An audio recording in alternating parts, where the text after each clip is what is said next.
Rock stars. There's literally nothing like those wild parties. All I did was drink and party and go to rock concerts. So I got VIP access to a certain very hot rock star's room. This was getting a little intense for my liking. What's your problem? Okay. Look, bitch, I don't know who the fuck you think you are, but you're no better than the rest of us. Hey, come on, you gotta go. I'll call you. Hey, what would you say if I were to tell you that rock stars like Terry would pay for your attention and you would be a multi-millionaire because of it?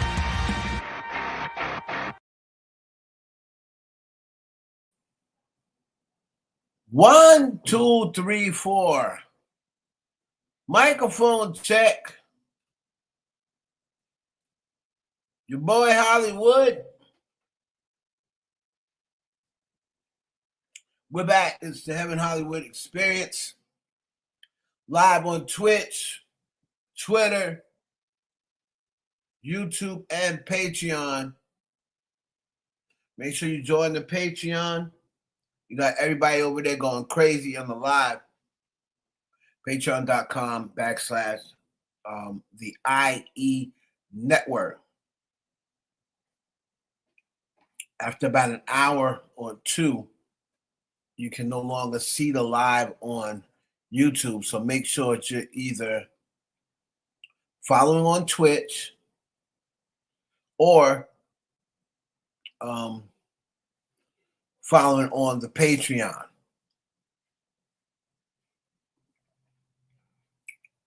And we're going to go a couple of places today. We have to start off.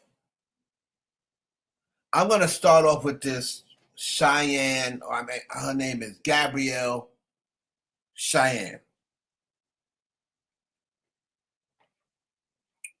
If you've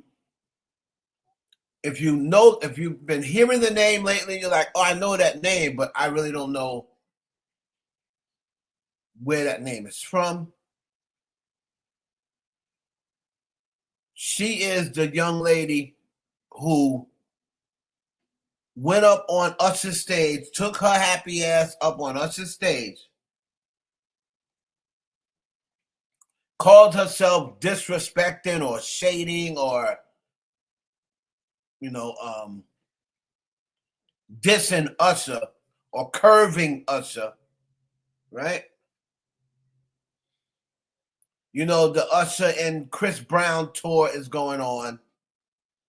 And, they've been bringing women on stage. Now, Chris Brown has been bringing women on stage prior to this, but he was just bringing them on stage and putting them in a chair. Now, okay, it seems as though he is up the ante.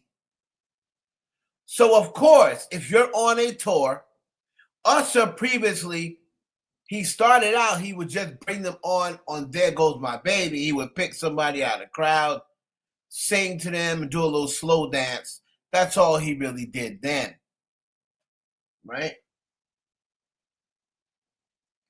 Then he went from the slow dance to the feeding them fruit, all right? Strawberries, cherries, whatever. But now for this tour, Chris Brown, who used to just bring them onto a chair, now has upped the ante. Now he ties them up, a la Janet Jackson. They're standing up with their outside, and he's doing the same movement he used to do on Take You Down when they were laying down. And then once he does it standing up, he has one of his assistants untie them, bring them over to the bed, and then they proceed to have simulated sex on the bed, a la what Prince used to do 30 years ago, right? So He's doing the movements when they're laying down. They now put their legs up on his shoulder when they weren't doing that before. And then he turns them around and simulates giving them back shots, smacking on their ass and stuff like that, right? He's also kissing them and also licking their leg or arm, when they're standing up. So Chris Brown is up the ante. So, of course, Usher, to keep up with Chris Brown, now feels as though he has to up the ante. Now, Usher, I was kind of hoping that he didn't do that, but you have to let's look at it from a competitive standpoint. Even though Usher is a generation ahead of Chris Brown, they're still competitive. He is the generation right before Chris Brown. A generation is what, 10 years? So Usher is the generation right before Chris Brown. As far as music goes, right? As far as music goes.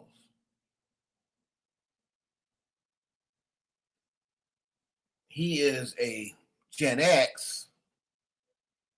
Chris Brown is a millennial, right? As far as those generations go. But make sure you can hear me clearly.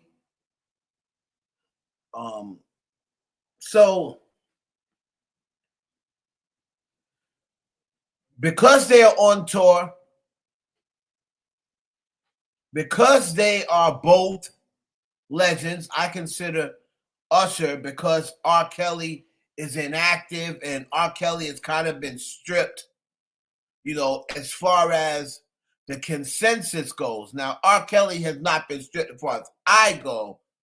To me, I will always consider R. Kelly the king of R&B, but most people have canceled R. Kelly. So if you're canceled, you get that title stripped.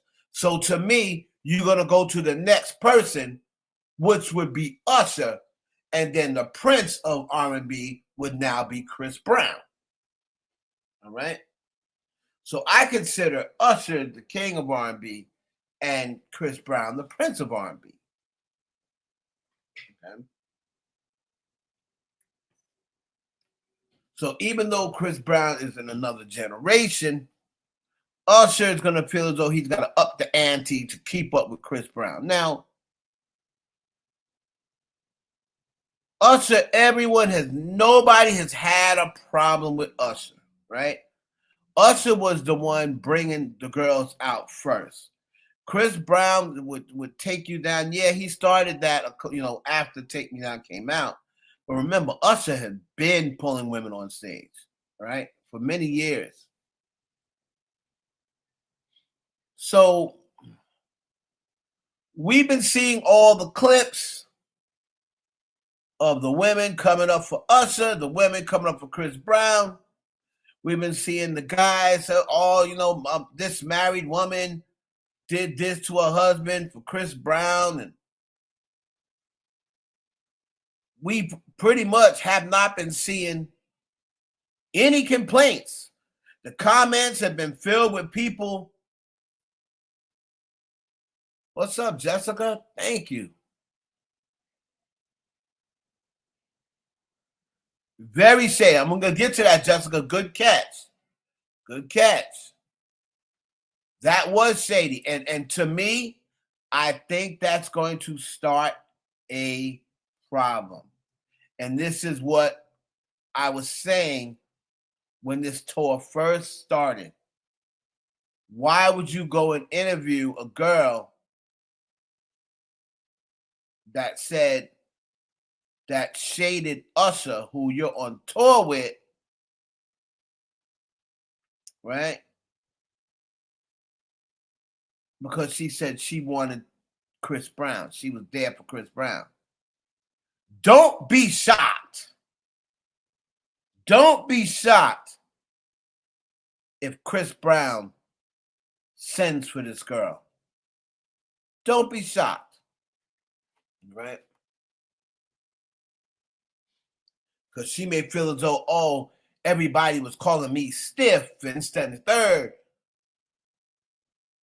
So I'm going to show everybody that I'm not stiff, right? We're going to get to that in a minute.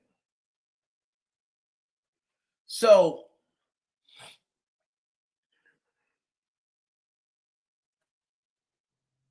I was wishing that Usher didn't do it. I said, I don't want Usher to start amping it up and getting close to what Chris Brown was doing.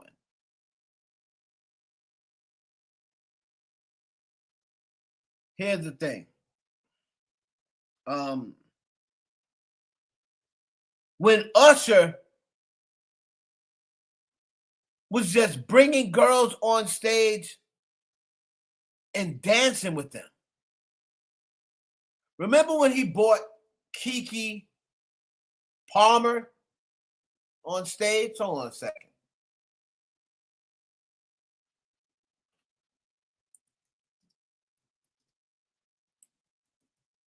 When Usher brought Keke Palmer on stage, right? Let's go.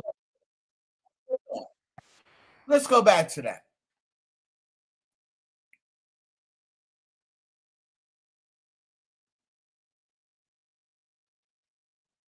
Remember when Usher brought Keke Palmer on stage?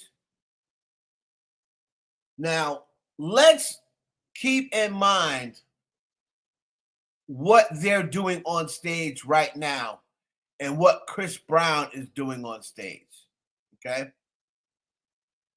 Let's keep that in mind. Remember when Usher brought Keke Palmer on stage and because Keke Palmer had a boyfriend, people were getting on Usher for bringing her on stage. Let's go back, right? Let's go back to when Usher brought Keke Palmer on stage. Okay?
So that was when Usher brought Keke Palmer on stage. And do you remember all the backlash Usher took for that? Do you see? Look at that now compared to what they're doing to what Chris Brown does on stage. That is like romper room. Usher took a shellacking. Oh, Usher's out here breaking up happy homes. Usher's out here breaking up marriages. Right? Because they were talking about the dress she had on. Right? They were talking about the dress she had on. And then Keke Palmer's boyfriend saw all this stuff that everybody online was saying, and then he started playing off of that. Oh, look at the dress she had on. Oh, she's hugging on him. This, that, and the third. Because he was reading what people online were saying. Oh, that's disrespectful for a mother and a fiance to dress like that.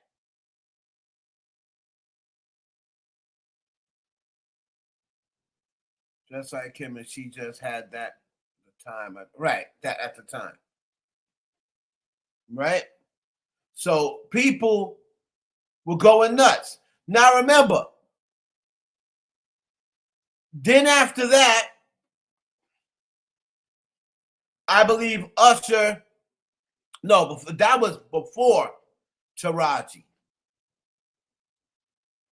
So then people start, Usher had been doing this forever.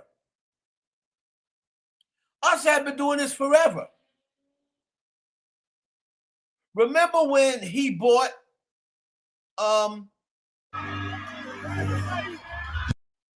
Usher had been doing this forever, right?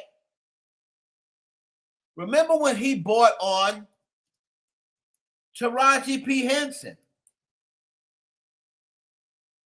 So, like I said, before we got to Keke Palmer,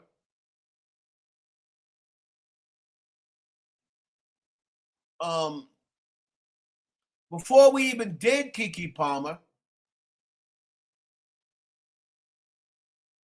Usher brought Taraji Henson on stage. Okay?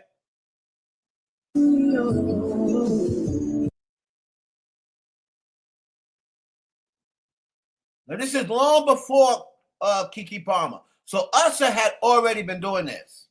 And nobody was saying anything, right? I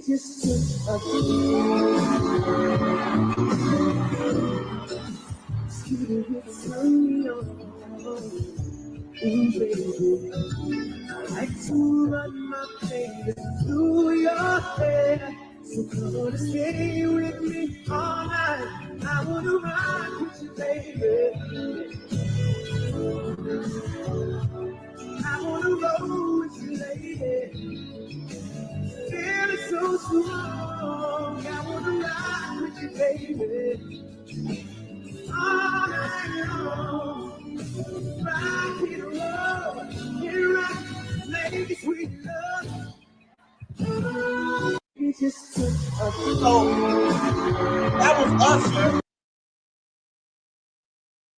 Taraji was all down in the crotch. Everything, right? Nobody said a word. Nobody said a word.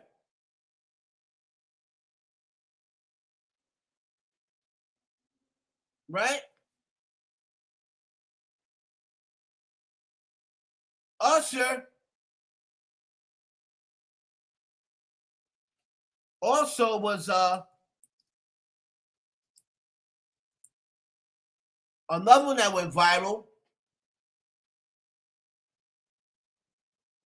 is when he bought out Kamara. Now,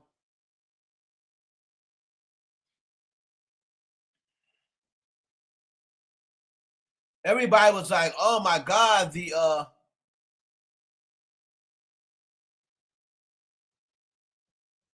were like, oh my God, Kamara, the age difference. And Usher was a little kid when he was first around Kamara and stuff like that. So, let me see. Now, remember, she was in a video. She was in a video of Usher. Nice and slow, right? I believe he was kissing her up in a nice and slow video. Right? Hold on.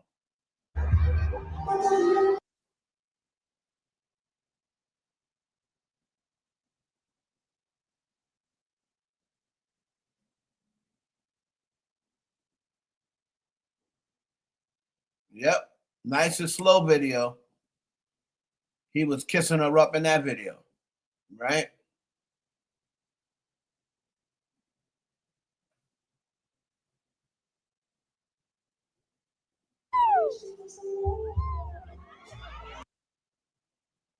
So let me see here.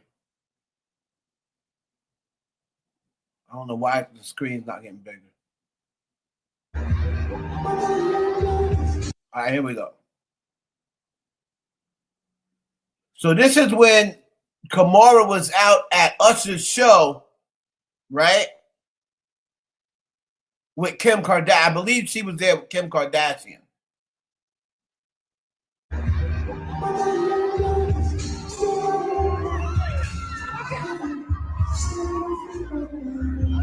You better fuck it up. Fuck it up.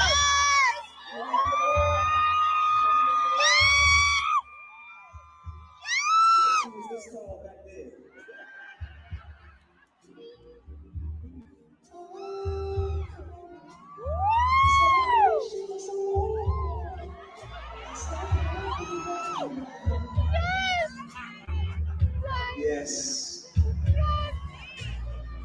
I know our exes are somewhere like, what the fuck are they doing? I see you. You better have a seat. Yes! Have a seat. Look at Chloe back to instigating.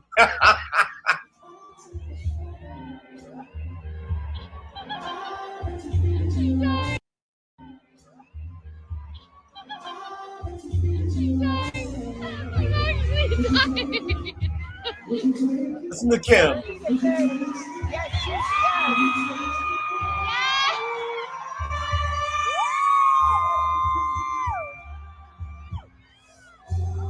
So Usher has been doing this, right? Usher's been doing this. Then the whole thing with Kiki came, and then all of a sudden, Usher's the worst thing in the world. Oh, Usher's breaking up marriages, and Usher should be. Remember Charlemagne saying, "Oh, Usher needs to get checked, and Usher got to be stopped, and Usher is breaking up happy homes." This is what they were saying about this, right? This is what they were saying about this. They were starting to blame Usher. All right? Keep that in mind. They were starting to blame Usher.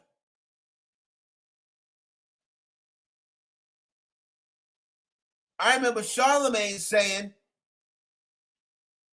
that Usher got to be stopped, and he needs to, somebody got to attack Usher, or something like that. See if I can find it. Charlemagne.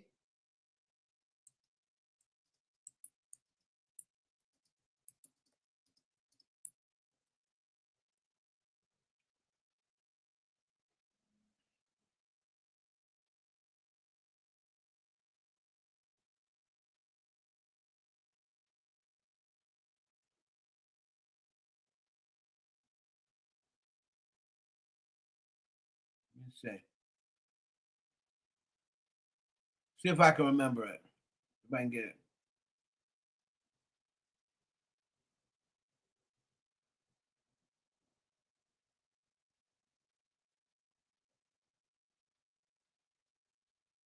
Trying to find it. Well, there was a time where that was one of the things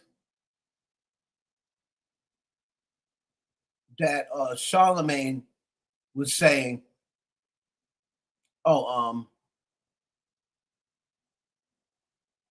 let's see. I was trying to find it, but there was a time. Let me see if I can find it on here.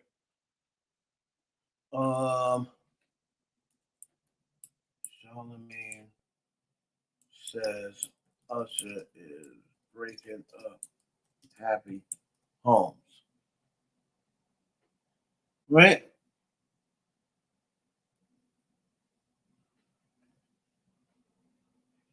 So Charlemagne was saying, oh, Usher is a domestic terrorist and a menace on a search and destroy mission, and he's targeting happy relationships. Right?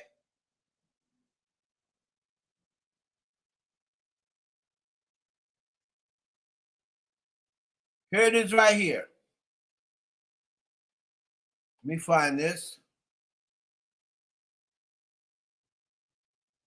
Here it is right here. So this is now, right? This is Charlemagne the God. This is Charlemagne the God.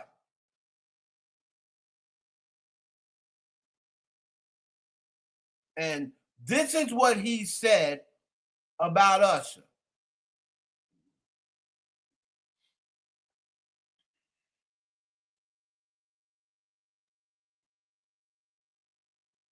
Hold on.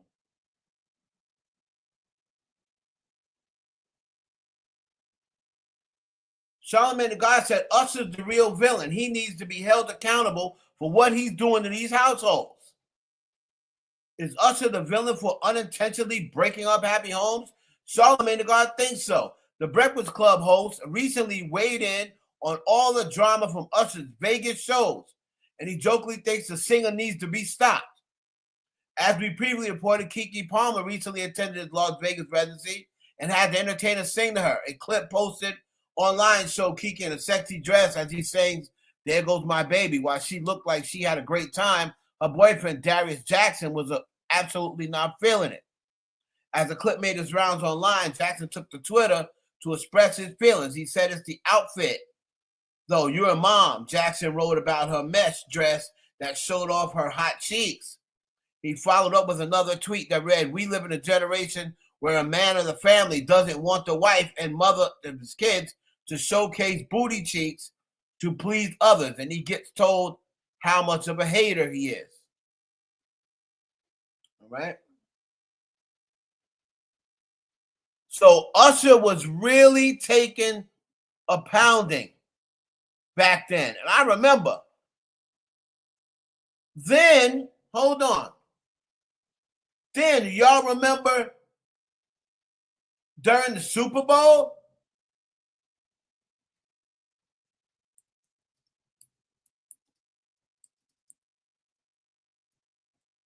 During the Super Bowl, Usher bought out Alicia Keys.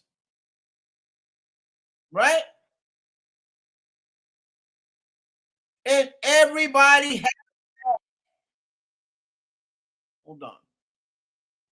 Everybody had a fit. Usher, right? For this.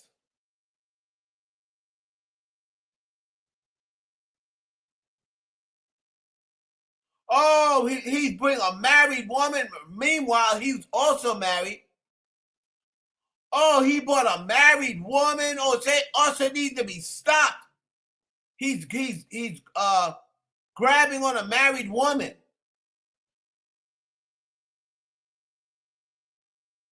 Now remember, they got a song that they performed together. And I'm sure when she made My Boo, I'm sure she was with Swizz Beatz. Maybe she wasn't. Maybe she wasn't with Swizz Beatz. But she was with somebody.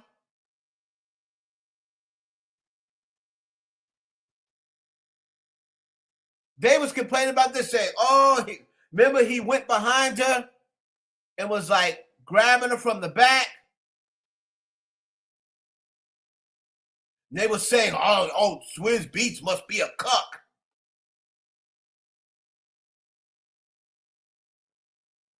No, but I'm saying she was with, no.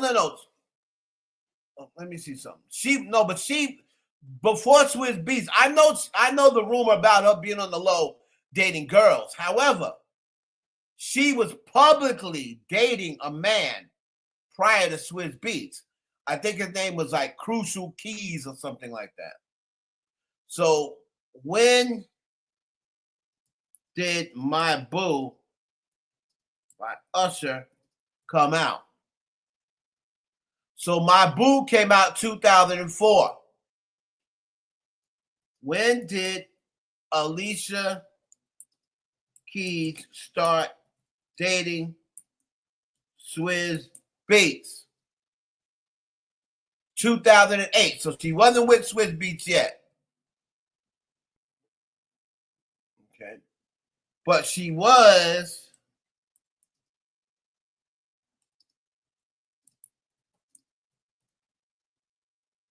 right?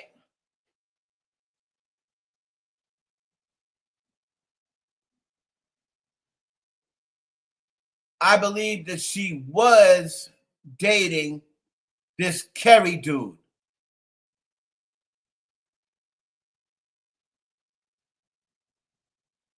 Kerry Brothers. Okay, no, she had stopped dating. Yeah, she was still dating Kerry Brothers, who is Crucial Keys, right?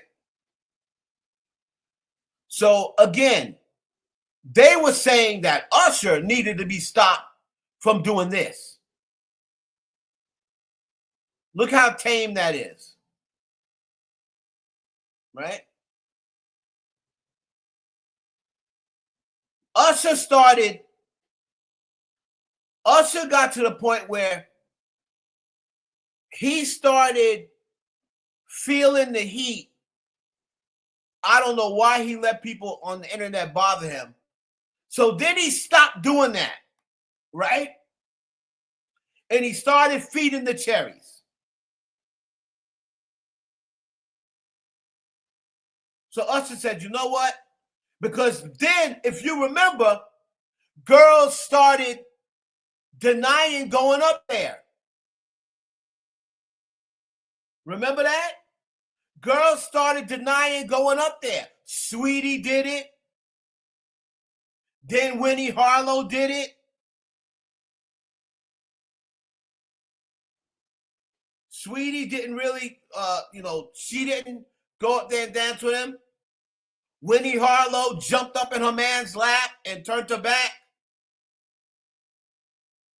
So now all of a sudden, because of that online stuff, where they were like, oh yeah, you're disrespecting your man, blah, blah, blah, blah, blah. Now all of a sudden, women want to be, I want to be the one to not go up there.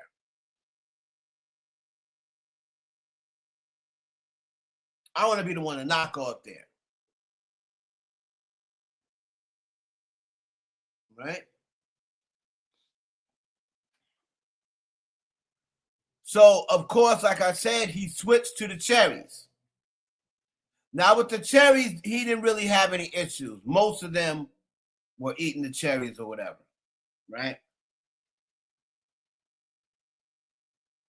Meanwhile, Chris Brown was bringing the girls on stage for Take Me Down. Now, most of the girls in Take Me Down, they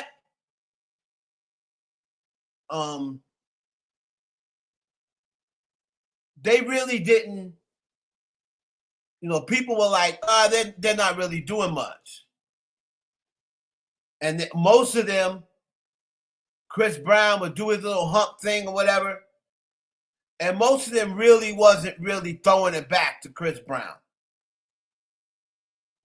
I don't know whether they're intimidated. I don't know whether they were scared. Like, they didn't really act like, they didn't want to be that one that looked upon as, I don't know whether they were nervous or what. Right?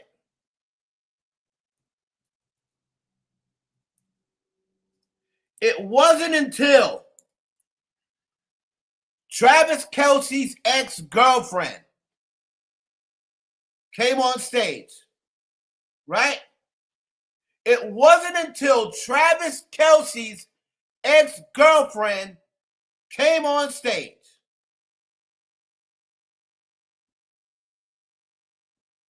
Kayla Nicole crawled so these other hoes could walk.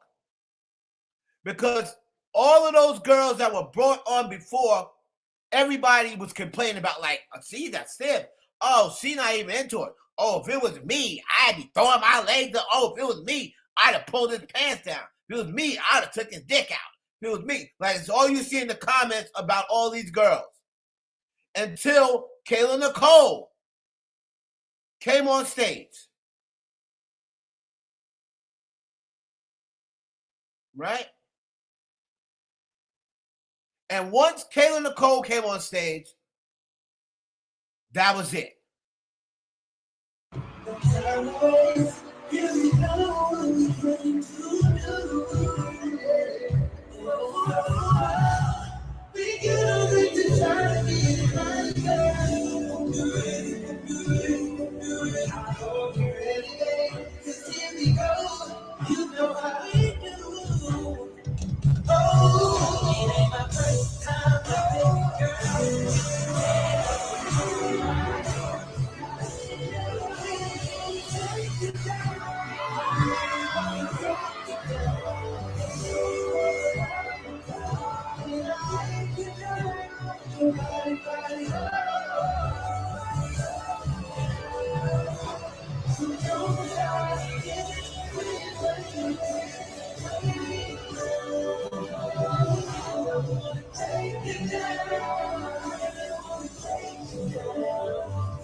So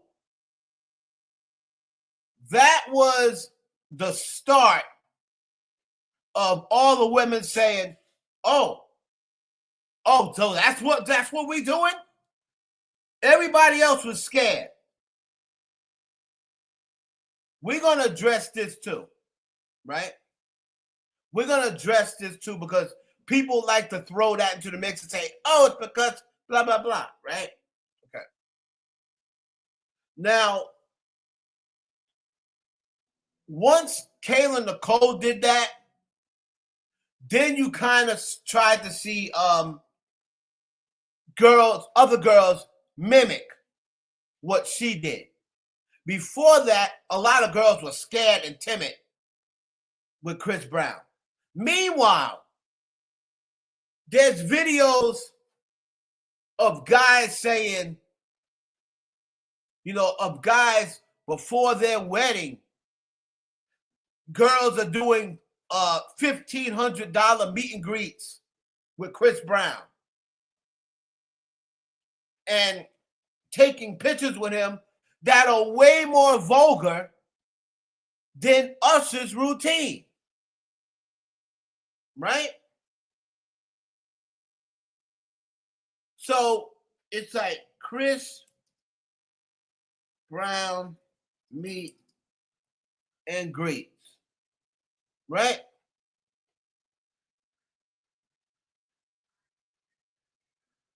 Look at some of these photos this is just the Chris Brown meet and greet. This isn't even the concert, all right? So these are some of the photos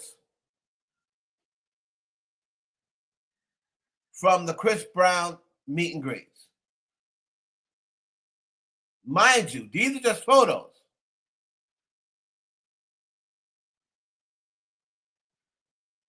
You got girls with their legs wrapped around them. You got him touching their thighs. You got this girl is up there with her boyfriend. You got this one sitting on his lap and he's choking her. You got this one, right? Lifting this one up. Okay. This one bent over. Look at this one over here sitting on his lap. So these girls, here's another one with his girl. I don't know, man. That is sick. $2,500 meet and greet. Sold out. Look at these pictures. These pictures are way more vulgar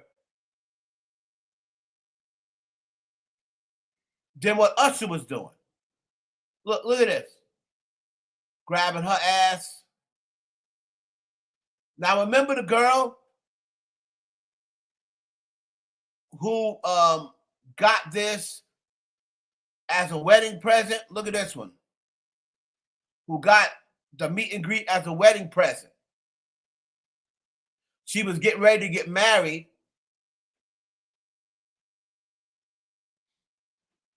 Right? She was getting ready to get married.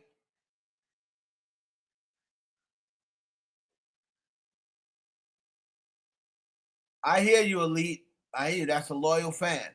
So, remember the girl who was getting ready to get married, and then she went.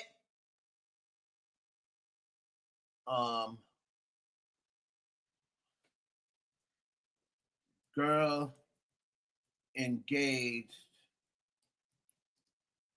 gets Chris Brown meet and greet.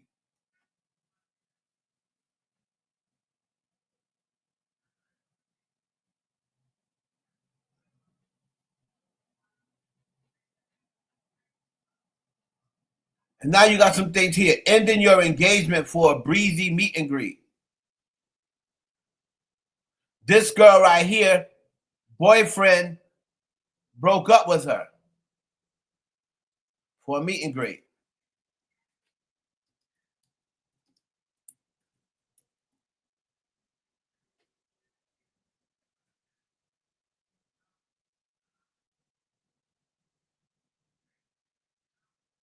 I think this was the girl. This was the girl, I believe, right here, that she met Chris Brown right before she got married. And then she included Chris Brown, right, in her wedding vows.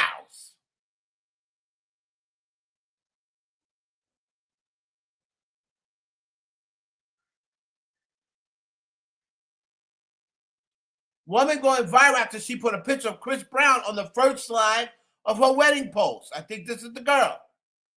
All right.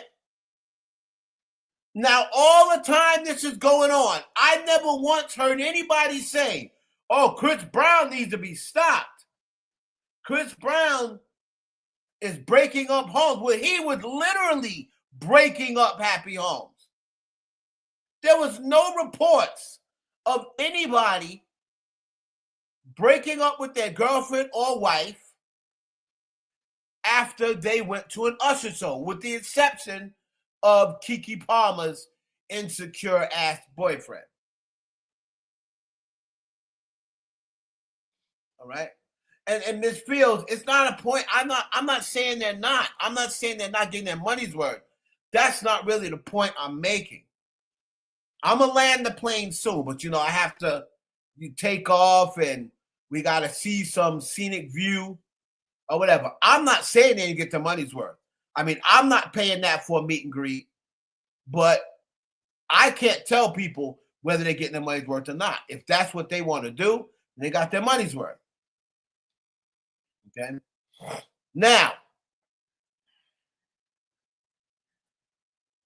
then there was a girl who included, I believe, one of the girls that got the meet and greet. She included Chris Brown in her wedding vows. She basically said during her wedding to this man, I think that's the picture I showed you. Oh, since I realize now that I can't have Chris Brown,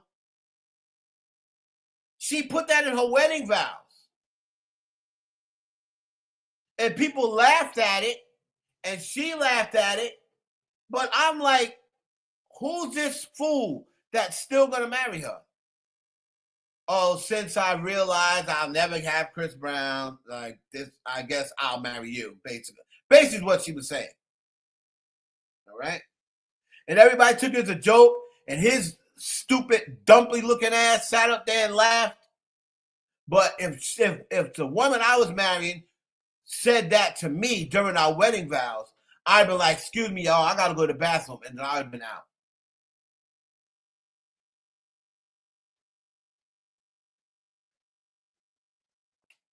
Said that on and during her wedding. During her wedding.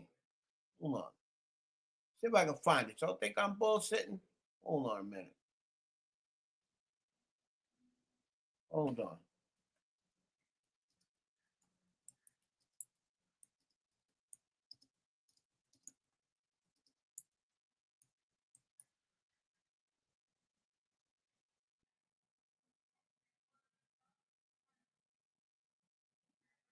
Yep, here's the girl. I knew it was her.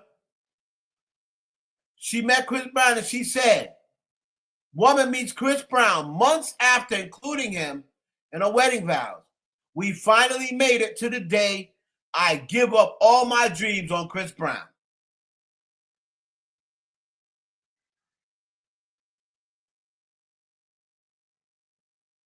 Yep.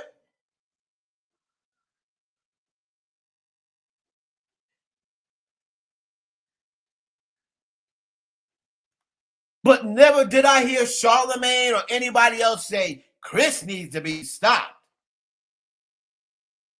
It is this thing in the industry against Usher. I don't know what it is. I don't know what it is, but it's this whole thing with Usher and his link with Diddy, that whole shebang. Then you got the whole herpes situation, right? You got the whole herpes situation. And the herpes situation, let me see here. Let's see.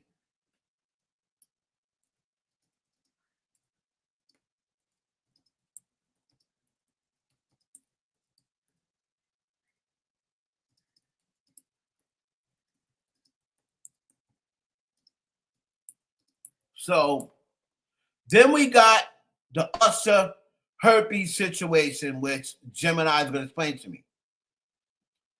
So it says, nothing was ever proven in court, right? Nothing was ever proven in court of law because all of the herpes-related lawsuits against Usher were either, hold on, were either dismissed or resolved out of court through confidential admissible settlements. Legally, Usher has denied the allegations, and because the cases never went to trial, no official verdict was ever delivered regarding his medical status. So that also means there was no discovery, anything like that, right? Now, a couple of them got dismissed because, like other lawsuits, when people started seeing a couple of people come forward, then all of a sudden, here comes a man. It's always going to do that. Here comes a man that says it. His got dismissed, right? How it began. The controversy exploded in July 2017 when Radar Online published leaked court documents showing that Usher had previously paid a $1.1 million settlement in 2012 to an unnamed celebrity stylist.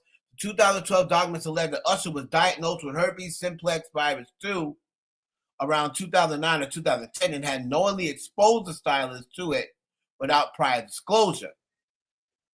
Now, following that leak, multiple new plaintiffs came forward. You know how it is, the same thing that happened with Diddy.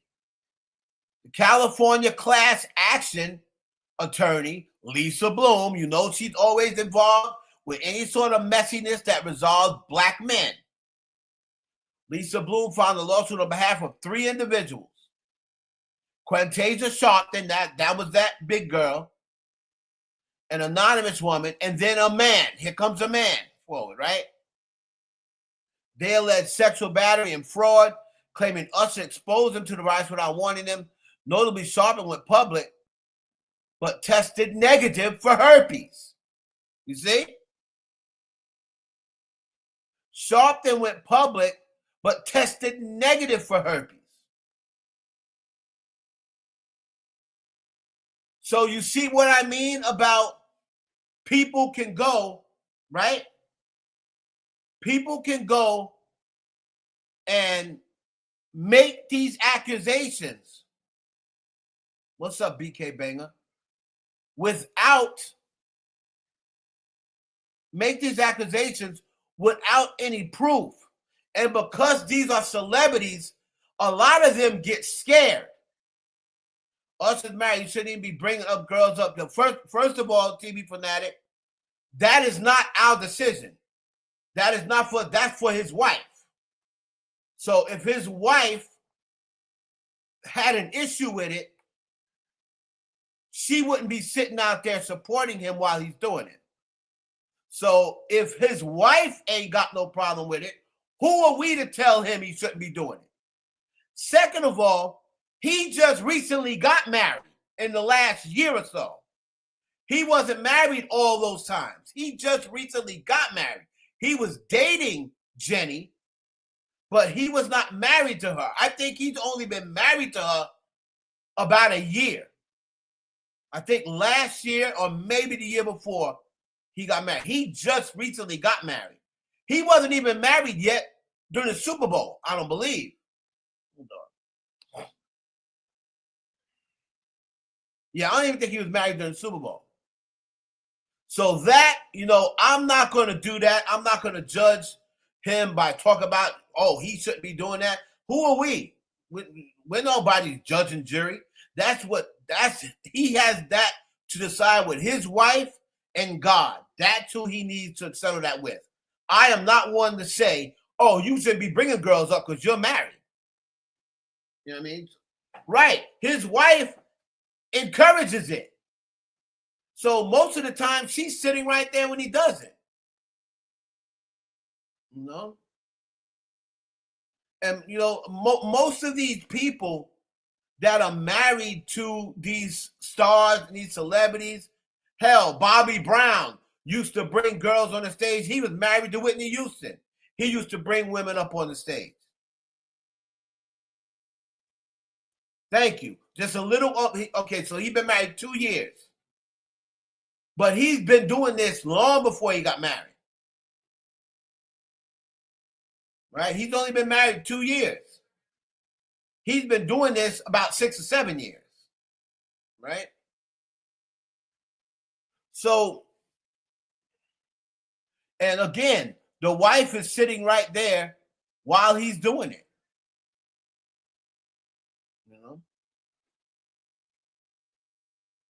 But back to what I said, Sean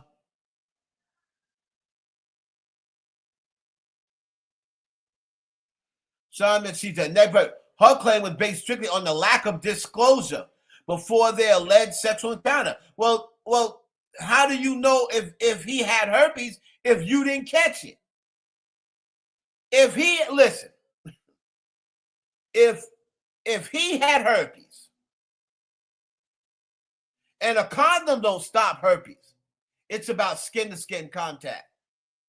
If he had herpes and you didn't catch it,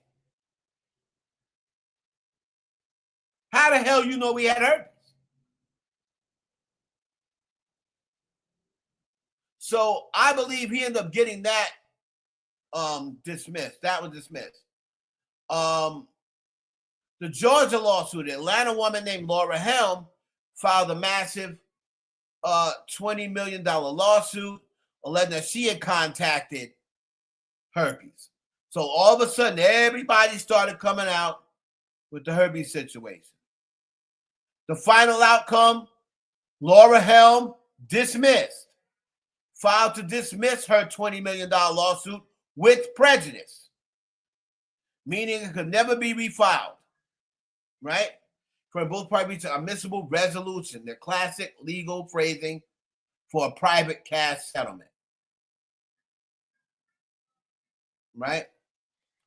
With the 2012 leaked document heavily suggested Usher paid a stylist over the diagnosis, the string of highly public 2017 lawsuits never yielded a definitive answer. No judge or jury ever ruled that Usher had herpes, and no medical records were ever verified in a public forum. Usher settled the matters privately, paid the plaintiff's undisclosed amount to drop the charge, and legally moved past the situation. Now, a lot of people take that as guilt. He settled it, so he must be guilty. Well, if that's the case,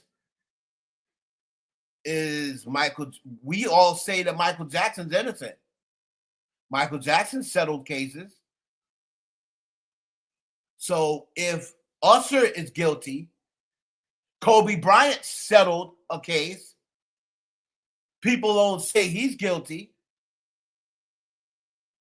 But when Usher settled his case, oh, he must be guilty because he settled. So why is Michael innocent, which I believe he is? Why is Michael innocent? Why is Kobe innocent? But Usher must be guilty because he settled. The girl who bought the initial case, that big girl, Desiree or Lasseray Sharpton, whatever the hell her name is, she didn't even have herpes. And she's the one who started everything, and she didn't even have herpes. Okay?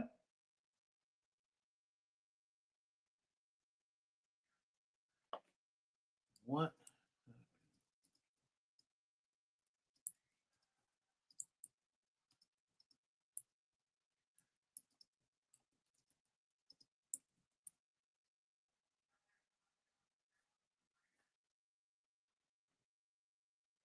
Close.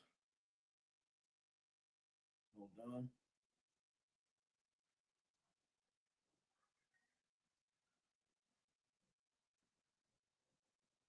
I don't got no pen or nothing. Hold on a minute.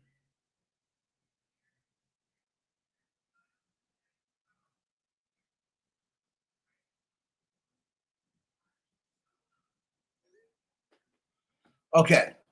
So let's get to right now. So this is the whole thing. Oh, Usher has herpes. Usher has herpes. Usher is attached to Diddy. Because we all know that when Usher was younger,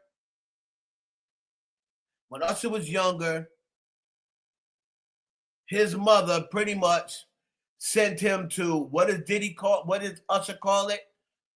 Camp Puff Daddy up.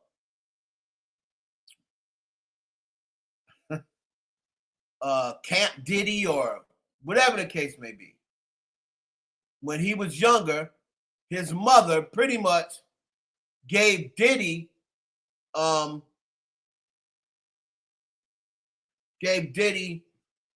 guardianship, right?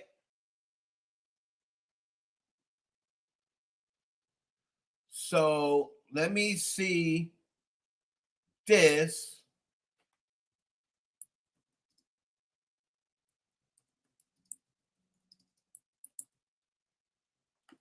Hold on.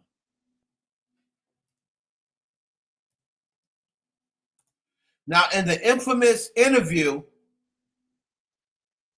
right?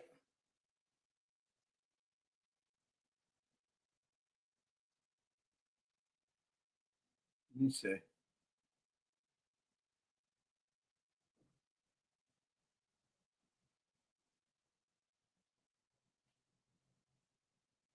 Now, this is everybody that started saying that Usher, his Jaguar right, saying Usher tried to gain control over Justin Bieber, right?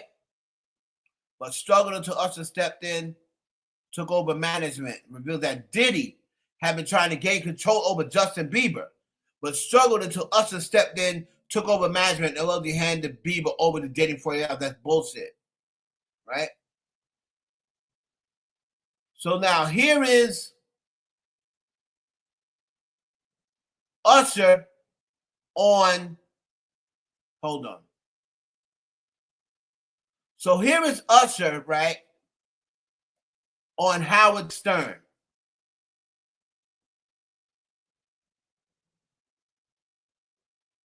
So this is here.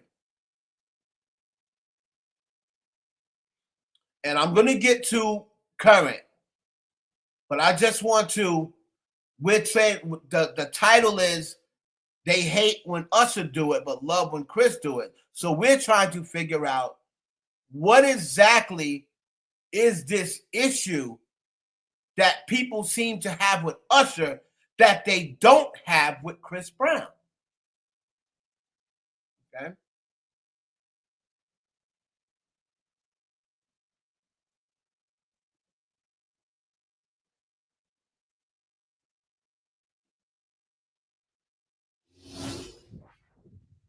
I moved to New York City, and I lived with Sean Puffy Combs for a year. That's the crazy thing. Now, that was L.A. Reid's idea, right? We're sending you New over York to something City. called Puffy Flavor Camp. There you go.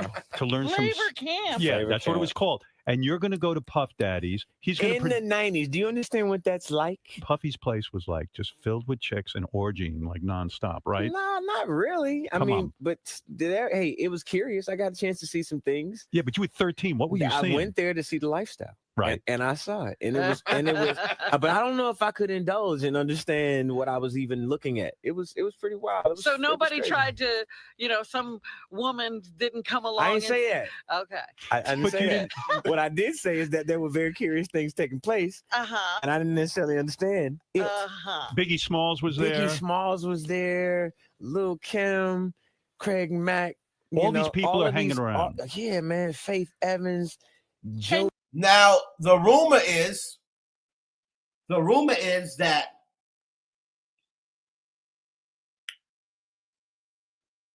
Mary J. Blige and Lil' Kim, this is the rumor.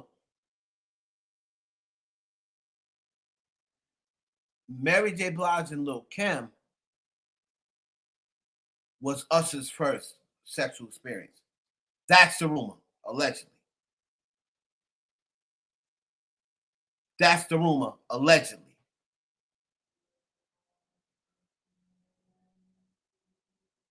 All right. He also, at a very young age, allegedly slept with Kamora Lee Simmons. He was a little older than that. But the rumor is Lil' Kim and Mary J. Blige was told to tag team Usher. All right. Allegedly. Right? Kim, Craig Mack. All these people are hanging around. Yeah, man. Faith Evans, your parents Jodeci, were Mary J. okay? Blige. They didn't know nothing about this shit. Oh. I was having a good time. You know what I mean? Does he have you doing any chores? Are you doing dishes at all? I mean, to keep you humble somewhat? Or are you just like, can you stay up till 4 a.m. with them and party? I mean, I could. I actually stayed up longer than them. And do you have money? What's going on? I mean, I had like per diem. Yeah. I had like, What like a a living. life. Yeah, it's pretty crazy. 14 years old. You're a dad now. Would you ever send your kid to Puffy Camp? Hell no. See? So he spoke on orgies and women. He said, what to see the lifestyle. Never mentioned men, right? Said it was orgies with women. Now, we know the lifestyle of a rock star, and that's the lifestyle Puffy was living. Lifestyle of a rock star, who knows? Right? Who knows? But we don't have any proof. We could speculate and we could say, oh, come on, yo, you see how Diddy and how they get down in Hollywood. Yeah, you can speculate, but we don't have any proof that happened. But we can speculate. So there's always been the herpes thing and then the Diddy stuff. And especially once Diddy did that interview on Drink Champs when he said, I like that, daddy. Like, and he was telling he was calling them in daddy and stuff like that. That's when people started saying, oh, Diddy was abusing Usher, and then remember Justin Bieber showed up for 48 hours at Diddy's house,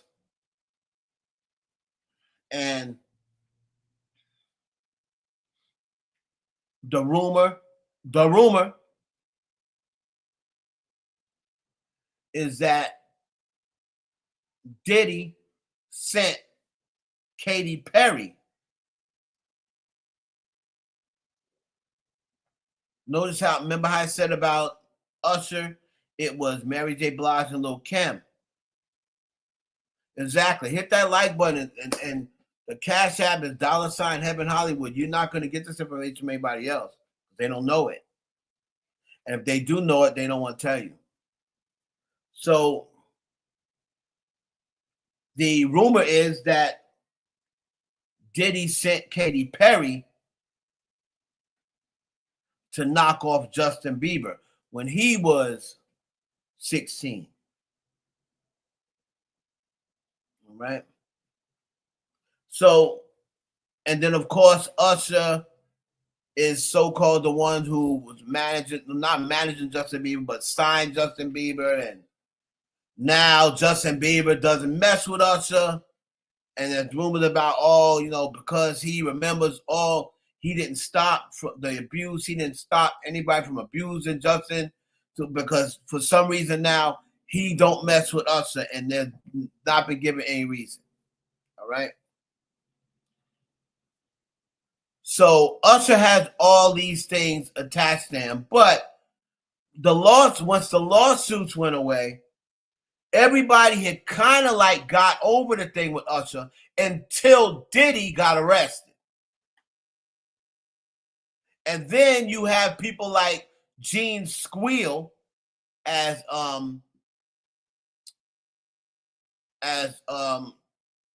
Choke No Joke calls him. You got people like Gene Squeal saying stuff like this with no proof, but he's saying, because he's saying it. Looking at this lawsuit, right? Little Rod, he alleges that, Diddy told him personally that he had sex with Usher. And when you look at the lawsuit, even though they got Usher name redacted, you could tell who it is because they describe him as the guy that performed at the Super Bowl. Right. So, I mean, we all know who that is, but how you feel about that, man? Well, I mentioned that earlier that he said about Stevie J. The Usher part, that's a touchy situation, man. You know what I'm saying? Because I had a certain feeling and I felt a certain way when Usher got on Shay Shay, and I don't mean to mention other people's platforms, but he got on Shay Shay and he mentioned how great and how good Puff taught him and everything. You know what I'm saying? About the business, right?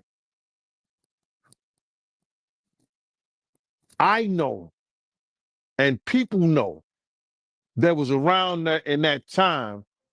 And he always says, I know, and people know that was around that time. Well, who are these people?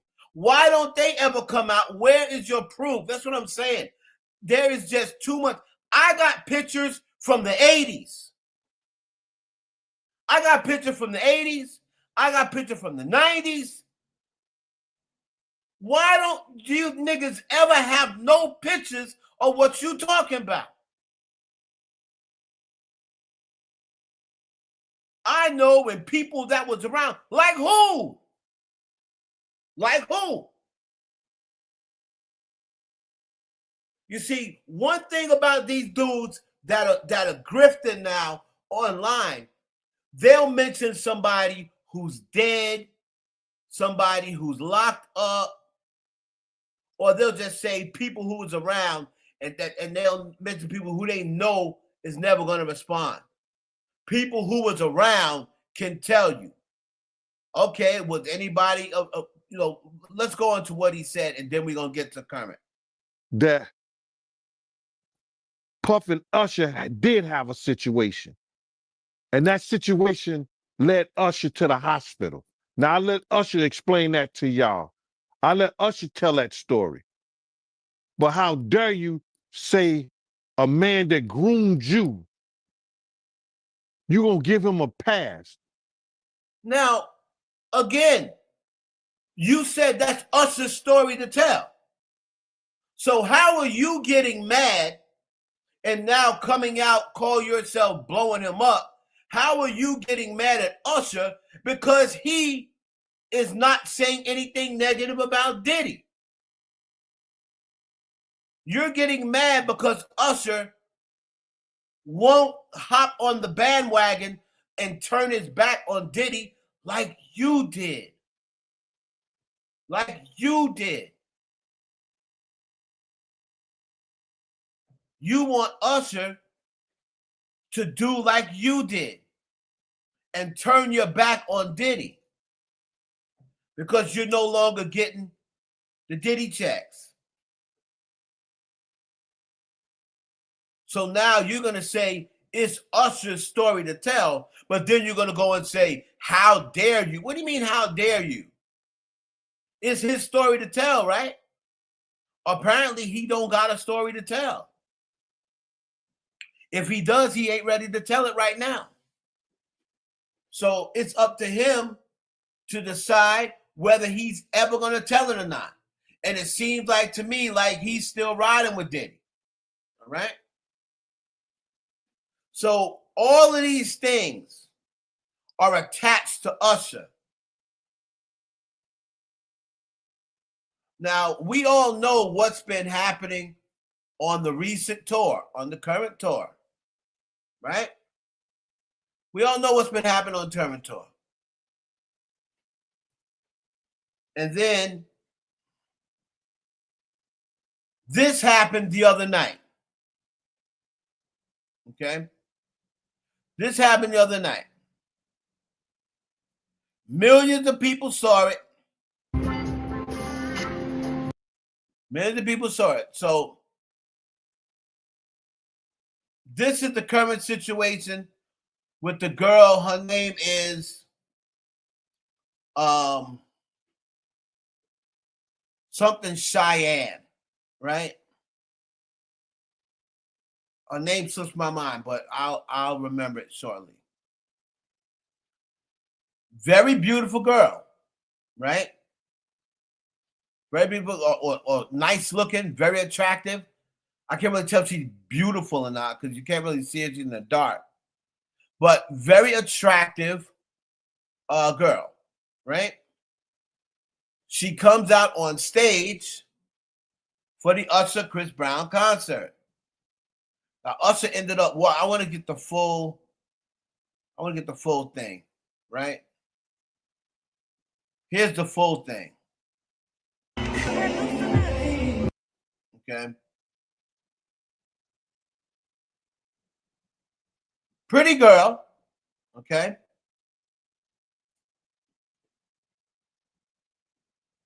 So,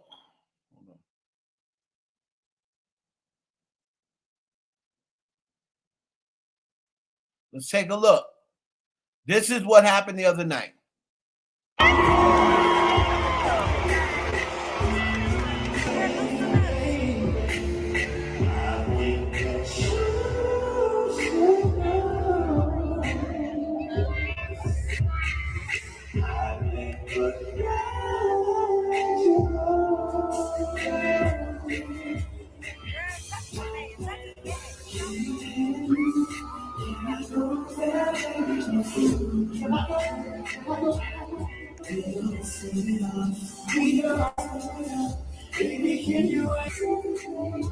This is really embarrassing. This right here, before we finish, to me, this is embarrassing. Now, you could have very easily just not have went up there. Once you realize it was Usher, because you know the song is playing, you know Usher's performing. So for her to say, oh, I had no idea, blah, blah, blah. You knew when they brought you on that stage that Usher was currently performing. You could have said at that moment, no. But you admitted later on why you did it, for attention. Who's going to deny going on that stage? I looked good. Y'all just jealous because y'all didn't get picked. Right?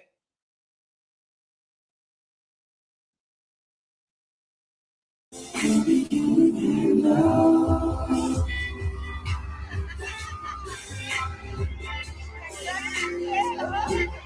think she wanted to be on the stage.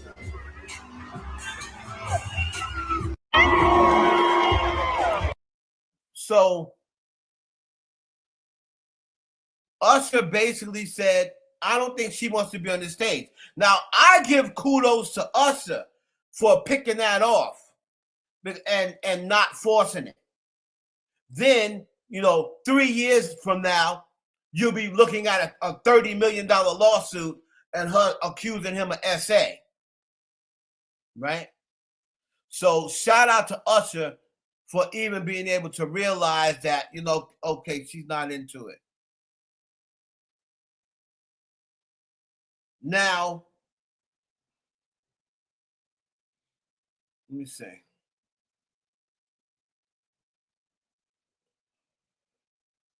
She said when she was leaving the stage, people were harassing her. Why did you go up there if you wasn't going to participate? She was saying that people were, bothering her or whatever, harassing her. So what's the first thing she does when she gets home? What's the first thing that she does? What's that girl's name?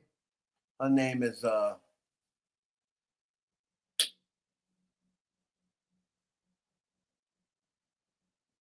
what's the broad's name, man? Usher.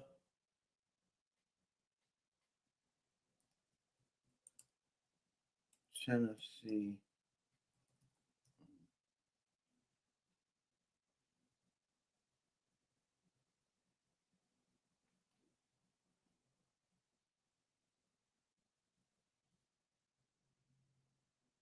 I forgot. Okay, Gabrielle Cheyenne.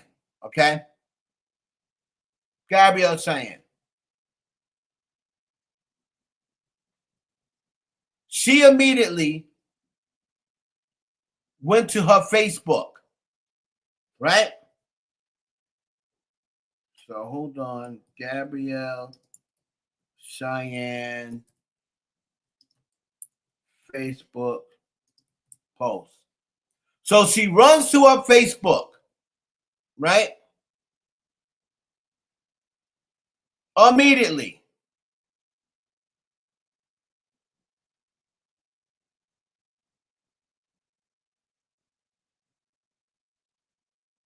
Let's see.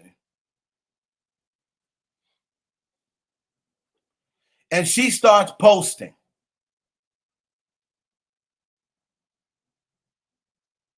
Right?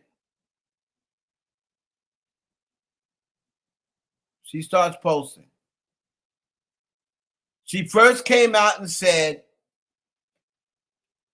that she was not there, right, for Usher. Her first initial thing was, so she posted this, right? Let's see.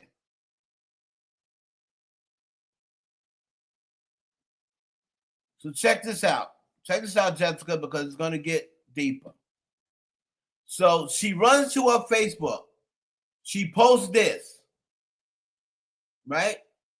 Unbothered. Whenever somebody, one thing I've noticed about social media, I've been around it long enough.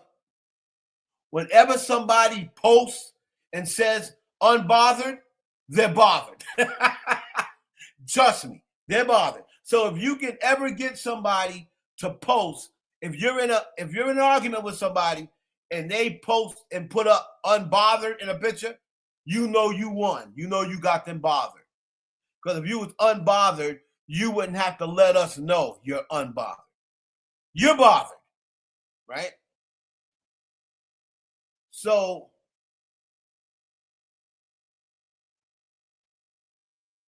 people start talking about her, right? And this is her post that she put. Jasmine Brand caught it. And she said, first off, ain't nobody declining to go on stage. I look good as F. You thought I wasn't going to let thousands of people see me on the big screen where you bees will never be? My mom and I had floor seats. Their team approached us and moved us to VIP before the show even started. Pretty privileges. Something you hoes will never know about. They don't say who you're going up there for. Y'all wanted me to get up there and F him at this point? Chattanooga folks aren't used to anything. That's the most exciting thing that would have happened in your little ass lives.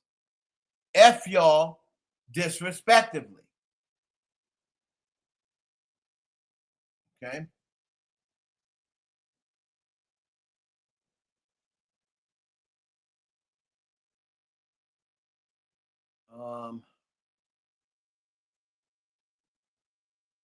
Then I'm trying to see the other part where she said she went up there for Chris Brown. Let's see. She said, yes, I went on stage, right? And no, they don't tell you who, what, when, where. Baby, I wasn't going up there for Usher. I wanted Chris and Chris only. Anyways, anybody who wasn't sitting VIP or has a face card that doesn't qualify should hush. So this girl is obviously full of herself. And then for whatever reason, Usher's wife takes a picture with the girl. All right? So this is Usher's wife. And I guess this is after she got off stage, or maybe this is before she went on stage. Usher's wife and Gabrielle Sharon after the stage appearance where she was kicked off stage. She took a picture with her. All right? Now, mind you, this girl is a nurse. Okay? This girl is a nurse. 24-year-old nurse. I believe she has a son. All right? So she's making those posts on Facebook, right? And then her aunt and mother get involved. Her aunt and mother start getting involved, right? Look, she's still posting from that night. She's going to try to take advantage of this now.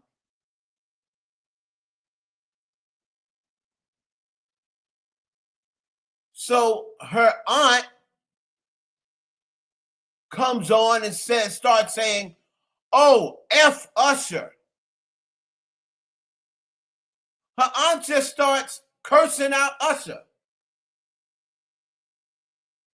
First of all, here's the daughter, right? Okay? So about last night, what MFs don't understand is my daughter's not starstruck. She been around a superstar all her MF life. Her daddy. It's self-respect and morals on this side. Nothing against Usher, but her daddy is the superstar. What are you talking about, miss? She said,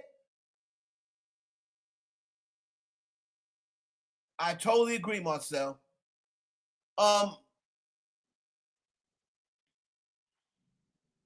Hey, first time, good. Yo, thank you for coming, Dr. P. Culture Doc, thank you for coming. Thank you for coming. I appreciate you. So she said that she everybody say what's up, Dr. B Culture Doc, and make sure you follow her channel as well. She says there's morals and culture over here, but your daughter is saying it would have been a different story if it was Chris Brown. So what are you talking about as far as integrity, miss, and morals? It has nothing to do with that. She clearly said it would be a totally different story if it was Chris Brown. Then you get her raggedy ass aunt, who I don't even know this lady, but I don't like her. Tell her already. So her aunt is talking about, yeah, F Chris Brown. I mean, F Usher. He's twice her age. Then she makes a crack about Diddy.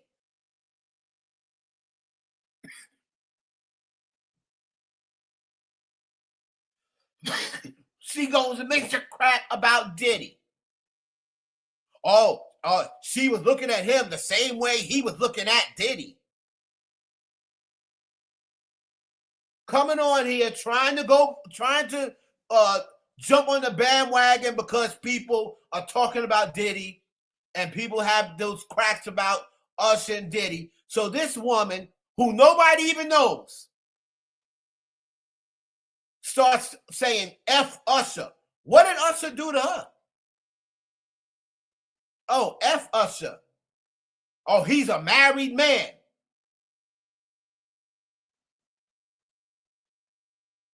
And he's twice her age. So Usher is 47 years of age. This girl's 24. Chris Brown is 37 years of age. So it don't matter. They both double digits older than her. She's 24. Chris Brown's 37. That's a 13-year difference. Is Chris Brown 37 already? I think he's 37. This girl is 24. So Chris Brown is 13 years older than you.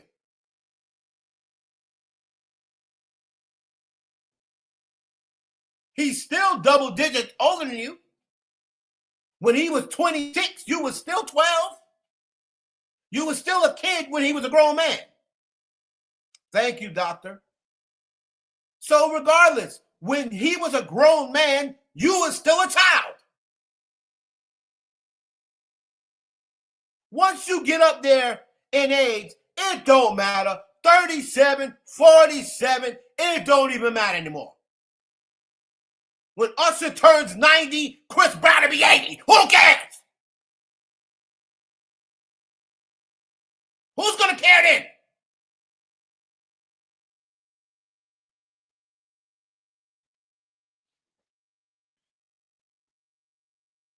Sick of this.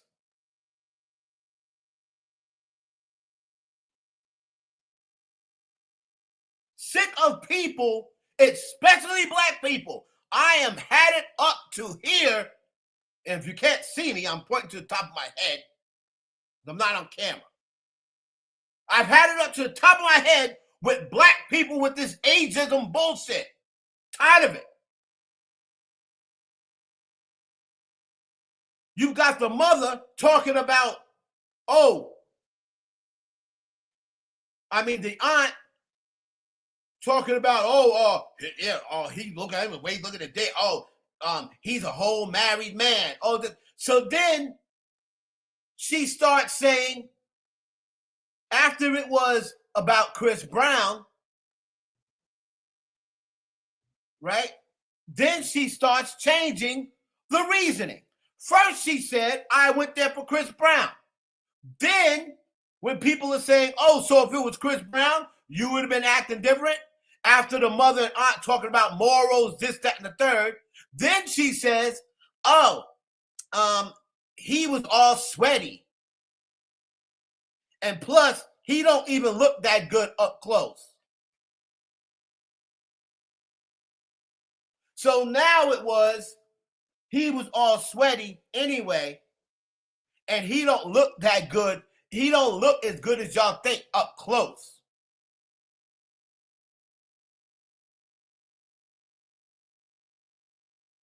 So now she's going to start saying that the reason why she was acting like that, after she's been saying, oh, nothing against Usher, but now she's saying, oh, Usher was sweaty and he don't look that good up close. I'm sure, watch what's coming. I'll tell y'all what's coming. The bad breath comments gonna come next. Oh, he had bad breath. Oh, I just started thinking, and also the aunt says something about what we went over. Oh, who wants to get burned? Right? Here's the aunt who wasn't even there. Oh, she don't want to get burned. So what is it? Does she have morals, or she didn't want to get burned? Does she have morals, or Usher's breath stink? Does she have morals, or Usher didn't look that good? Which one is it?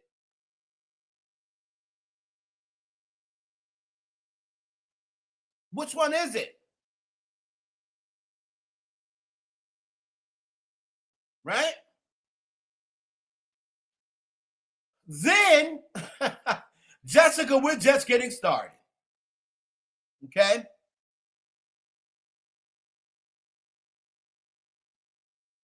Then, another excuse comes in.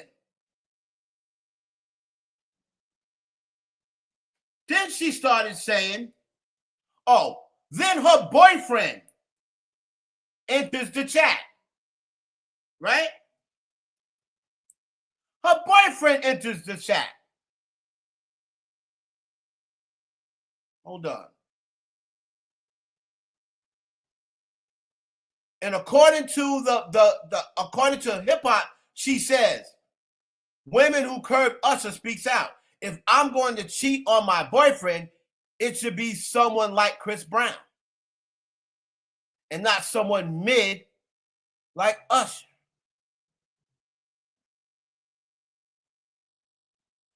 Right?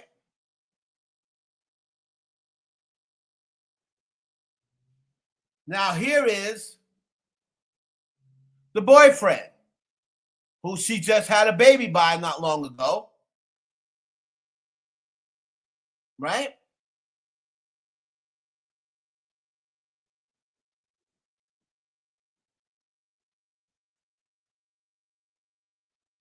He posted, I gotta try to find his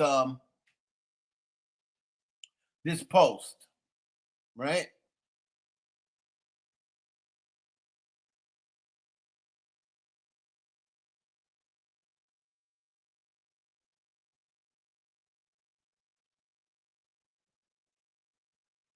Xavier Sunwood Russi.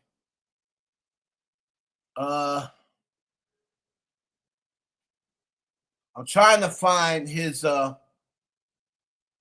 thing. Now,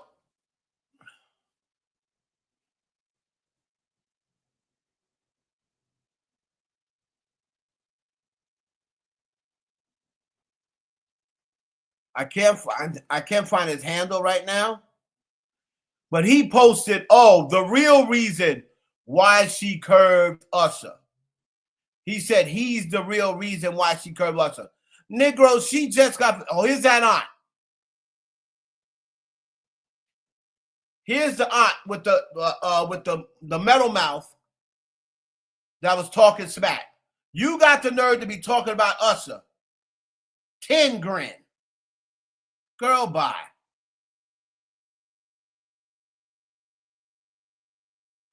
All right. So he posted, oh, I'm the real reason why she curbed Usher. Everybody ate his ass up in them comments, and rightfully so. Brooklyn in the chat. Everybody ate his ass up.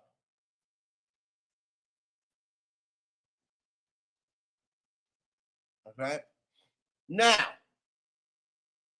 her braces are a good thing. Yes, I know. I'm just being petty. Braces are a good thing, right? Braces are a good thing. I'm just being petty because I don't like the way she was coming off at King Usher. That's one thing that Dr. P, you'll notice about me. I don't play about my people, right? First and foremost, everybody that's in here that rock with me, that been rocking with me from the beginning, I don't play about my people, right?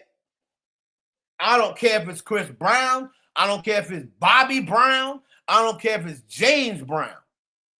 I don't play about my black kings and queens,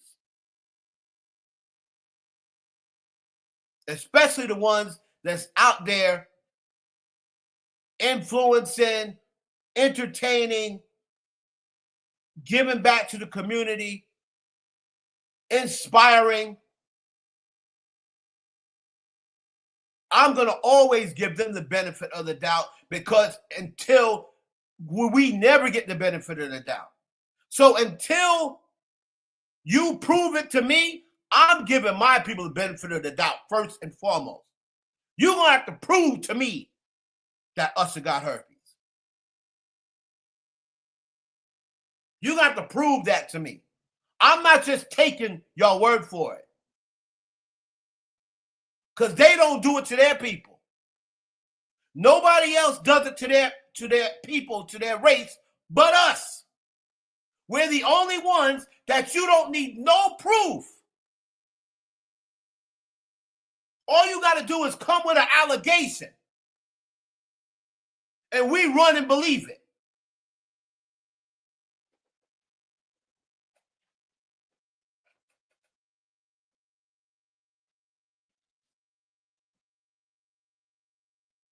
No proof whatsoever. And as long as it's about somebody black, we believe it. Especially somebody you don't like. Now, if it's somebody you like, oh, where's the proof? Where's the proof?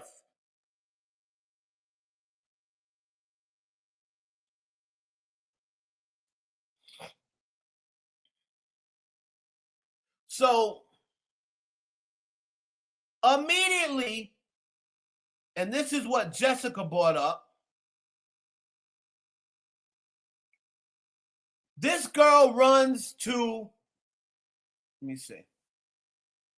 Let me go on Instagram. This girl runs and does an interview. Now, I didn't know until Jessica brought it up, but the interview is with, they said, Chris Brown's dancer? What's this broad's name? Okay.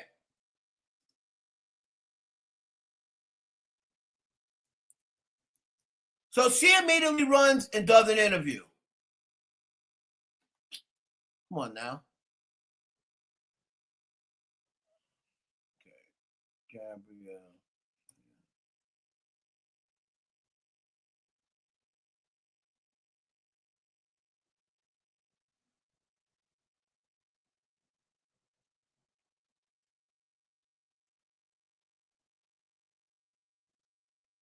Hold on.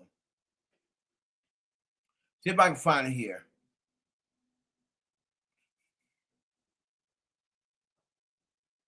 So she runs and does an interview, and people said that it was with Usher's background dancer. Like, that's wild if it was.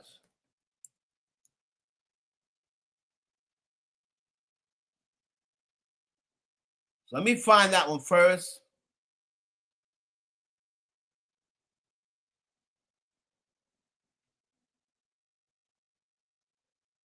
Here's my video.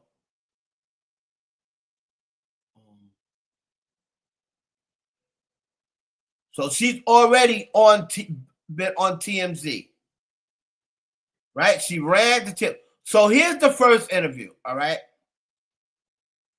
let's go with this one.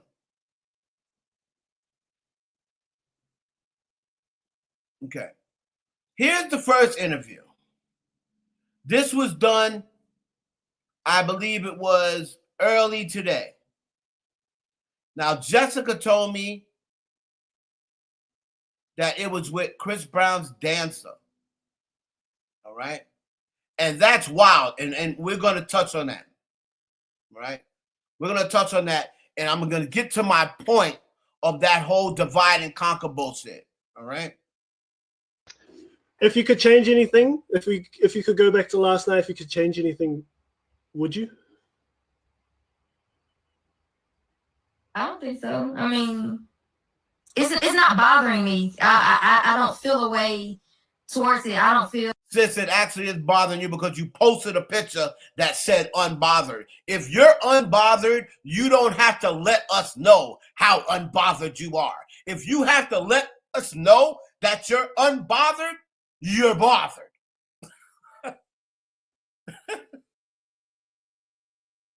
If you have to let us know that you're unbothered, you're bothered. Right? So that's like when you are following somebody or you're subscribed to somebody and they go and do something that you don't like, right? And you're subscribed to them. That's like you putting in the room, unfollowed. Just go. You ain't got to announce it. Just go. But they want to let everybody, they want to let you know and let everybody know that they're unfollowing you or they're unsubscribing. Unsubscribe. Let's just go. You ain't got to make no announcement. Unfollowed. Unfriend. So by her saying unbothered, no, you're bothered. You're bothered, sis. You're bothered.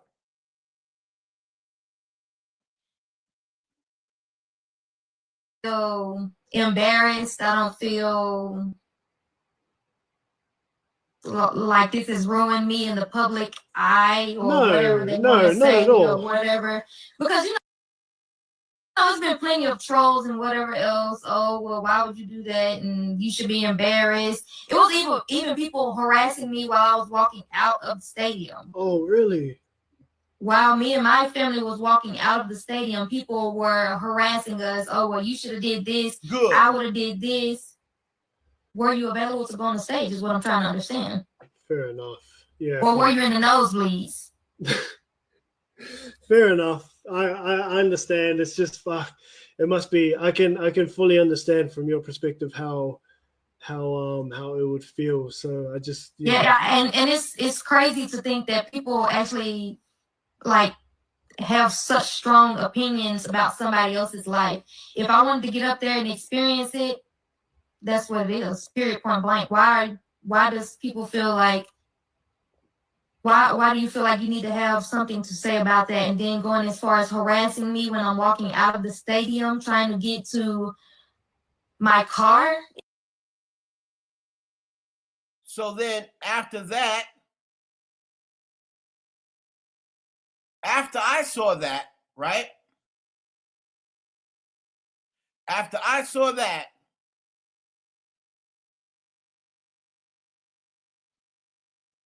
let me show y'all the video, okay?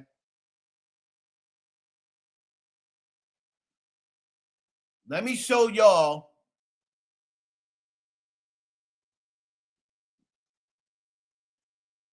the video I made early today. Y'all make sure y'all hit the like button. If you want to support the channel, please, as you know, already know the battle I'm fighting with YouTube. My Cash App is $Heaven Hollywood. Everybody in the live can just Cash App $3, $5. It'll be great appreciated because y'all already know what happened with this YouTube shit. So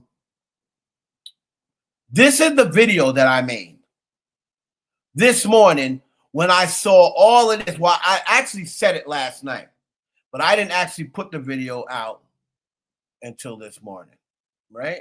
So here's that video. Y'all really fell for that? The girl who froze up on Usher stage in Nashville, that wasn't some random shy fan. That was a calculated move. Her name is Gabrielle Cheyenne from Chattanooga. Nurse, mom, 24. She got upgraded to VIP, stepped on that bed for Can You Handle It, sat there stiff as a board while Usher went full mode, then got waved off. And what did she do the next day? Hits Facebook, talking about pretty privilege and nobody declines the stage, and straight up says she was only there for Chris Brown, not Usher, Chris Brown and Chris Brown only. People in the comments giving her props like she's just protecting her boundaries. Nah, this is the microwave generation playbook. Create the awkward moment, let it go viral, clap back online, start the interviews, talk about how she wanted the other guy. Boom. Attention, podcast invites, possible OnlyFans, overnight checks. Same formula as the Cash Me Outside girl, same formula as the Hot Took girl. People getting rich off of one chaotic clip instead of talent. And y'all eat it up because you secretly loved the drama. She knew exactly what she was doing. Don't reward the setup.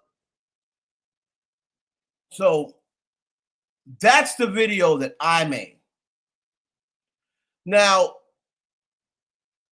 she must have caught wind that I made a video about her because she doesn't have many followers on Twitter, right? And she went and commented under my video. She said, I don't give a F, LMAO, LMAO. Right? Y'all really fell for that. Hold on. So that's what she said under my video. Then I said something else to her. I'll get to it. But now, here she is back. Later on, now, what did I say? Viral moments coming, Instagram interviews, podcasts. That's what I said, right? And now she's on TMZ, just like clockwork, just like your boy said she was gonna be. All right. Here she is on TMZ with Harvey Levin. All right. So why weren't you into it? It wasn't that I was into it. I was approached first and upgraded to VIP, and they don't give you any instructions on who, what, when, where, or how. They didn't tell you they were going to pull you on stage? They told me that it was a possibility of me going on stage, but they Lies, didn't confirm that until it was closer. No. There ain't no way that they put you in VIP and said there's a possibility you're going on stage. They said, I've been to one of those shows and coordinated one of them. They let you know from the beginning, you're going to be the girl going on stage. Don't give me this about they said it's a possibility because whether nobody else upgraded to VIP. No, they moved you down there before the show because they said you were going on stage. And don't tell me they didn't say who you was going on stage for. Don't tell me that. There ain't no way you didn't know that. But like you said, you were looking for attention. You already admitted that. Put a one in the chat if y'all can still hear me. Y'all still with me? Y'all still following? What's up?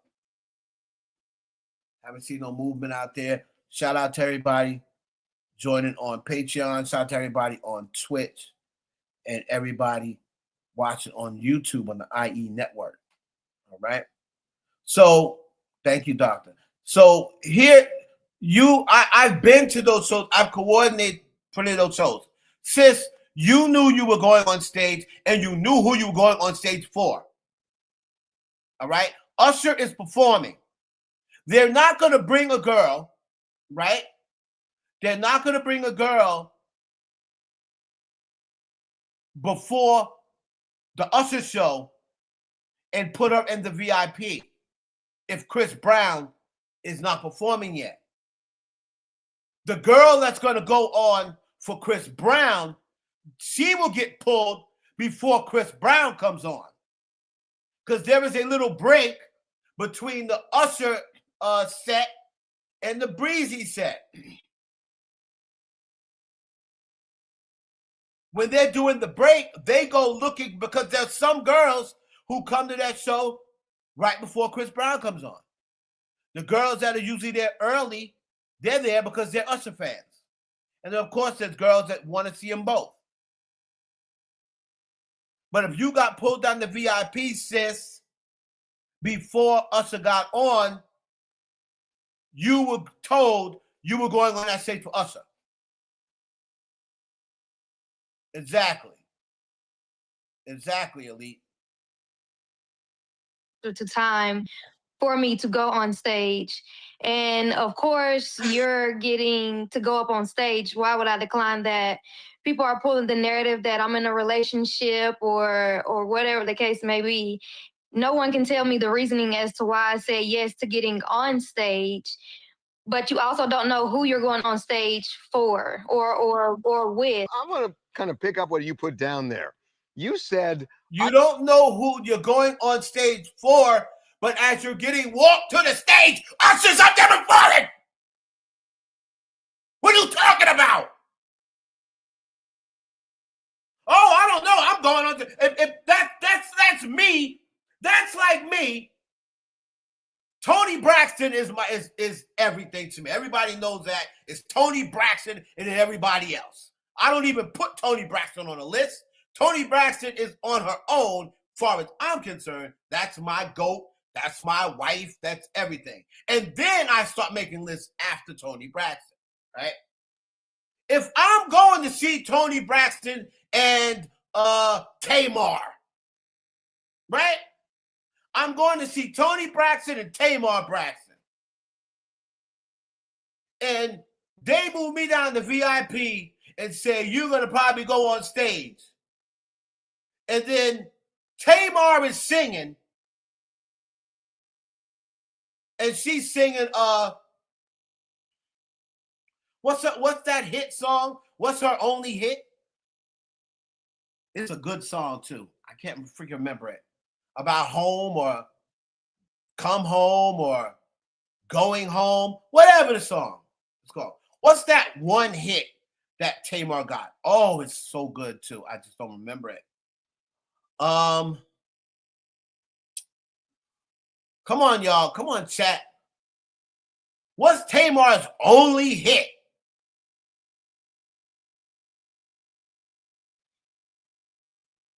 Kind of slow song that came out when she was on the reality show.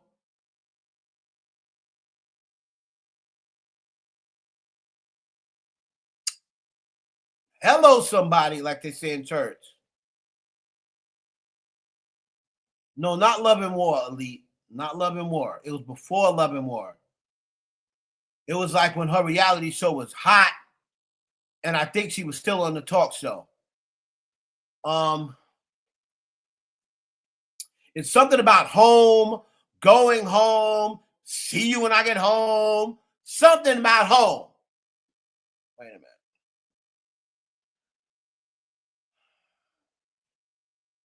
Y'all kill me.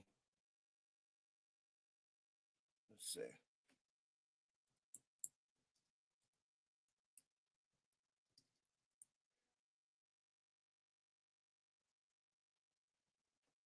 Coming home, right? Coming Home.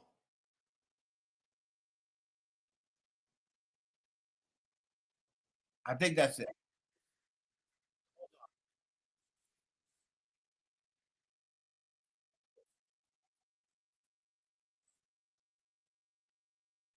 Um,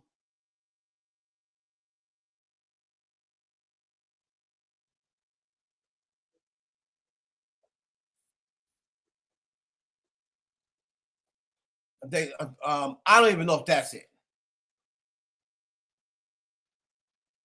No, I think it was Love and War.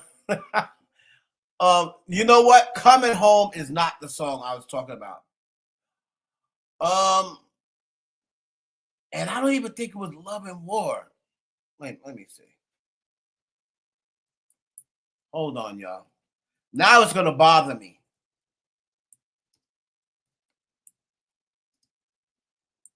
I don't even think it's Love and War either.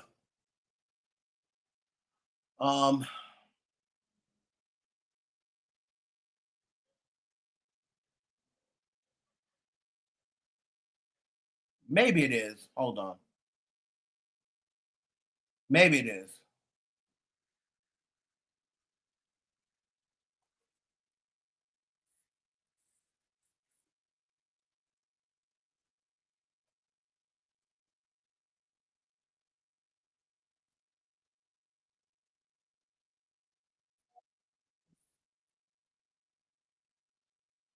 It's not that either. All the Way Home. Thank you. Thank you, Trees. That's the one. All the Way Home. Damn, she got Coming Home, All the Way Home. Damn. Yes, All the Way Home. That's it. Well, that's my song.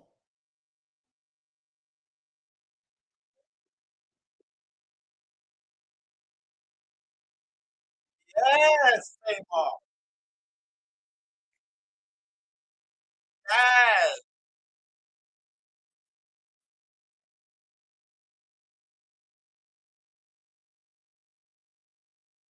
Hold on. Hold on. I'm sorry. I gotta we'll get back to it. Earl. I just need some time alone. Damn, He said, the hell of a kid. I just wanna leave, getting my car and now just drive all night. Turn up my phone, radio on it by so wonder. Yeah, 'cause I've been thinking about you all the way home. Ooh, I've been thinking.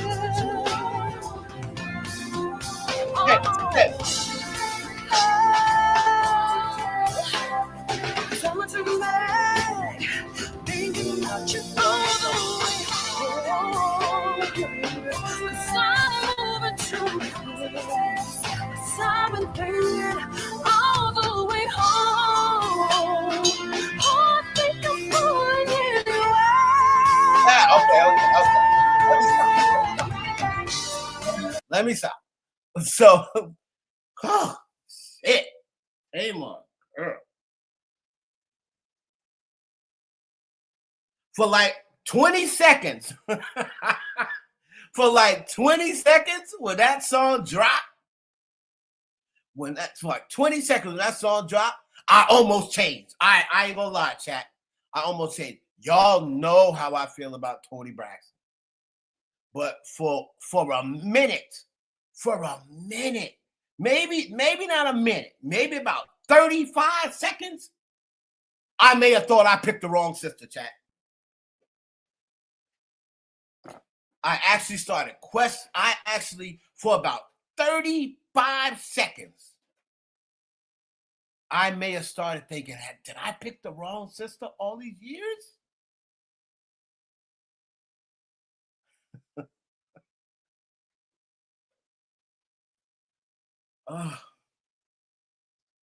Right, Desi. But then I hear Tony in her head telling me, You are so yesterday. And I'd be like, oh, wait, let me snap out of it. I do not want my wife saying that to me.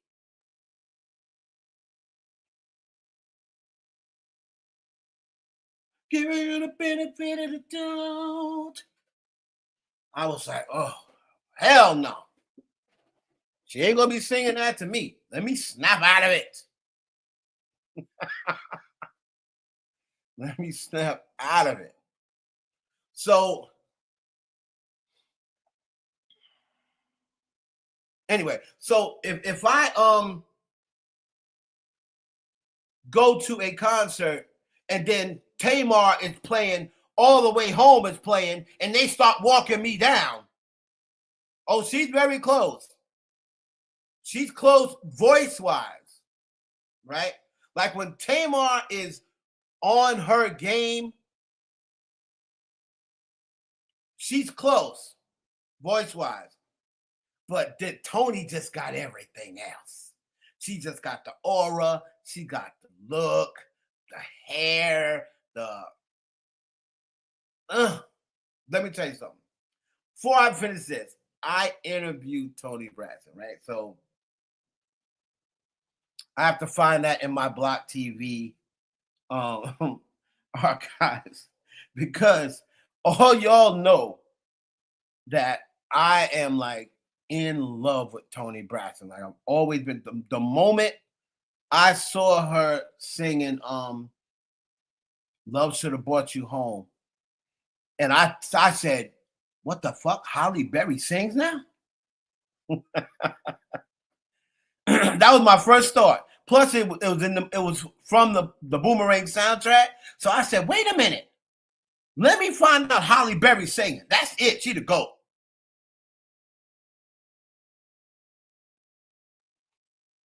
Right? I feel pain when I listen to Toni, but with Take It Light, you know a difference between 90s. Absolutely. Absolutely.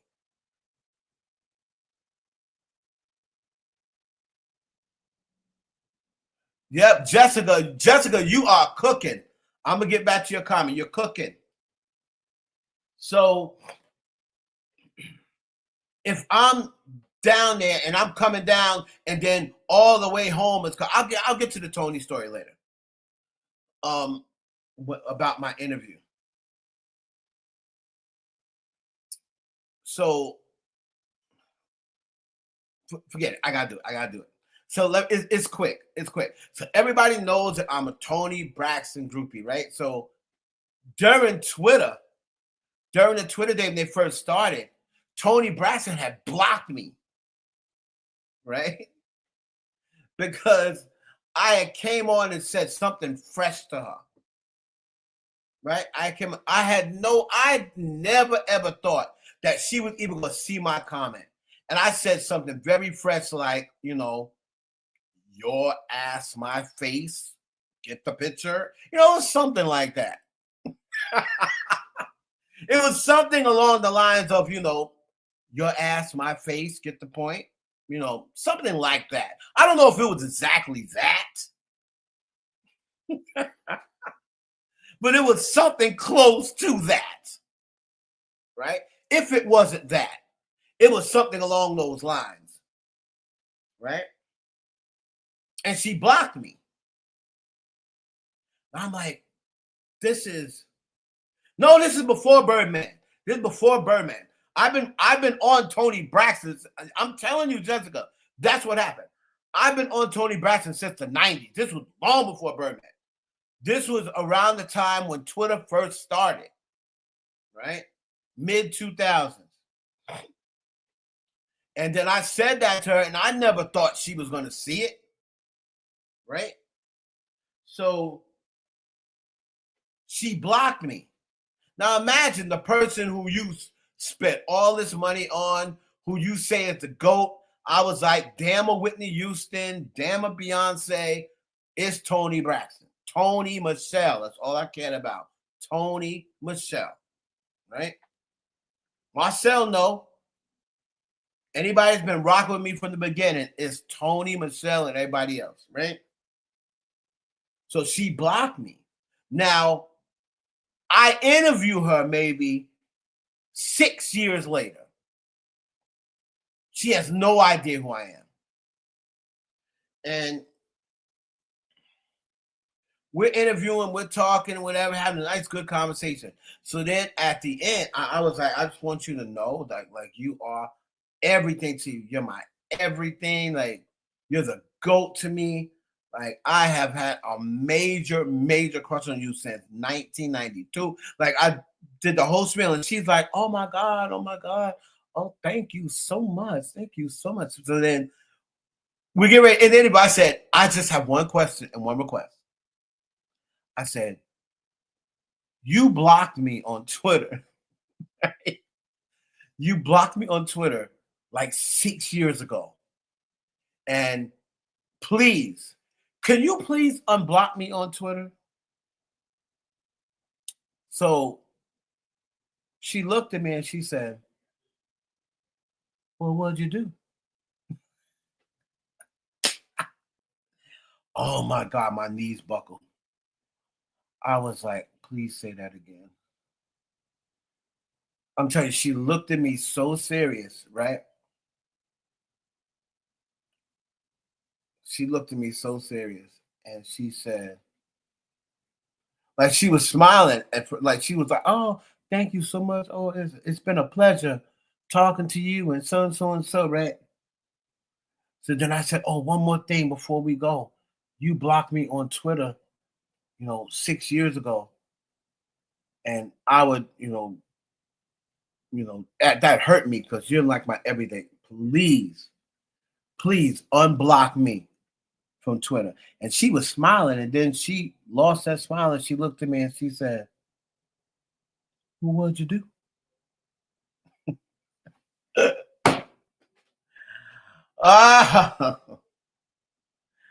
I was like, she said, because if I blocked you, you did something. Because I don't block people for no reason. She said, so what'd you do? Oh my God. And I said, I couldn't tell her. All right. Thank you. Thank you for joining, Doctor. I will definitely be on your channel. Thank you so much for coming through. So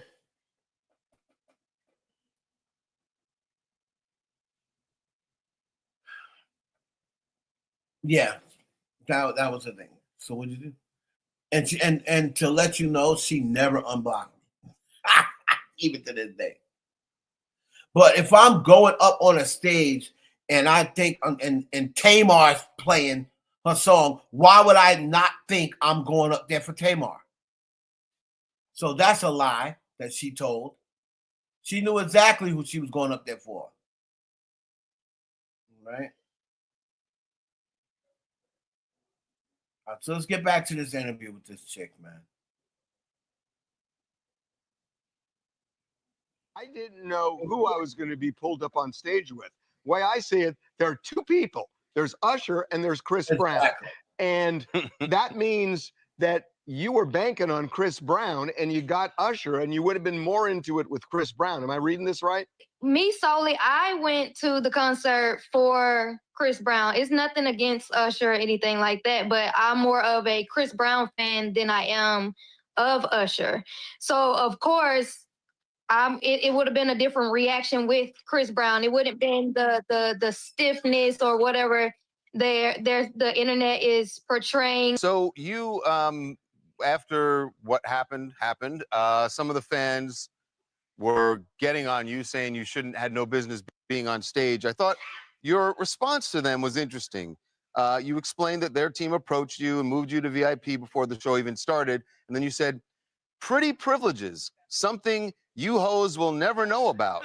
That post specifically was directed towards my city, which is why in that same post you see chat, which means Chattanooga, which is directed towards my city because my city is a crab in a bucket city. They were on the internet calling me out of my name. Don't say that about Chattanooga. It's a beautiful face. It's the truth. They were going ballistic on me, which is crazy because anything in Chattanooga, or if somebody does something that they don't get to experience, they just go ballistic if it's not how they would have done. Except that you got to know that there were a lot of Usher fans there too, and probably in Chattanooga as well. And in a way, you did kind of diss. You kind of dissed Usher. That's how it, Which is fine that they can feel away, but you also can't tell me about my experience. So if they had said to you, we're going to move you to VIP and we want you to be part of the show when Usher is up there, would you have said, no, thank you? Yeah, I would have said no. I would have said no. It was never my intention to rile all these people up and ruin the moment or. That's a lie. That's a lie. Because you said, why would I decline to come on the stage? Why would I decline to come on the stage? That's a lie. And Des, you says a slippery slope. It's really not, because she's 24 years old. Right? She's 24 years old. And I get that. Todd said, well, she wanted Uncle Chris. Well, that's fine. But what I'm saying is, then just say that. You know, a lot of people trying to use the age thing as it don't make no difference. Once you're 13, once you're in double figures older than somebody, it don't matter no more.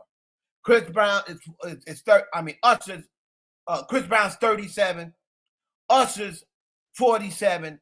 It don't even really matter at that point, because Chris Brown is 13 years older than her. So when Chris Brown was 23, she was 10. She was 10.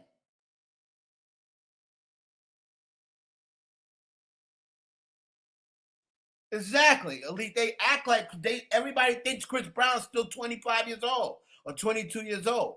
So when he was 23, she was 10. When he was her age, she was 11.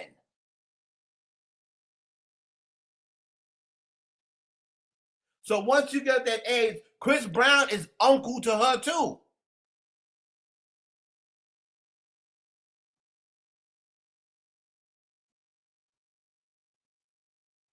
Because he's dating young women. I mean, but they all date young women.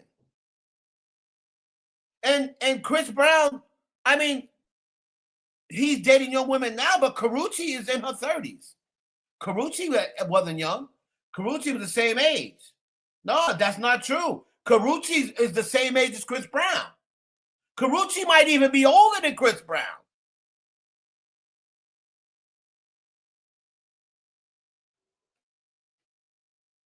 Well, yeah, now, because that's the new thing.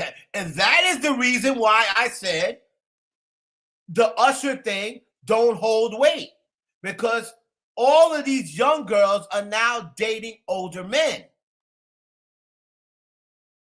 They all want a Gen X nigga. Don't y'all understand? I try to tell this. There's a girl I talk to all the time, and I try to tell her, you need an unk. You need an unk. Y'all need unks. Y'all see what these niggas y'all age is doing? They peeling y'all's caps back and not caring. Look on the news. Look on the news every single day. You don't see no Gen X nigga shooting no girl and taking their life and then killing themselves. We established. We ain't got time for that. The only ones that's out there killing 24-year-olds is 24-year-old niggas. You know what I'm saying? So that's why I'm saying, so that's my point. Right, Yoshika, she's a year older than Chris. So that's my point. That's why I don't think the Usher thing holds weight as far as age goes. So it has a lot to do with the shit that they talk about Usher online, the Diddy thing, the whole Herbie thing. All of that stuff plays a part in it. Because why would her aunt who is probably closer to Usher's age than her. Why would her aunt be talking shit about Usher? But not talking shit about Chris Brown, who has way more dirty laundry than Usher, and he's 10 years younger. But Chris Brown just pled guilty to something another case. Then he just got to give up 20 million or 30 million, whatever it is, to a girl he punched in the face. I think it was a girl.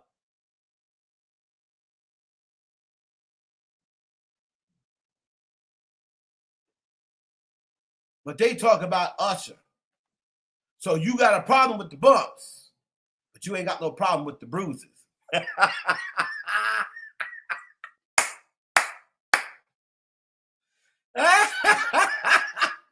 That was a bar. Y'all know that was a bar.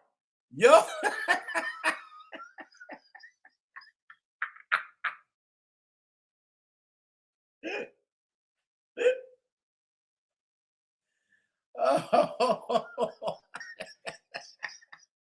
I gotta tweet that. So you know the bumps, because they say herpes, you get bumps and then bruises, like because Chris Brown with it. Y'all get it. And then the old saying, bumps and bruises. You're gonna go through a lot of bumps and bruises in life. And they talk about Usher with the herpes. So you got a problem with the bumps, but you ain't got no problem with the bruises.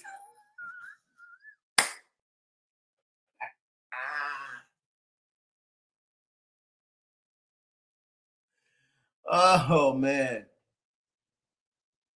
Yes. Chattanooga, Tennessee is his hometown. Yes. This is what made it worse. This is what's embarrassing. And this is why so many people are coming down on her. You don't embarrass Usher in his hometown. And I heard that Usher kind of like ended the show. Like he didn't get it. If I'm Usher, I'd said I'm somebody else. I don't even think he went and got somebody else. He was so embarrassed and so disgusted.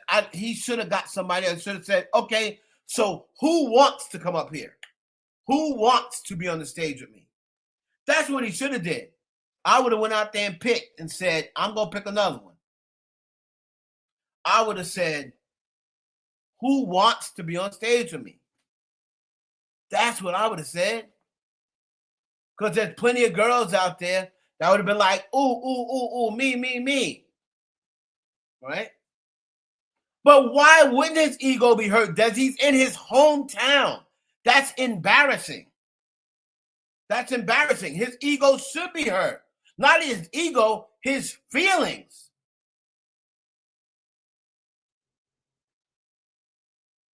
This is why you should be bi. Why? Latadrick Gardner.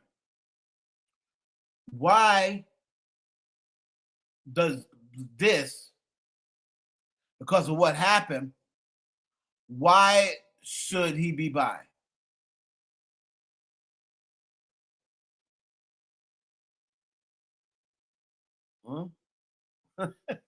Latadrick, I'm interested in hearing your logic.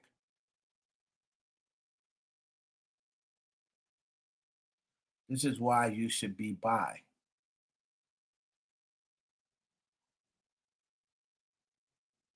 I don't know what the logic behind that is, but I'm interested in hearing it. So if you want to type it out, I'll definitely read it. Or this time, so why? So then you could just just bring another girl up. Just pick another girl, right? Pick another girl. So that's what I would have did. Now, if I'm Usher from now on, he's already made the comment. He already said that he preferred married women up there. right? Chris said the opposite. So Usher needs to talk to his people, who's ever bringing up these girls or interviewing these girls, and say, get the girls that are in relationships like me. And say, from now on, 30 and over. 30 and over. From now on. Right? 35 and over. If he had a male fan, the male fan would have been more excited. Okay. But you know we can't do that. And what the heck did Usher do for them to talk so much stuff about him? I have no idea. Again, these are people who I don't know what he did. He didn't do anything to any of them. But all I know is on my channel, I don't care about everybody else.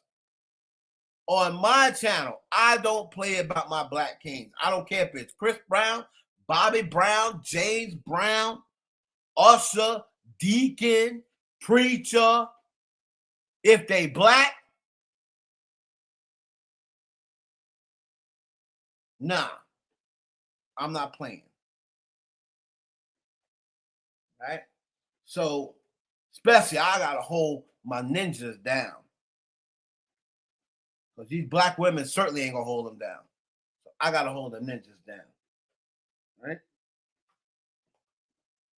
So, my whole thing is, again, if I'm Usher, I'm going to be like, all right, from now on, only bring up women 35 and older and who want to come on stage. Let them know, just in case she is telling the truth and saying she didn't know what she was coming on stage. Okay, let them know. You're going to be coming on stage for Usher. Are you okay with that? Okay. How old are you? How old are you? 35? Okay. 33, 34, we might be able to let you slide.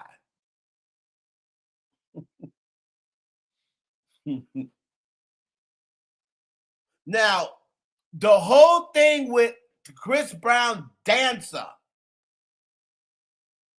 and then Usher's wife taking a picture with the girl. What's up with that? Now, I said, and I made a video, and I said, this is some divide and conquer bullshit, right? This is some divide and conquer shit. Because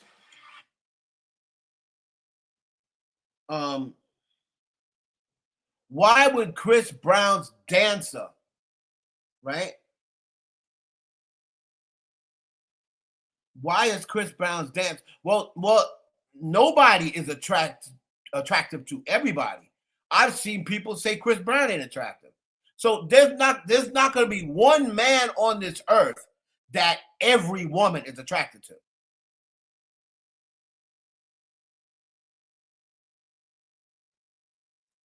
Because I see plenty of women say Chris Brown looks like a crackhead, or Chris Brown is got the crack jaw, or whatever. So nobody's going to be attracted. There's not going to be one man that every woman's attracted to.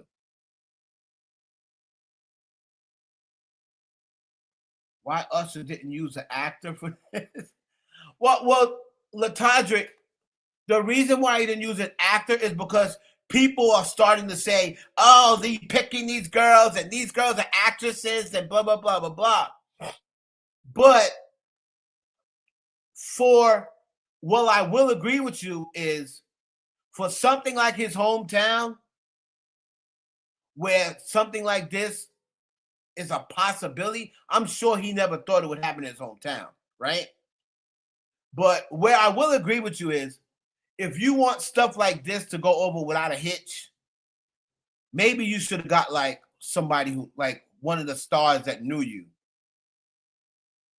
Kamora, Kamora loved grinding on Usher. She'll never, Kim Kardashian, well, Kim's is in a relationship now, so she probably wouldn't do it. But before she was in a relationship with Lewis Hamilton, Kim Kardashian loved grinding on Usher. Or Kimora, bring Kimora. Kimora do not give up the opportunity to grind on Usher. But probably because he's already done Kimora 2-3 times or whatever. But somebody else, you know what I mean? As far as actresses go, I mean, I guess you got a point. You got a point. Like if you didn't want nothing to go by hits, but if you notice lately, everybody's been like, "Oh, that's rigged." All the girls they pick are staged, and this, that, and the third. So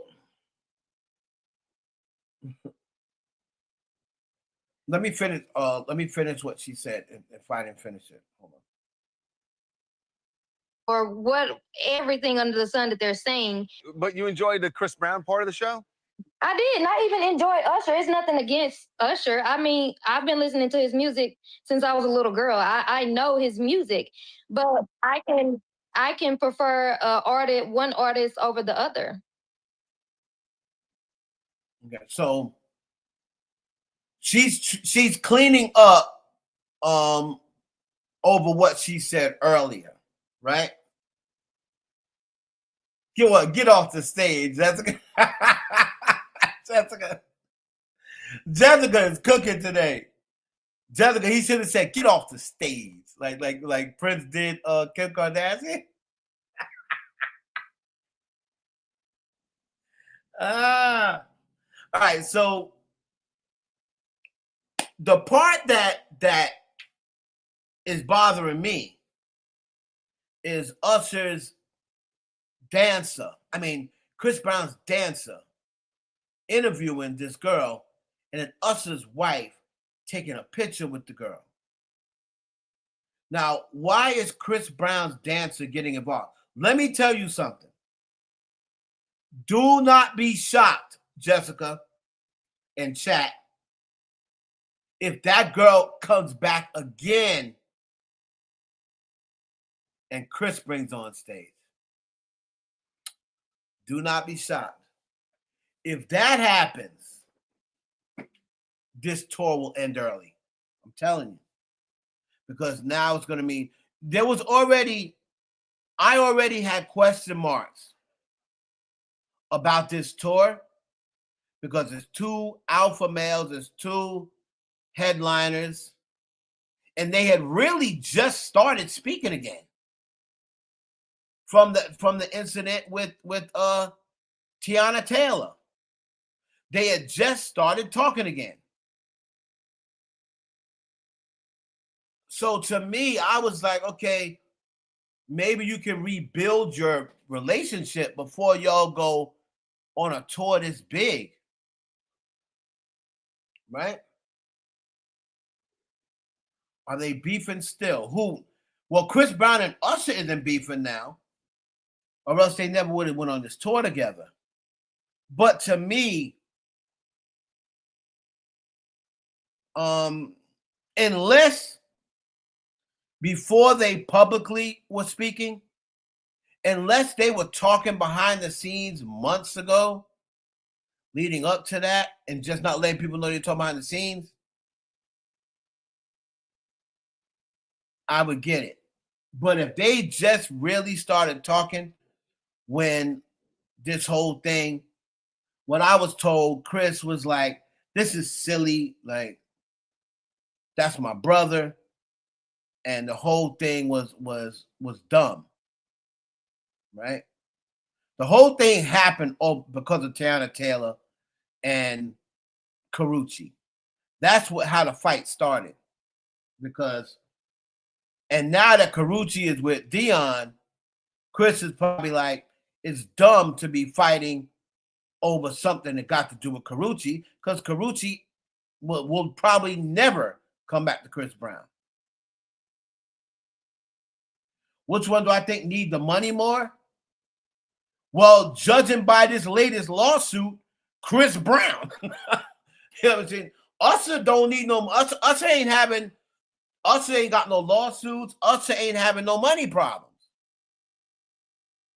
Right? From what I've been told, Usher don't have no money problems. Chris Brown got to pay out $30 million now. Right? Let me see. Chris Brown's lawsuit. Hold on. How much did Chris Brown just lose in a lawsuit? Okay.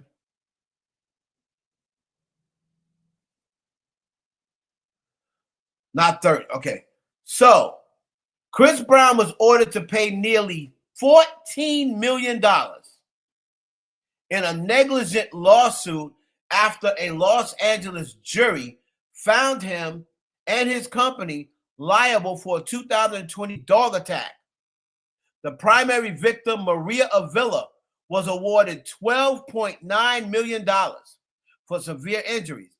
Her sister received $885,000 for emotional distress, and her husband was awarded $50,000.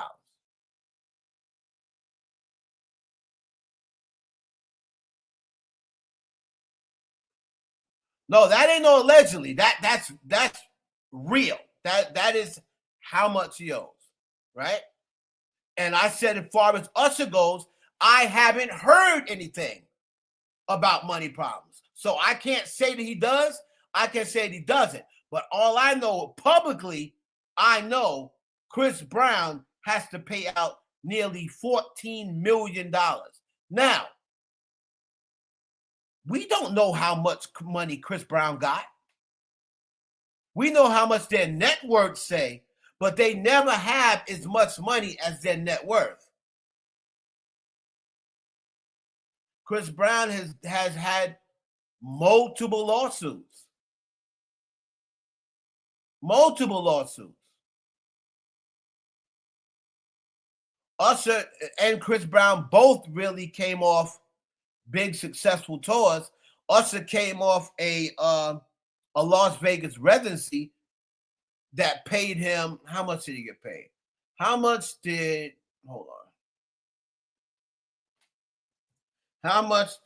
Usher make for his Vegas residency? So Usher, 2 Las Vegas residencies grossed a combined total of $114 million and box office revenue over 100 shows. So specific financial payouts or a flat rate salary for the artist were not specifically disclosed, as concert promoters typically operate on a split revenue or percentage. So if he was done by, it grossed $18.8 million from 20 shows and 84,000 tickets sold. Each performance, he was roughly paid $1.2 million. So if Live Nation, I don't know whether Live Nation did it or whoever did his Vegas residency, if it was Live Nation, I know for a fact takes 13%, right? Takes 13% of your gross. So if he grossed $114 million and Live Nation takes 13%, I ain't got time to do no math. But 13% of $114 million is roughly about $3 million, maybe? $3 million, $4 million, something like that. And then the rest, he has to pay out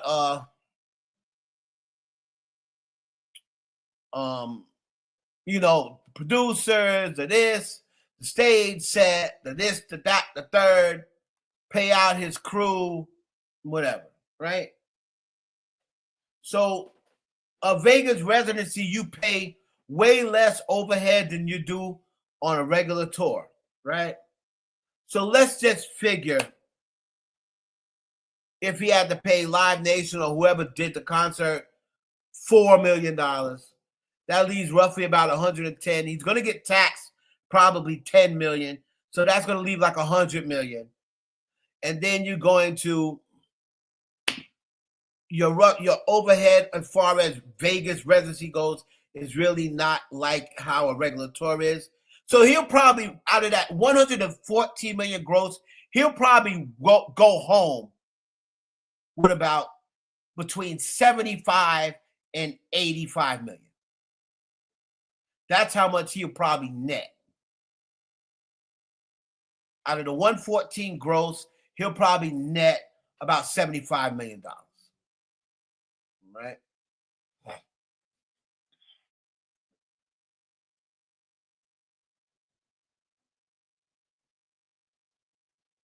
Well, neither one of them need need each other. Neither one of them needed each other because they both just sold out tours. Usher don't need Chris Brown. Chris Brown don't need Usher. So they were doing this just as a come together type reunion thing just to get money together.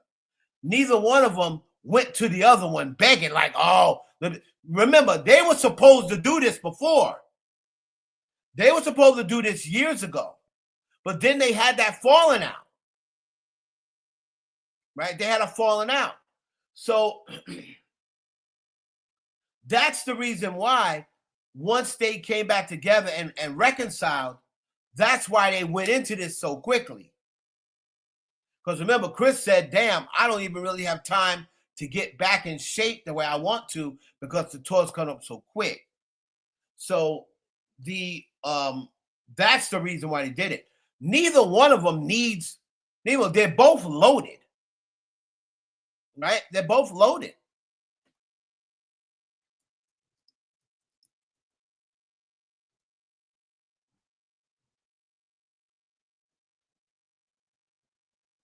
So I was always taught when I was in the entertainment industry and then when I was working with Burt Bedell, right?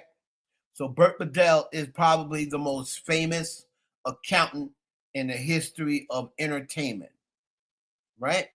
So Burt Bedell used to tell me about net worths because I used to be like, oh, so-and-so worth this, worth that. And he would always say, Evan, their net worth is not how much money they have.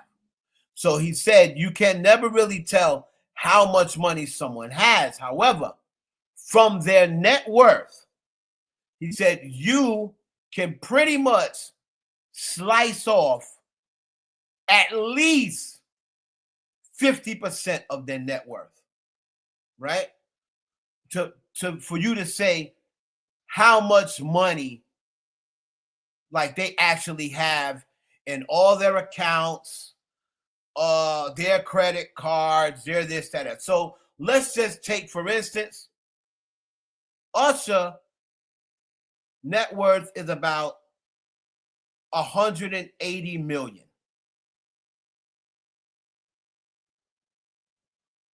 And his last check was 2025. It was about 180 million. So now it's going to go up because of this tour. But the last time, 2025, was about 180 million. So according to Burt Bedell, who was the most famous accountant in the history of entertainment, he probably has $90 million in the bank. Because that 180 million is roughly, if he put all his assets into a bowl and took away his liabilities and put his homes, everything that's worth money, paintings, homes, whatever else, and whatever deals he's got for the future, and you put them into one big bowl and melt it down, he would have $180 million. But of course, that's impossible to do. So to get a general idea of how much money they have right now, general idea, of course, you'll never be able to guess unless they show you their bank account. Now, I remember years ago, y'all remember when the game showed y'all his account? And it said he had $13 million. That's before the whole thing when he got sued and whatever. The game had $13 million in his account. Think about this. The game. You don't think Usher made triple the amount of money the game has made? Now you're talking maybe 10 years ago. It was before all them lawsuits. The game showed his receipt and said $13 million. I said, oh shit, the game got that much money?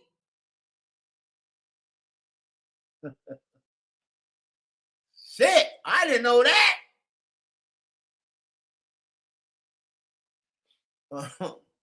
I didn't even know the game had that much money. But then he got sued. He may have made a mistake by showing his receipt because he got sued after that, and he had to give up the money for that lawsuit and all this other shit, right?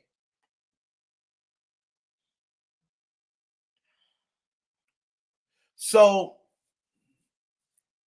yeah, neither one of them need Usher. Don't need Chris Brown. Chris Brown don't need Usher. They both have already proven that they can do concerts on their own.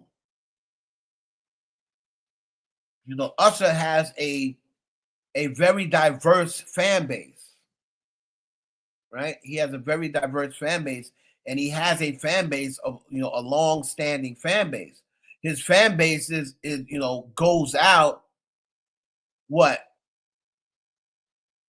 close to almost 10 years ahead of Chris Brown's fan base,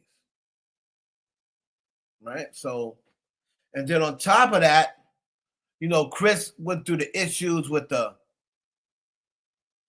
you know, the abuse stuff, and it slowed down his fan base for a while.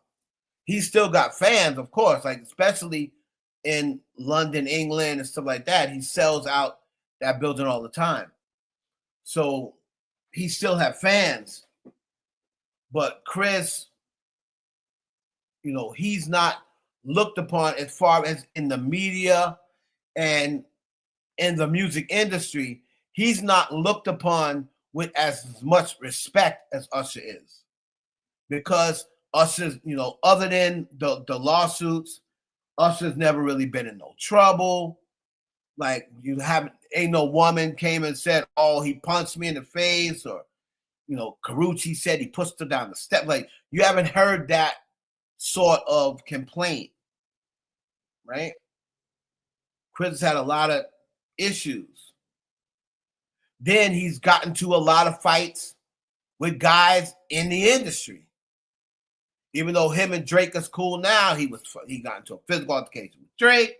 He got into a physical altercation with the Migos. He got into a physical altercation with Usher. I mean, so he's gotten into several physical altercations.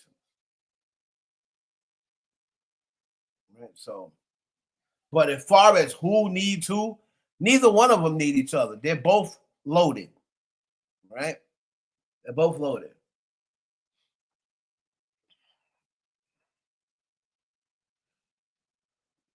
So I don't know whether this girl. All right. So why weren't you in? Out and said anything else to me?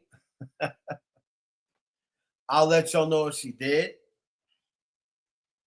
But I ain't thinking about that girl. I just made another video. I don't know whether I posted it or not.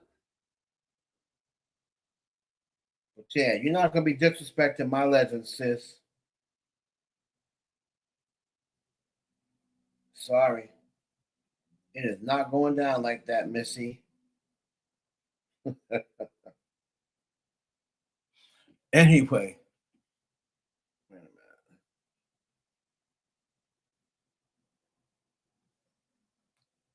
All right. The WNBA drama. Oh, this is funny. This is funny. So, y'all know it's nothing but a big old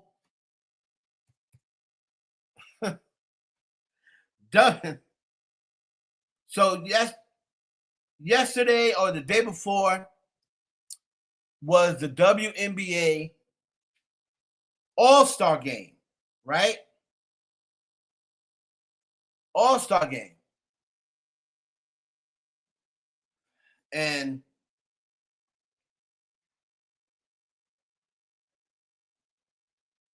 yeah, Frank Ocean. Now Tyson, he was about to get into it with Tyson, but then Tyson Beckford showed up on social media shooting off them guns, and then Chris was like, yeah, maybe I'll leave him alone. Let me tell you something about Tyson Beckford before I get into the what's it called. I almost got into a fight, not against Tyson Beckford, but I almost got into a fight with Tyson Beckford involved, but he was on my side. And let me tell you something. Either Tyson Beckford got hands or he make people think he got hands. Because when I was doing an event, and I was doing an event with this model that was big in the mid-2000s named Amazing Amy, right? White model, BBL, all that. Like, but her butt was natural before the BBLs, right? So I did a event that I was filming with Amazing Amy. So I was gonna get Tyson Beckford to come out to my event, right? For Block TV. So when Tyson shows up, I wanted him to be like Amazing Amy's +1. Like, so for the night, they were each other's date, right? Even though they didn't know each other. She was going to be his date for the night. And then there was an altercation with me not being able to bring the camera inside. And this security guard was trying to get fly with me, right? So the security guard was like, oh, I'm standing across the street and I'm filming. Security guard's going to walk across the street talk about, oh, you can't film. You can't film. So I said, bro, I'm across the street. You can't come over here and I said, I'm telling you, if you touch my camera, bro, it's going to be the last camera you ever touch. I said, because I'm not on your property. He talked about something. Oh, then I'll come and take your camera. I was like, come on and do it. Come on and take my camera. Come on and take my camera. So Tyson Beckford was showing up. And at the time where this interest, I said, yeah, Tyson, they're not letting me in with the camera, this, that, and the third, right? So Tyson Beckford was like, man, come on, right? So I'm going across there with Tyson Beckford. And then that same security guard, now he's trying to stop him. And then Tyson was like, man, if you don't get your hands off of me. And then he was like, he can't come in. If you're with him, he can't come in. He's barred from coming in. If you're with him, you can't come in. And then Tyson Beckford, he had this leather vest on with no shirt underneath. He said, if you harassing him, you harassing me. I was like, yeah, Tyson, yeah. That nigga took that vest off. That nigga was cut. That nigga was built like a damn superhero. He was like, you ain't fuck with him. He's coming in. So we got into about to get into a little scuffle outside. Tyson Beckford held me down. He was like, you come in. I ended up coming in too. He was like, you come in. Fuck that nigga. Fuck that nigga. You coming inside. So, and I ended up getting inside with Tyson Beckford. So he kind of saved the night for me. You know what I mean? So when Chris Brown said about Tyson Beckford, that nigga Tyson Beckford showed up shooting guns, that nigga Chris got off that real quick. Because Chris does that over Carucci. He has this thing. I think now that she's with Dion, I kind of think he has enough respect for Primetime that he was dissing all the other guys she was with. He dissed Victor Cruz. He dissed what's her name? Not a Marion, but Marcus Houston. Like he dissed all them other people, but he didn't diss Dion. Right? He didn't diss Dion. So I think he's kind of realizes now that Carucci probably ain't coming back.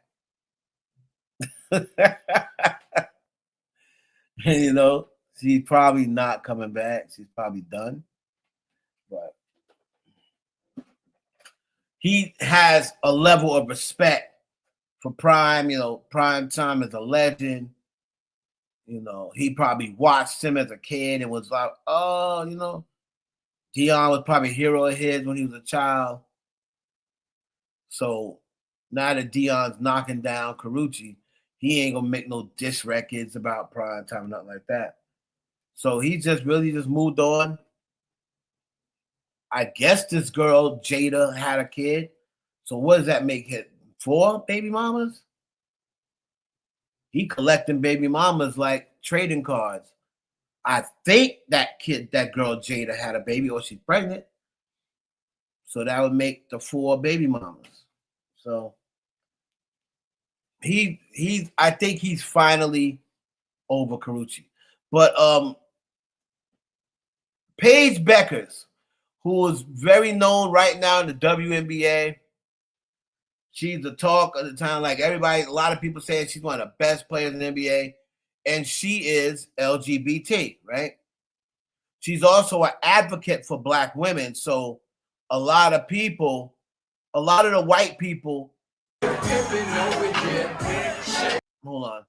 A lot of the white people don't really like Paige Beckers, and they don't consider her like how they consider Caitlin Clark, right? They really consider like they consider Caitlin Clark. Because Caitlin Clark is more known like she's a white girl, she's straight. Paige Beckers is LGBT, right? And she's a big advocate for Black women in the WNBA. And white people don't be liking that, right? Well, look at her. And that is Natasha Heidemann, and she's one of the stud buds. So she's definitely, and she might be putting her jacket on. So, look, she touching her on the. Look at Natasha Howard in there instigating. Look at Natasha. Is that Natasha Howard or is that Jonquel Jones? Is that Natasha Howard or is that Jonquel? Maybe it's Jonquel Jones. I'm not sure. But all these girls are dancing on each other. The WNBA. So, that's Natasha Howard, I think. I think that's Natasha Howard. So as we all know, Desi, I'm sorry, I like this. So as we all know, Paige Beckers dates AZ Fudd, who was the number one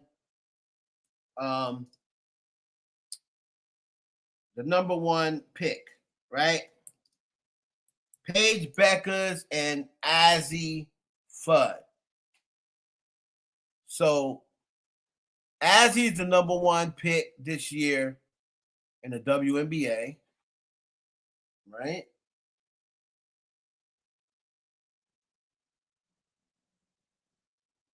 Let's find her.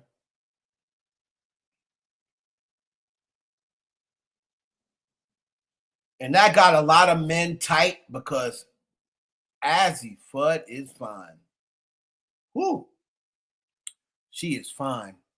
She fine, right? She fine.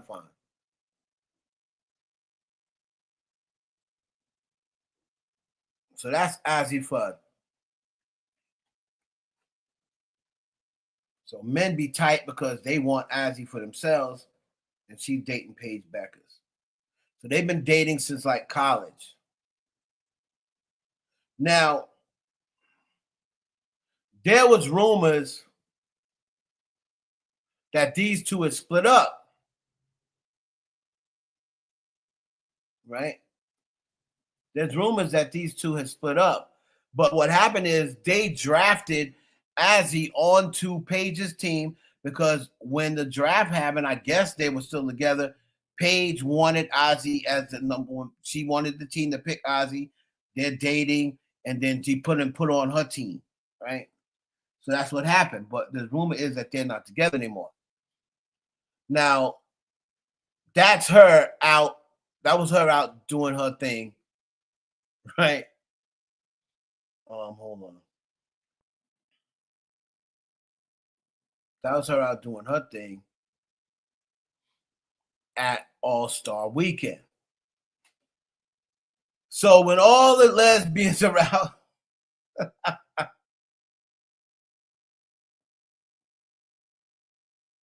and people are saying this is why she can't be the face of the WNBA. You have to maintain a professional image. Did you see Caitlin Clark or Aja Wilson acting this way? And this is what they're talking about Paige. They're saying she can't be the face of the WNBA because look at what she's doing, right?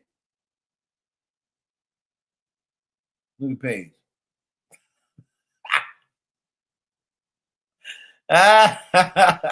Paige. Oh my God. Natalia Heidemann, or she's a stud bud. Look at Paige. Child.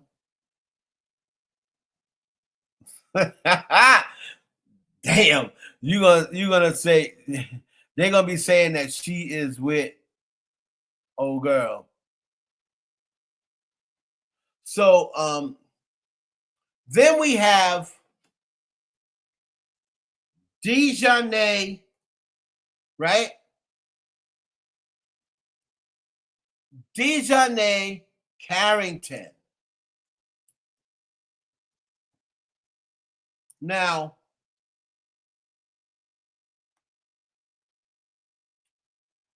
Dejanay Carrington, that's her right here. She is fine. She's one of the finest women in the WNB freaking A. And she is LGBTQ, right? This is who she is dating right now. So she's dating Jackie Young. Look at Dejanay Carrington. That don't make no sense.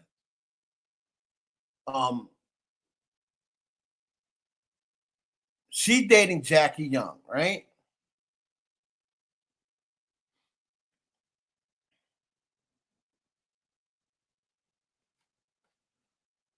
But Dejanay Carrington got into something over the WNBA All-Star Weekend. Now, Dejanay is hurt. She hasn't played all year. But somehow she stay on these blogs, right? She stay out at these games. She goes to see Jackie play a lot. Here comes the message. Can y'all still hear me? Here comes the messiness, all right? Here comes the messiness.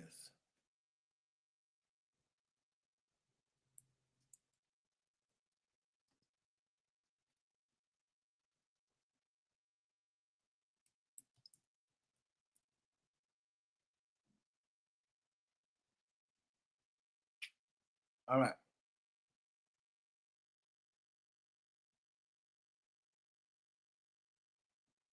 So,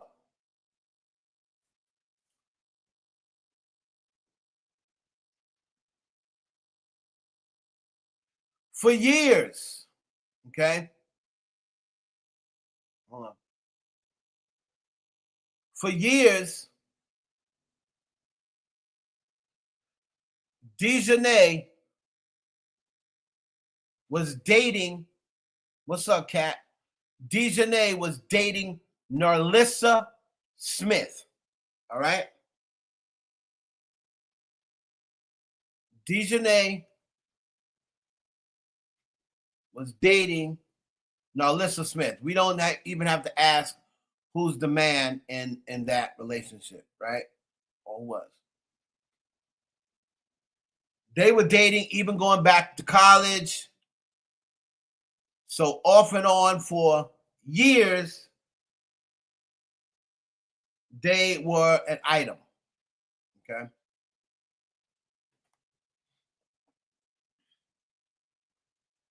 When Narlissa got traded, then they traded Dejanay to the same team. One time, Dejanay got into an argument with her own teammate. The teammate was fighting her girl, Narlissa.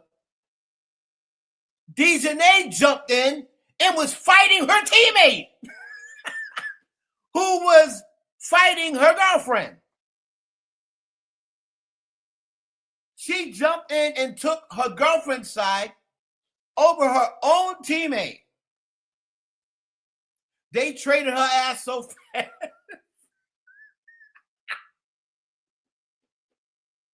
So the problem is with Dejanay, she's a good basketball player, right? She's a very good defender. You know, she's a very good defender. She has a lot of defensive energy, and she can shoot the three ball. But Dejanay gets too personable. She gets too emotional, and she lets her relationship into this shit too much, right? She lets her relationship into the shit too much. So they separated, they traded them. So they ended up breaking up, right? They ended up breaking up. Narlissa gets traded away from the team that Dejanay was on, and Narlissa gets traded to the Las Vegas Aces. Right? She gets traded to the Las Vegas Aces.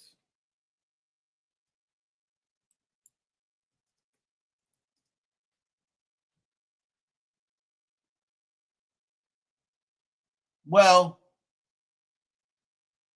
hold on. Yeah, she gets traded to the Las Vegas Aces.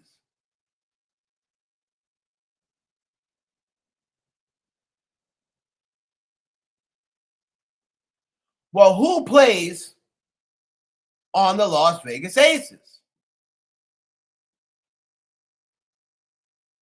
Right? Hold on.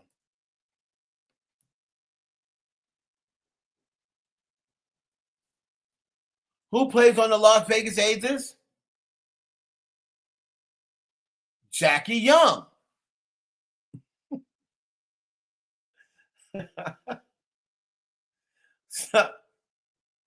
Jackie Young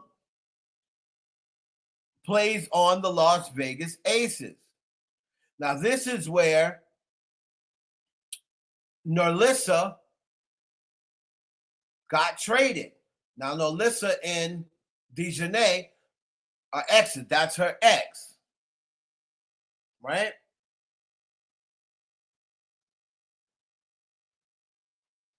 That's her ex.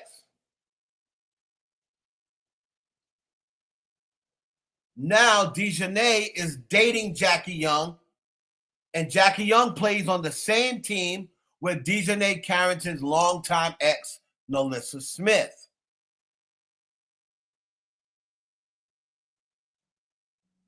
Now, this is where it gets messy.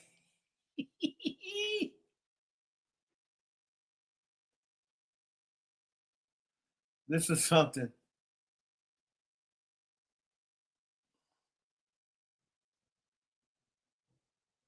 Here was Elizabeth deleted. Tweets have fans convinced she's reacting to Dejanay character Jackie Young.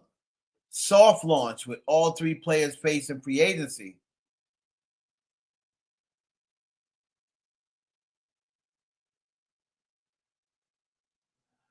Alyssa Smith and Jackie. What did she say?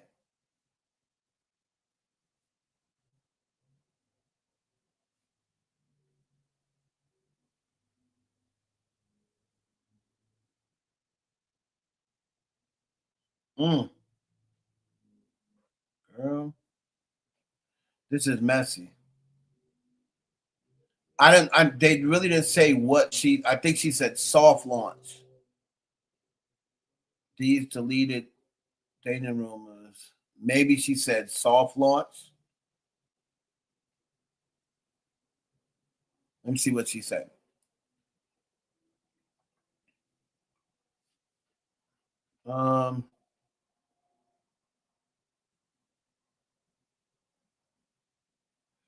Deleted to. Okay, so she just laughed. She just put a laughing emoji. Okay. She just put a laughing emoji. So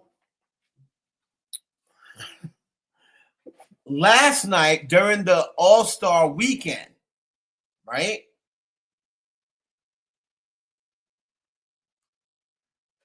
Dejanay decides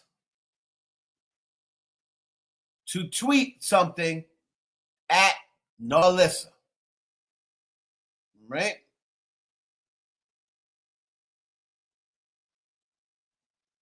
So let me see. Let's get to it. Let's go to it.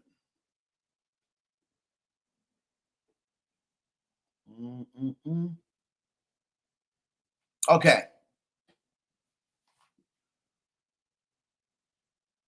Let me share this screen because this is messy. This is messy.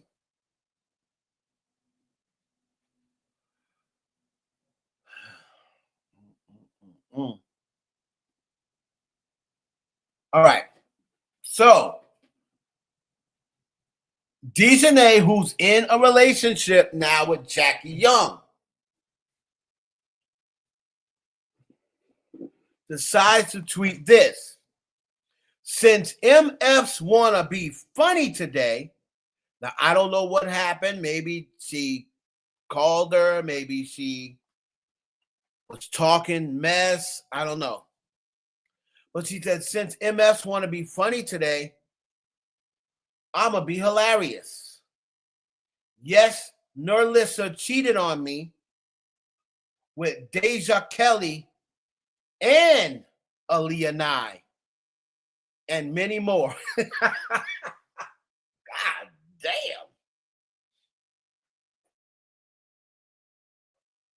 So Narlissa was just throwing that dildo everywhere, huh?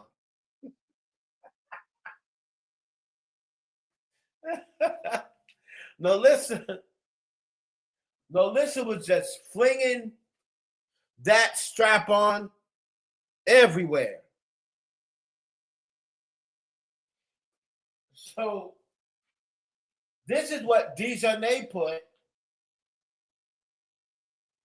Now she was probably lit. You know what I'm saying? They're drunk. They're all drinking. Right? They're all drinking. They're all drunk. Y'all let me know if my fan is about. It's hot in here in my studio. Y'all let me know if my fan is interfering. If it is, I'll cut it off.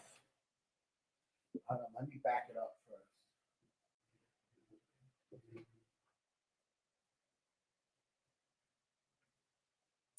Y'all can let me know if my fan is interfering with my audio. Cat, Project, Desi, Marcel. Whoever else is up in here. Y'all let me know whether the fan is interfering with the audio. Hold on.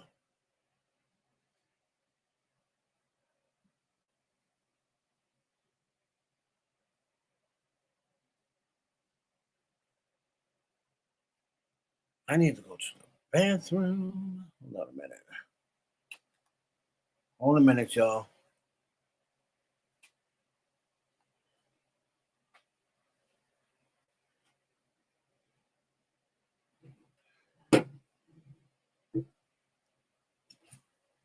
Oh my God. Pee really bad. Come on, y'all. Speak up. Speak up. I gotta know because it's burning up in here. But if my fan is interfering with the audio, then I'll cut it off. I'll just have to burn up. Y'all gotta let me know something.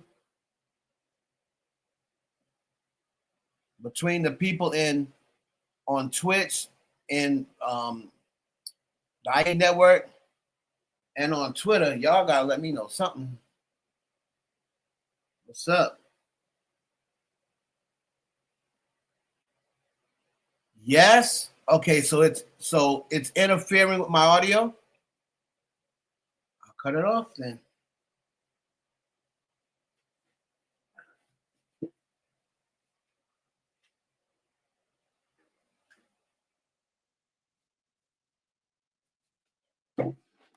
Why is Desi the only one answering? I see all you ninjas. I know y'all hear me. I know y'all hear me. Oh, you said no, we can hear you. Okay. I cut it off. You said yes. I said, did it interfere with my audio? You said yes, girl. Oh, it's all good? Yeah, I know it's all good now. I cut it off. I'm burning up. Oh my God, y'all.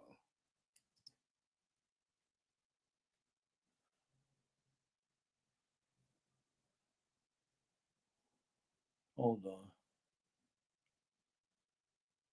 I gotta go to the bathroom, y'all. Ouch.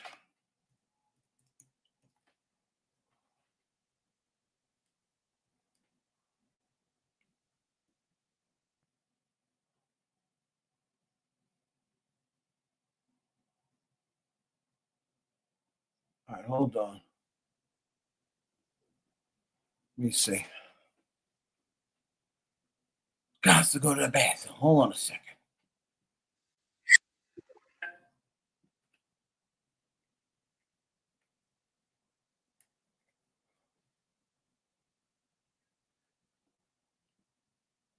We get. Oh, okay. You can hear me before? Good, because I got to turn back on. I'm burning up in here. Let me go to the bathroom and take a quick break, and y'all can check this out. When I interviewed my much richer brother, LL Cool J, he was talking about he did. I believe this is when he dissed Timberland, right? When he dissed Timberland. Kichigo's going through a midlife crisis. Why you say that? Why you say that, Jess? I'll come back when I answer. When I come back, I'll answer that. Hold on. Let me go to the bathroom real quick.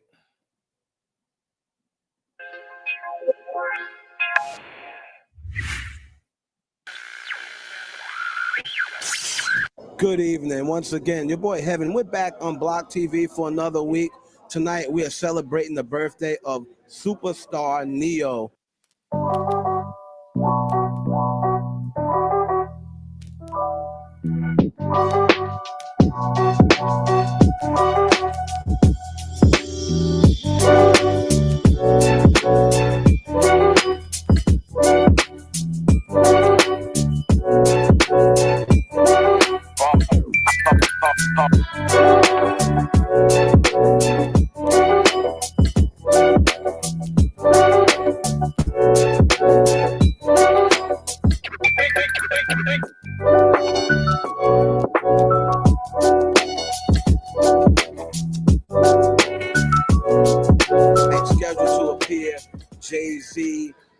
Melissa Ford, Neo. We got a little bit of everybody coming through. Kerry Rhodes, Thomas Jones. We got the sponsors going through. Compound Entertainment, the record label, Belvedere Vodka, Leaf, Atlanta. Holla back at your boy. We having fun up in here. We got the body glitter girls. We got the hors d'oeuvre girls with the hors d'oeuvres all over their body. That's right, I'm undressing them here on Block TV. Your boy Heaven. You ain't gonna see me much tonight. I'm in the party, you dig? Holla back at your boy.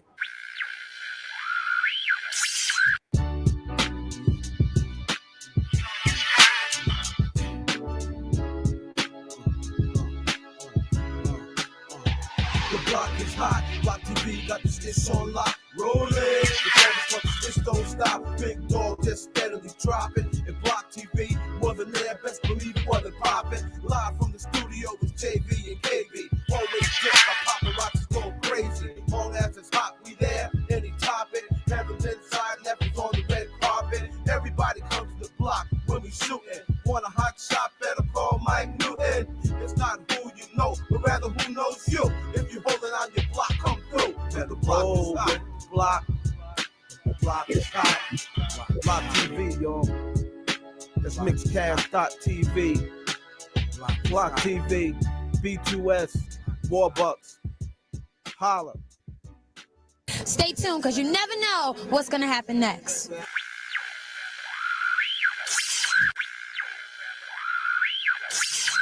What's up, it's your boy Heaven. We're here on Block TV at the Tribeca rooftop for the birthday party for Neo. Behind me have the superstar publicist, Miss Everything, Miss Nicki Minaj. Okay. I'm back. Hold on.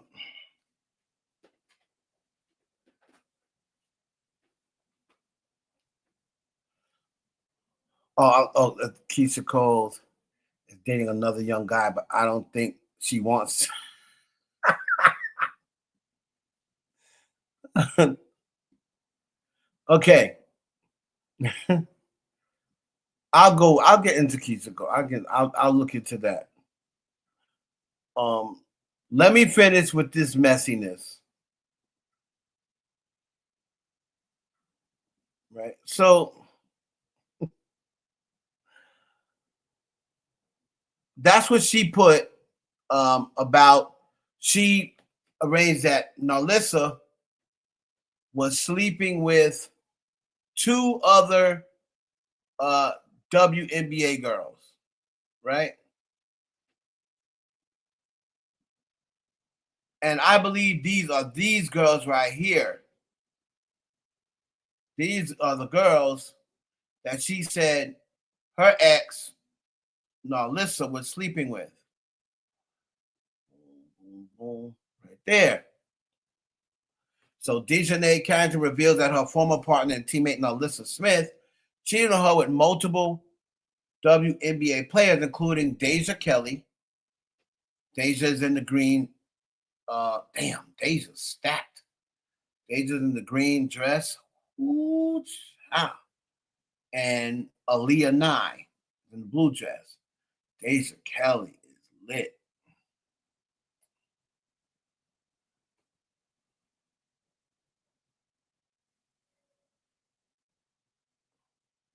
You was on YouTube. What happened? They kicked you off? I don't know why. I was on your YouTube. I don't know why they would kick off that music is my music. So I don't. Did they kick you out the YouTube?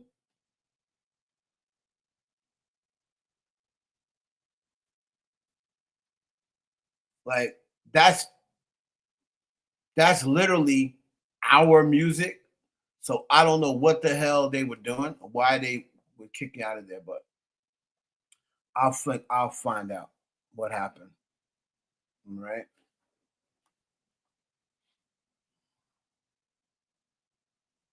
So Nalissa responded back. Oh, you're gonna tell me? Okay, Purple, thank you.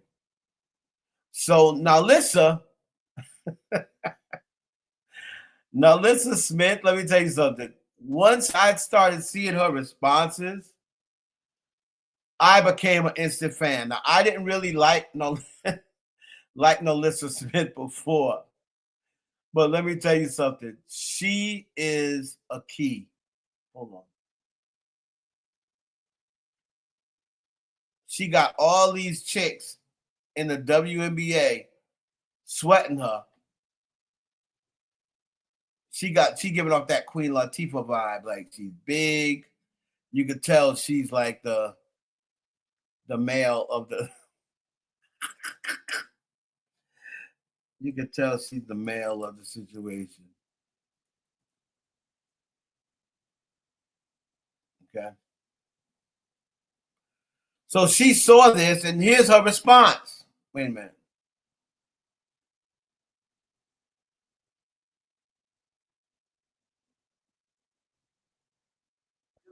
Here's the short response. Then there's more. Let me see. I want to get like the full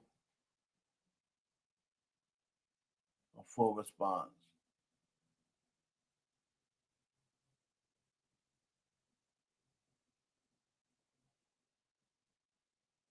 Damn, Alyssa was knocking them all down.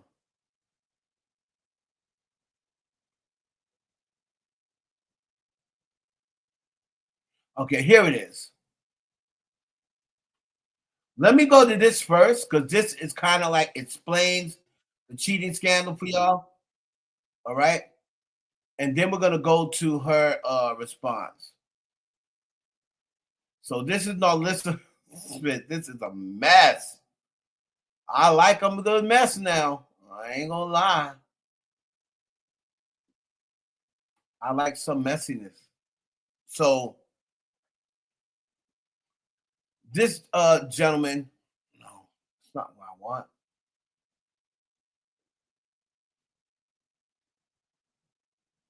Okay. This right here. So this is the he's explaining the WNBA cheating scandal. And then we're going to get to Nalissa response, because her response is everything.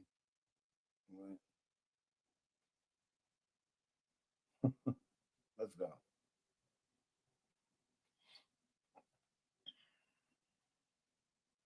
Cheating scandal going on in the WNBA.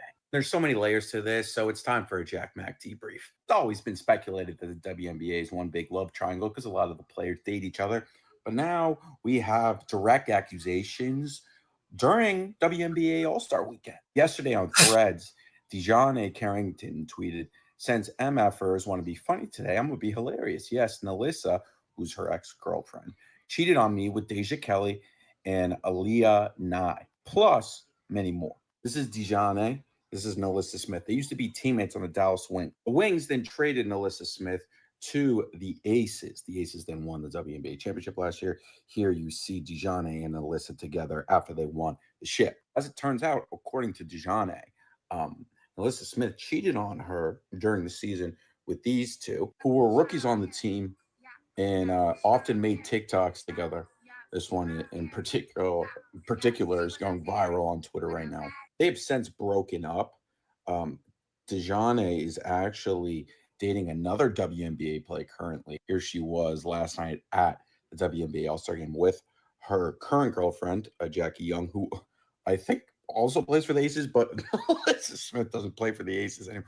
It is crazy. It's often said, oh, why don't they make a heated rivalry about women's sports? Well, here's the thing. You don't need a heated rivalry about women's sports when it just exists. It's the WNBA. Nalissa Smith went on Twitch tonight and started playing the infamous saxophones in the background.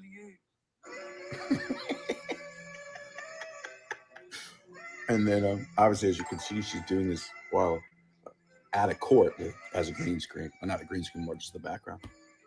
I think she's laughing. She's a real villain. She also said on this stream, whether she cheated on me or I cheated on her, why are we bringing this to the internet a year later, especially when you are in a healthy, happy relationship? That's the relationship I just brought up with Jackie Young. Fans are very into this. They've even made flow charts.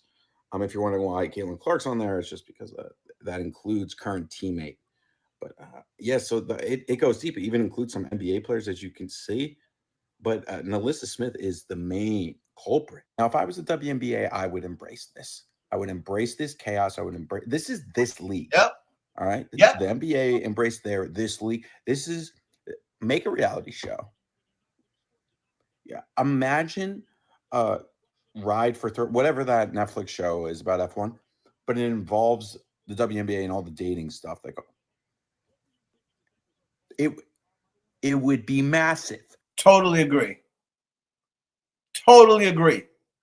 Totally agree that they need to make a reality show about the WNBA and get all of these relationships about it. Oh my God. That would blow the WNBA up. Right? Fuck a Caitlin Clark. This will blow it up way bigger than Caitlin Clark. If they're on reality, they're getting filmed. You see what happens in the locker room. Girl teammates have gotten the fights that's in relationship together. Then they break up, and then you gotta see if they can coincide. Now that they done broke up, so that would be a moneymaker. Now,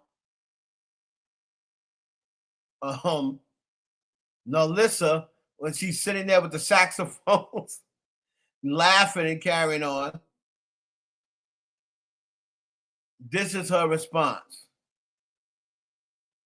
Right? Hold on. That's the response about the party.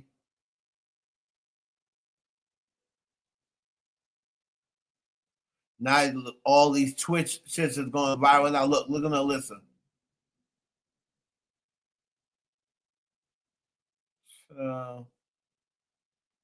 Hold on.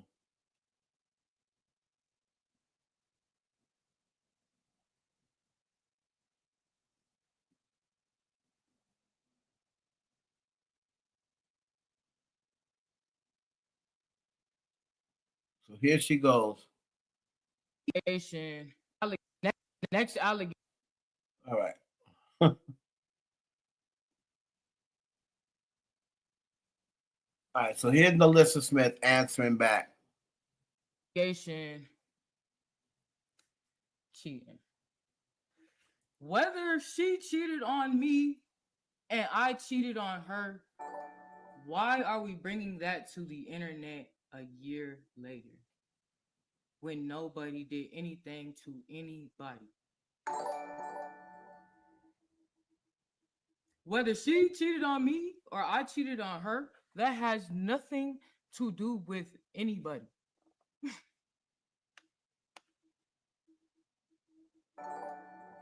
Like what? That don't even make sense. Then to bring it to the internet a year later is crazy. Just for fun, that's ridiculous. Especially when you're in a happy, healthy relationship. I would never in my life do that to nobody if I was in a happy, healthy relationship. Next allegation. You can tell that she's throwing that. That is apparently what Dejanay probably said to her. I'm in a happy, healthy relationship. So she's probably like, if you're in a happy, healthy relationship, right? If you're in a happy, healthy relationship, why are you doing all this?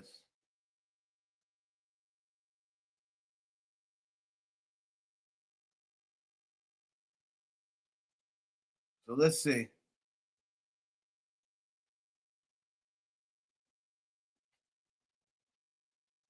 Rulings are final. This is Judge Judy. It's an echo. Y'all can hear me now? Y'all can hear me now or what? He's responding back playing saxophone.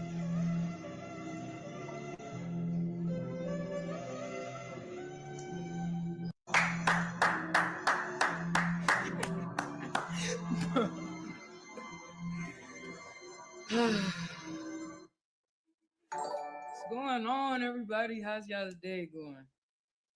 How's y'all's day going?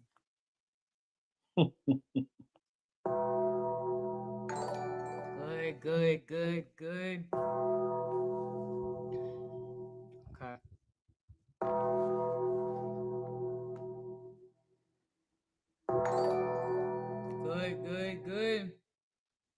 Totally agree. Startle my cat.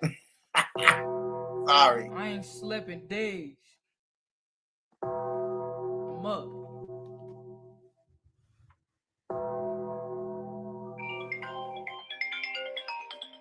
Here we go. Let's get straight to it, man. Let's get straight to it. There's been a lot of allegations.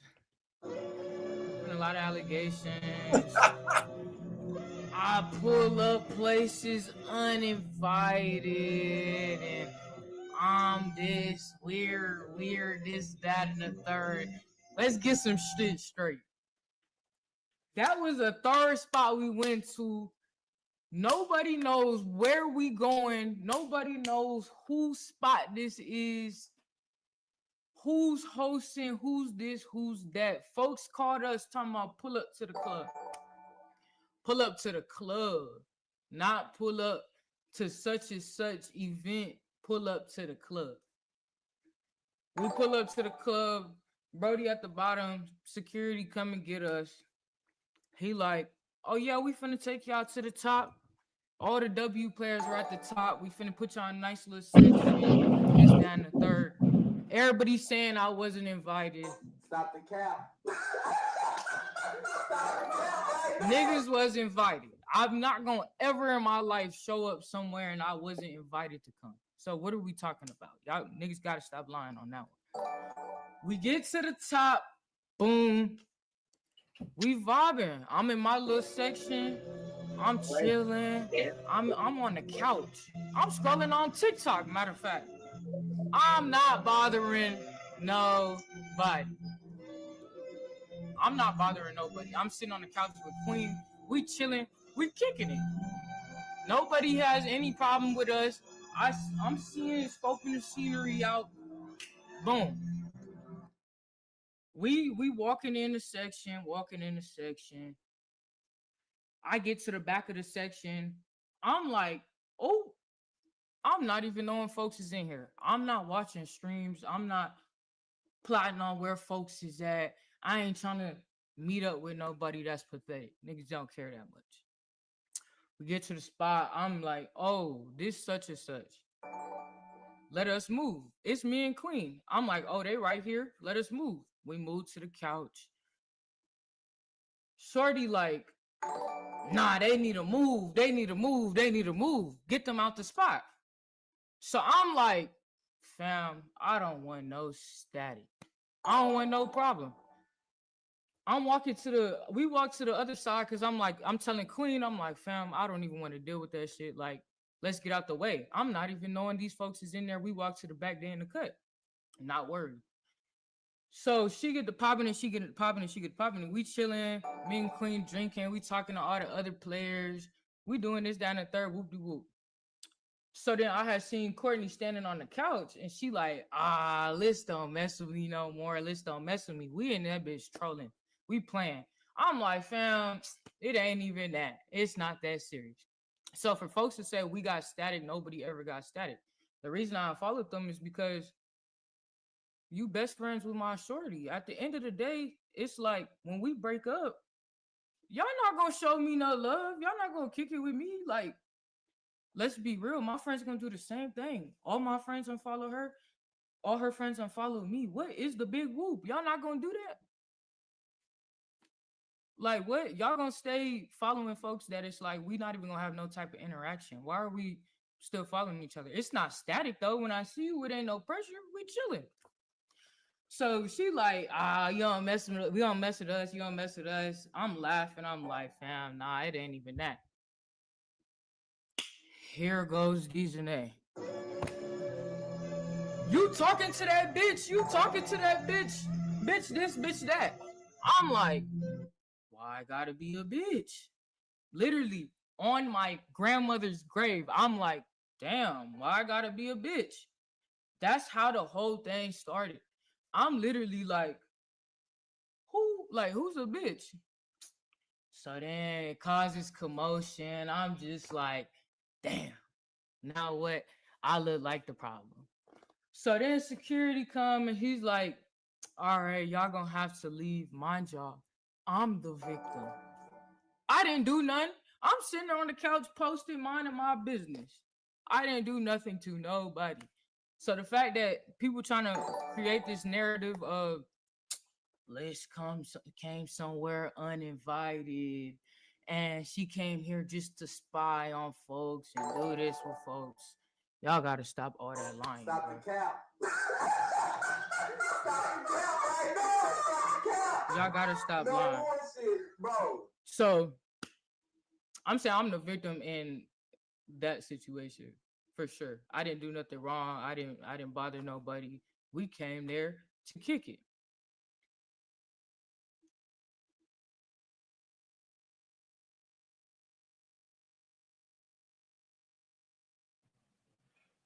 That's hilarious, y'all. That is hilarious. Hold on a second, y'all. Give me 1 second. I'm gonna put y'all back on to. Hold on. Yep. How are you? Nikki Marzan in the house. How are you?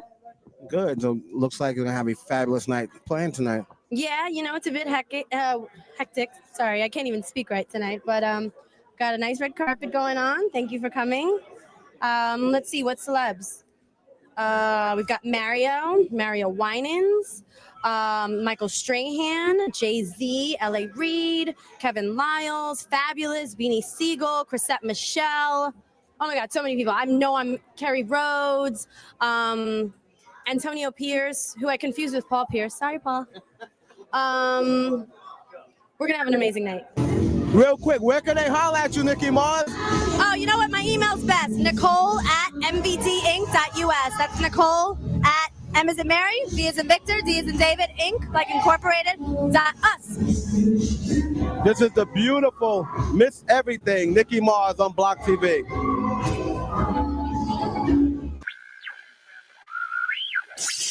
Your boy Heaven here, Block TV. We know who this is. She's going here. This is Melissa Ford. How are you tonight? I'm doing good. How y'all doing? Melissa, you're playing a medical examiner in a movie coming up. Tell everybody about that. Well, you know, it's really interesting that that's what I was going to school for, was I wanted to be a forensic psychologist. So I wanted to study serial killers and high-profile sex offenders, all kinds of crazy stuff. So it kind of fit with what I already, had gone to school with. I was so excited about it. And I got to work with my idol, Dr. Michael Baden, who is the former chief medical examiner of New York City. So I was working with my idol. It was a great experience. A lot of up-and-coming models, video models, everything. They all look up to you. T-Dot in the house, by the way. They all look up to you. Give them, look out there to all of wannabe Melissa Fords and wannabe models and aspiring actors. Give them a little word.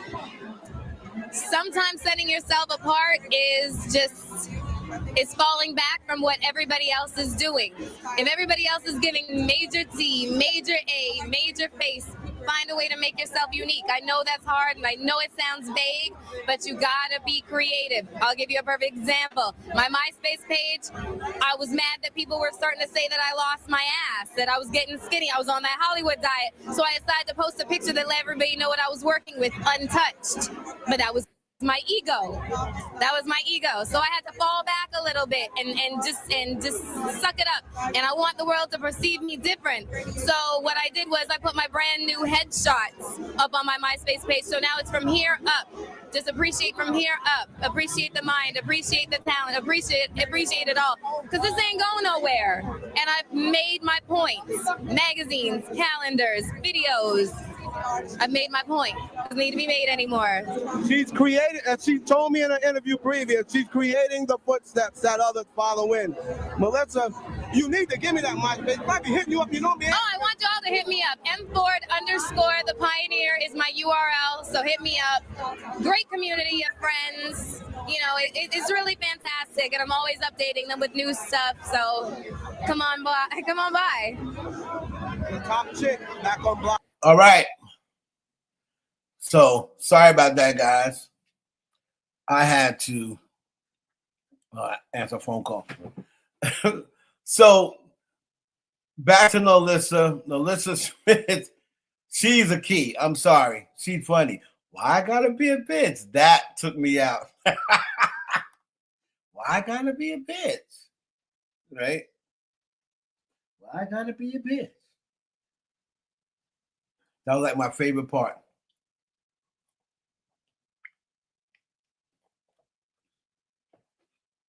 All right. What's next on the docket? Tyla. Tyla, what's going on? Tyla? What's happening with Tyla? You know, Tyla is now saying that's not what she was saying. She's saying that she is black. Tyla's saying that's not what she meant. She is black, right? But so far, this new album with Tyla,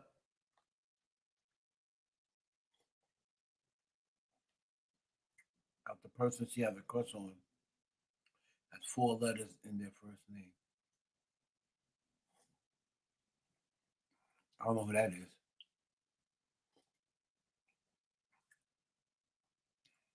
So Tyla claims someone keeps hacking her ex account. Whoever keeps hacking my account, keep it at this point. Her claims come as the latest album struggles to generate the level of attention many expected. This could be an excuse to leave X now. Thoughts? I guess she was on Kai Cenat's stream again.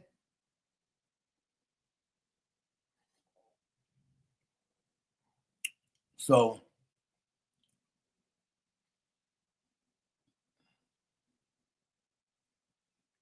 this girl is smoking hot. Good God. Yeah, she's smoking hot. I didn't think she was that hot before.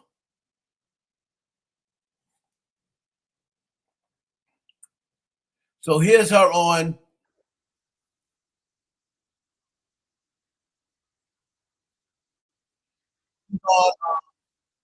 Hold on.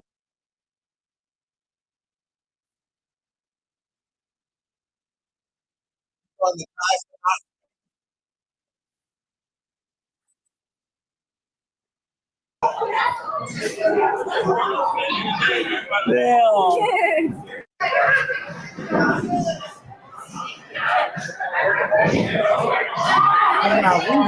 W edit. W edit. Recently,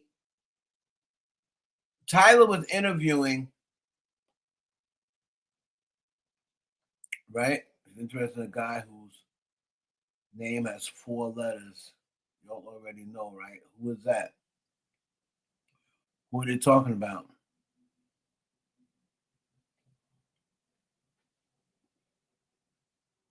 Okay.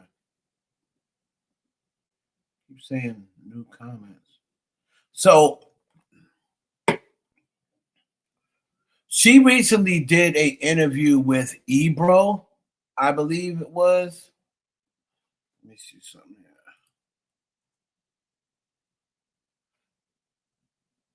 Where she says that before she was misunderstood, right? And she said, yes, colored is her culture,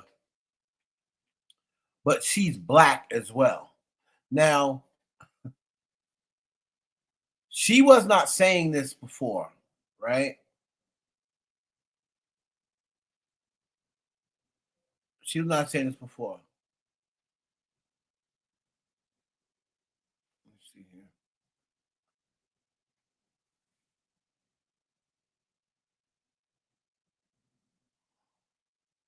Before she was saying, you know, she is colored, like that's what they say in her heritage or in her country or whatever, that she's colored.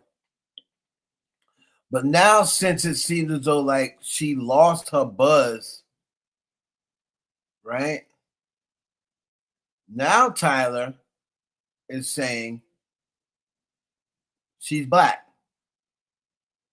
Now this has been getting a lot of traction all day long, right?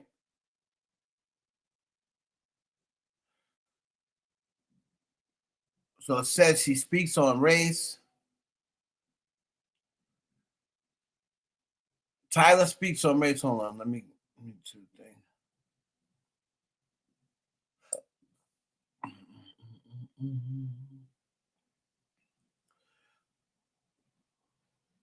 So let's see what this thing says here.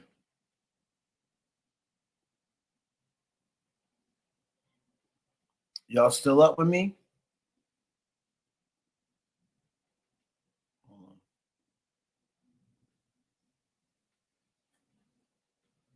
So this is what she says now. So the Breakfast Club interview did some damage. Well, Water Girl is back and explaining what she meant. To be honest, what she identifies as never bothered me. What bothered me is how she left her South African fans speak on Black Americans and Nigerians. It was disgusting.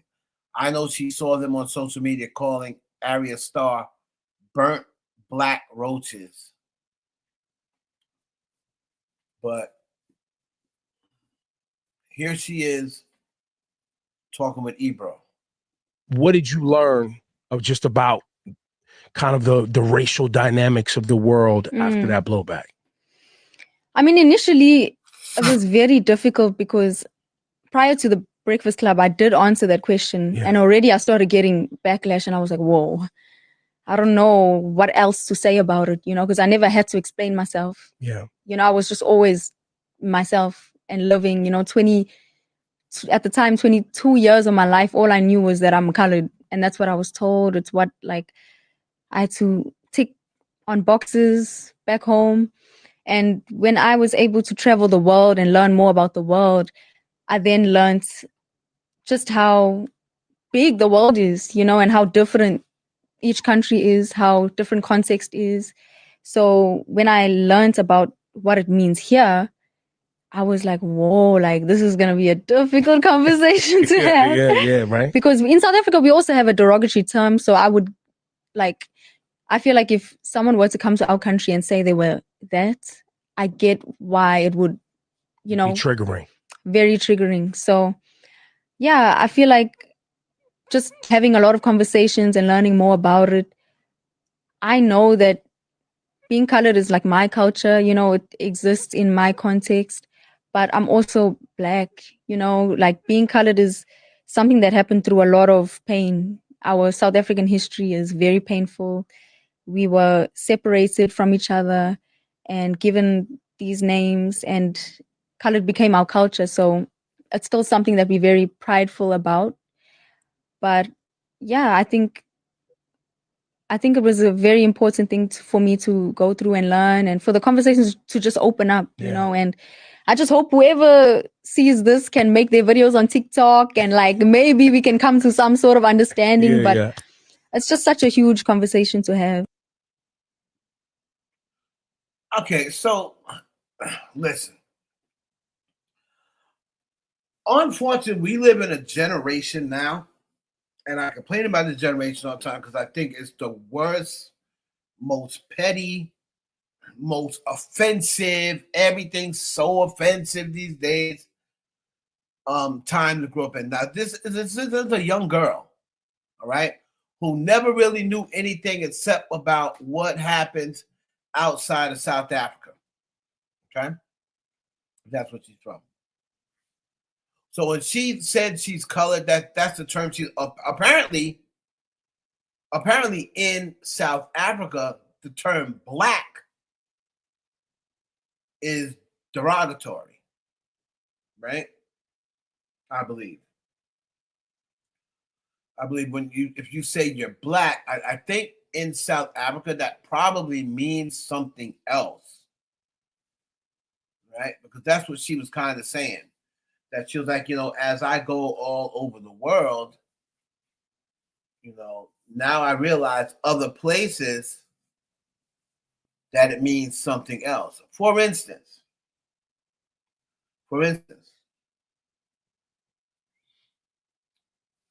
I did not know that in certain areas, the word Eskimo is derogatory.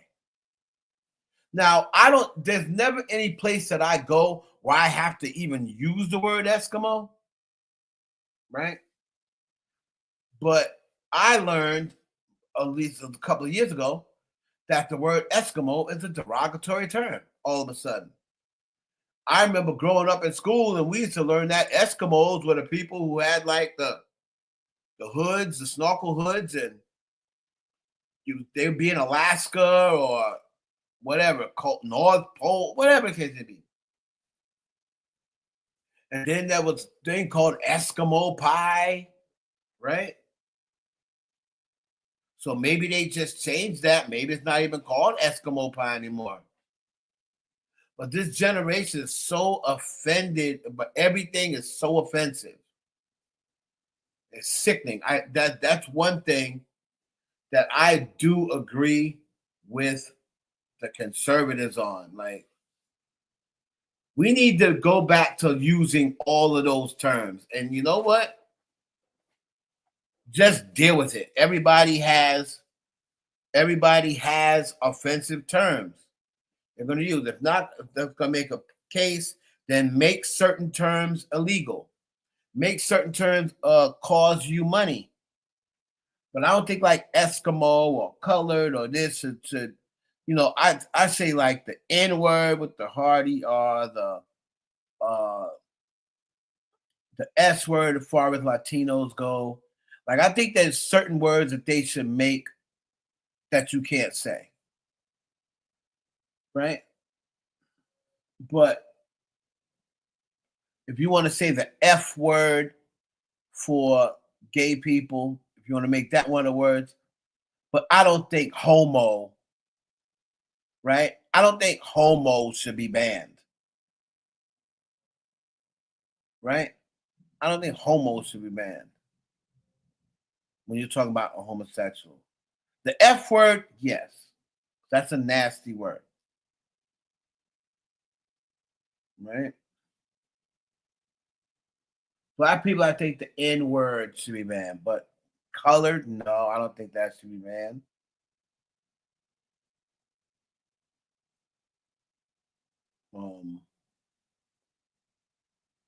I don't think spook should be banned. You want to call somebody a spook? I think you should be able to call someone a spook if you want. Right?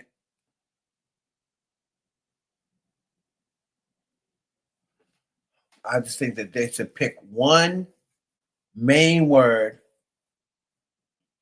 and make those, if you want to make those words, hey, if you get caught saying this, and they report you to the police or whatever, you can get sued or you can get whatever. I bet you people stop saying it then, especially if you get a ticket. Oh, he said the N word, and we got him on tape and give him a ticket. You know what I mean?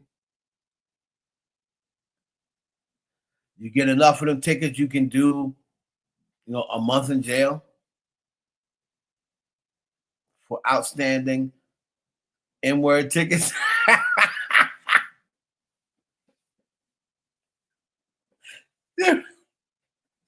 You're under arrest for outstanding tickets.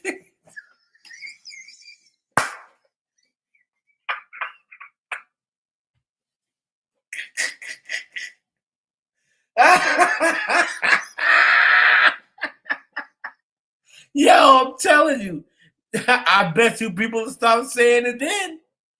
I bet you people will stop saying that word. Yo, I gotta pay my nigga tickets. Yo, man, I gotta pay. Yo, I got 3 outstanding tickets. If I get one more, I'm going to jail.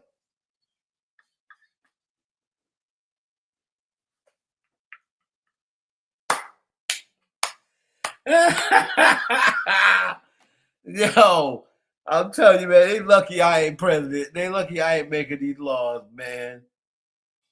I be getting everybody. I be getting everybody. Shoot. I be getting everybody, man. Word. Y'all still hear me? Am I like?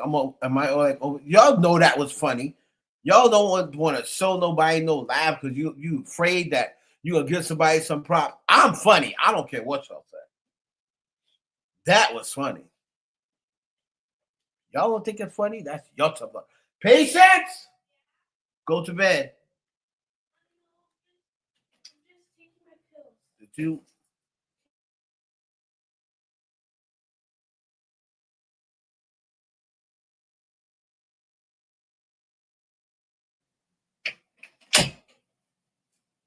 Y'all still here? Like y'all been so quiet. Like I look back, it is now 12:06 since 11:06. I've seen 5 people say yes. Desi said no, we can hear you at 11:21. Jess said it's Keisha Cole going to Midnight Cry at 11:23.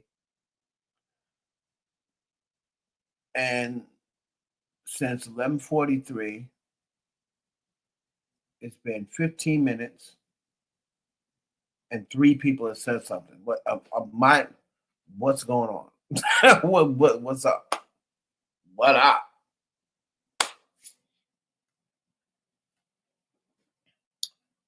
People should be holding a conversation in the chat room. Chat room should be flying. So I don't know what's up with the whole Tyla situation. It really doesn't bother me. Her colored thing. It just never bothered me. She really can be. You know what I mean? She really. What do you think about the Nolan Wells case? I'm gonna be honest with you. After about a week, and we listen. We all know what happened to this dude. We all know what happened to him.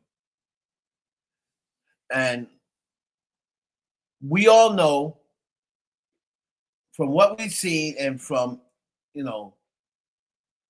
just using common sense that kid was unalived. Right? We all know that. I can't get into the whole wow, exactly it happened and all of this, going back, oh, this person said this. Oh, now they said that. Listen, when you come back when they figure it does not take them this long to figure it out. They know exactly what happened to the kid. Everything is telling that. Everything from what they're saying, they know that there was some sort of fight, argument, whatever. They probably, deaded the kid at that residence, wherever they got to the fight, and then took him back to that beach. So I'm gonna be honest with you, Jess. Like after the report that I heard one of his friends say he actually made it to the house, to the party, and then there was a fight at the party. And then people started putting together that they drove him back to the beach. They uncovered the truth. Hey, so Michaela, how long you been here? You been sitting here and not saying nothing? Well, I'm used to that from you. I'm used to no response. But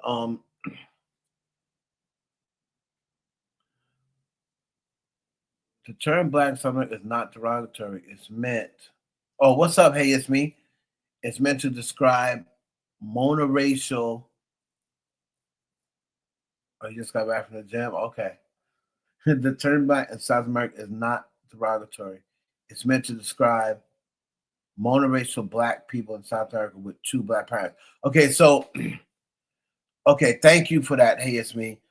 But I could have sworn that's what she said. She was like, "Oh, I know it's derogatory or something like that." But I don't think we should hold that against her. If if they don't talk like that in South Africa, maybe she don't have 2 black parents. Who knows? Right? But I don't hold that against her. So that's why they sealed it. They uncovered the truth. Okay, right. So now they sealed it. Now what? You see what I'm saying? Michaela, it just frustrates me. Because it's like, how long it's going to take you? It's the same thing with that, with what's her name? Robinson, Shakella Robinson. Yeah, come on, man. Like, y'all know that them kids killed that girl in Mexico. You know that they killed that girl in Mexico. Yes. And but now they want to go through all of this. I mean, come on, they was on video beating the stuffing out of the girl. She probably got her neck broke by these girls body slamming her or whatever the heck that they did to her. But still in all, they want us to believe that, oh no, she just died of alcohol poisoning. Like, no, they were beating on her and probably hit her the wrong way. The word color is seen as derogatory in America, but overall, Tyler didn't do anything wrong. But why? Colored. Like, I didn't even really,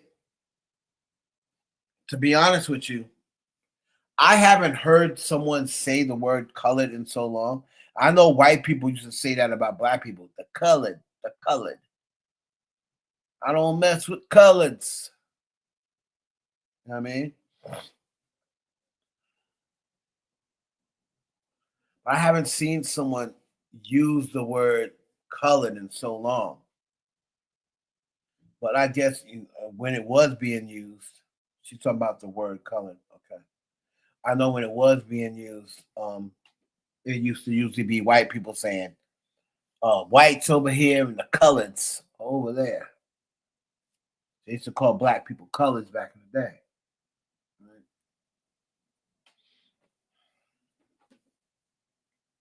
But yeah, I don't really have no issue with Tyler and her the word colored. Like, she's not from here. Like, people gotta give us some slack, but a lot of people don't want to give us some slack.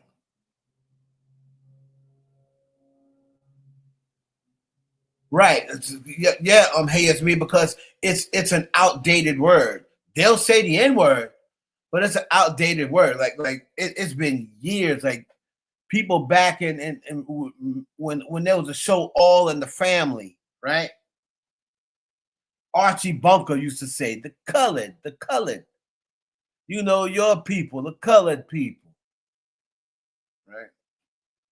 So they used to say colored back in the day, like when during segregation, something like that. They would use that word.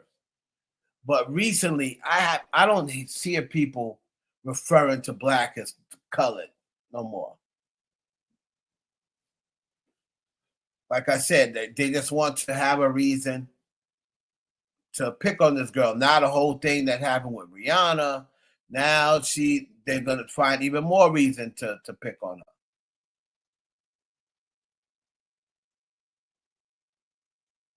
Right? So we're gonna see. I don't know whether her album's getting ready to come out. Was the album's already out? When does Tyler new album come out? Because I know that single isn't really doing anything. Oh, it already came out. APOC came out July 24th. So it already came out. Oh, it's out already. Yeah, people were saying you're missing out. I'm gonna listen to it even though people would say, "Oh, it's not doing well" or whatever, it's not really picking up. But I'm gonna definitely listen to it. I listened to her first album, so I'm gonna definitely listen to this album. Now, I want to see, did she change? Like, are they trying to now make her more pop? Or does this first album sound, I mean, does the second album sound similar to the first? Or are they now trying to make her more pop, try to fill that Rihanna role because Rihanna don't seem like she's going to be making music no time soon.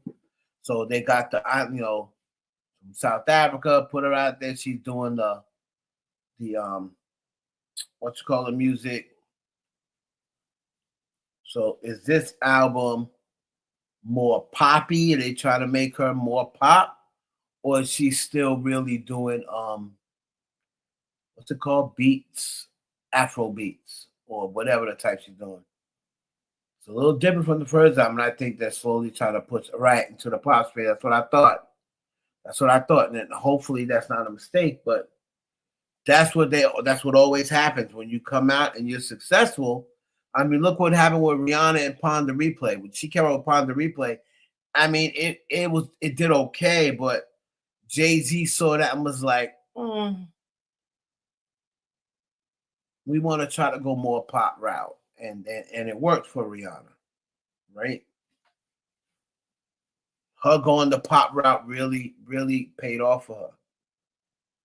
So hopefully Tyla, hopefully does the same thing for her. She is, oh man. I'm be honest with you. A-pop has Afro tech, Afro house, and piano, pop, R&B.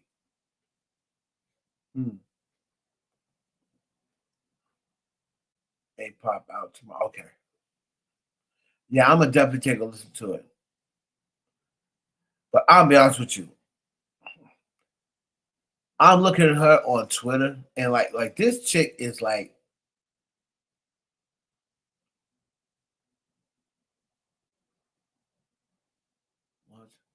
she's like drop dead. But like this chick is fine. Like, why is she asking? See, but this is what I don't like. I don't like the whole like flirting with these streamers. You know what I'm saying? It's like,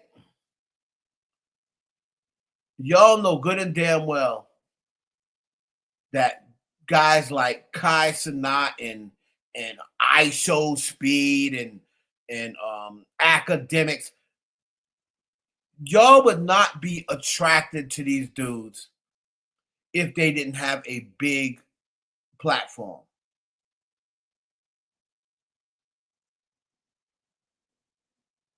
She was on Kai's stream. She's scamming on us. Oh my God. Yeah, she was on Kai's stream, right? And it's like, that's the one thing I hate that they do. Like, they go up there and you see how Daphne was with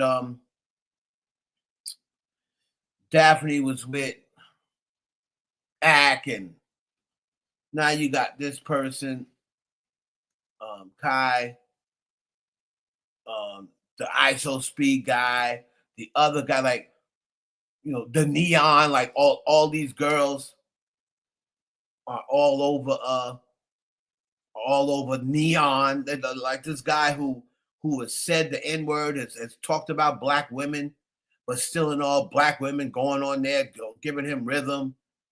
And then other women that so-called aren't racist, but then like Iggy Azalea. Like Iggy Azalea, you're supposed to be like above a streamer, but you're over there like acting like throwing your ass on the streamer and acting like you want to spend the night with it. I'm like, they're doing all this because these dudes have a big platform.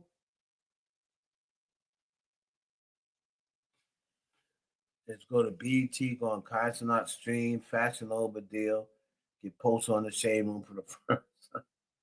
And BT ain't even really a part of it no more. They didn't really go to BET no more.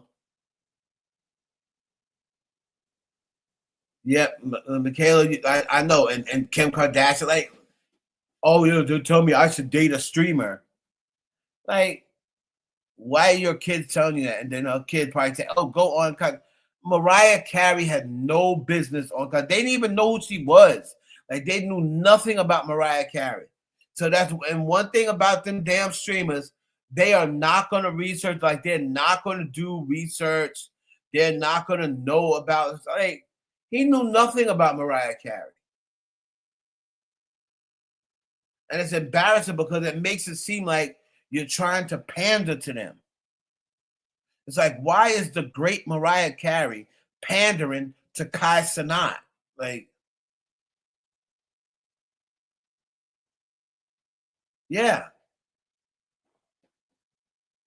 It's so dumb. Like, it's so dumb. Like, why, if these streamers don't know anything about you, like, you're going over there, you're not gonna get the younger people aren't going to be into. So it really doesn't even really pay off, because when you leave off of there, younger people are not going to be more into you. Like when Mariah Carey came off of Kai Cenat, wasn't no young people going listening to her music because she was on Kai Cenat. They're not going to listen to it. If they wasn't listening to it before your Kai Cenat stream, they're not going to listen to it after. All they're going to do is make fun of you and talk about how, oh, you're trying to pander to the young crowd.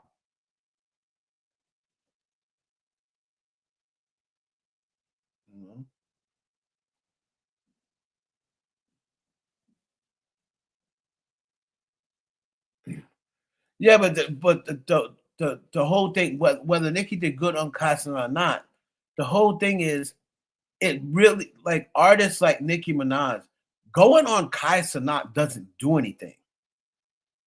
It doesn't do anything. Number one, most of the people that watch Kai Cenat know who she is anyway. That's the first thing. Most of them already know who she is, and she went on Kai Cenat, and it's not like the album went and blew up to like 300, 400,000. You know what I mean? The album pretty much stayed where it was going to do. I don't like when the older generation goes on these streams, these young people, especially if they don't know really anything about them. You know what I mean? Like, if you're going to go on, you know, a streamer, he should do some freaking research and come out with a good interview, like a crazy interview, instead of going on shit like Funny Marco. Like, when it makes it like Joe Button. That was an interview. That's an interview. The Joe Button show. That's an interview. These streamers, they like, oh, you get up, oh, you play the record, oh, you dance around, you just stay there. I mean, then all the guys, or all those young guys that's in there dancing, and like, you're like old enough to be a lot of their mothers. Like, why are you streaming with them? I hate when the older crowd, when the older are like I hated that Mariah Carey went there. I hate it. I'm sorry. I do not like, unless Jay is going to sit down with Memphis Bleak, his boy, or whatever. I'm glad the interviews I see. I'm like, if I do not show up on Kai Cenat, Jay, please don't show up on Kai Cenat. Don't show up on I Show Speed. Like, don't. Right? Because you go there and all they do is clown you, and when you leave, oh, you know, they don't listen to your music. They're pretty much talking about the older generation every single day. Like, they think that those streamers think that they're never going to get old. They don't think that one day they're gonna be Jay-Z's age. They don't think like that. I mean, so you, especially if you're already set and if you're already rich and you're already established and you're already certified, it's like Rakim. You don't see Rakim going on with young streamers. Rakim is already certified as one of the GOATs. Nothing's gonna change that. Nothing's gonna change that.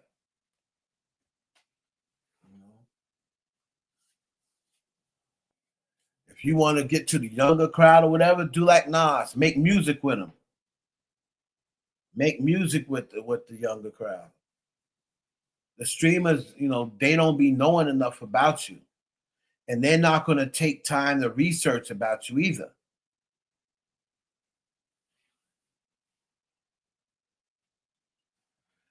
Yeah, because Drake still thinks he's young.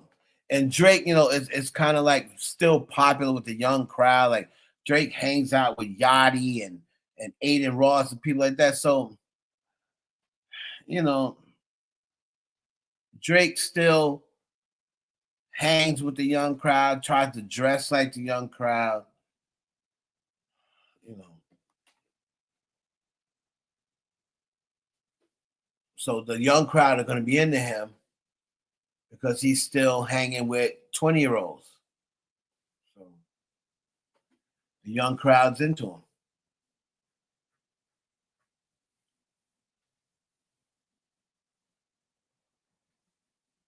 Yeah. I'm so glad Kamala Harris didn't go on there. Wouldn't have landed her. Exactly. When they tried to play her like she was thirsty for an interview. I'm glad. Whatever happened, I'm glad it didn't happen. Right? I'm glad it didn't happen.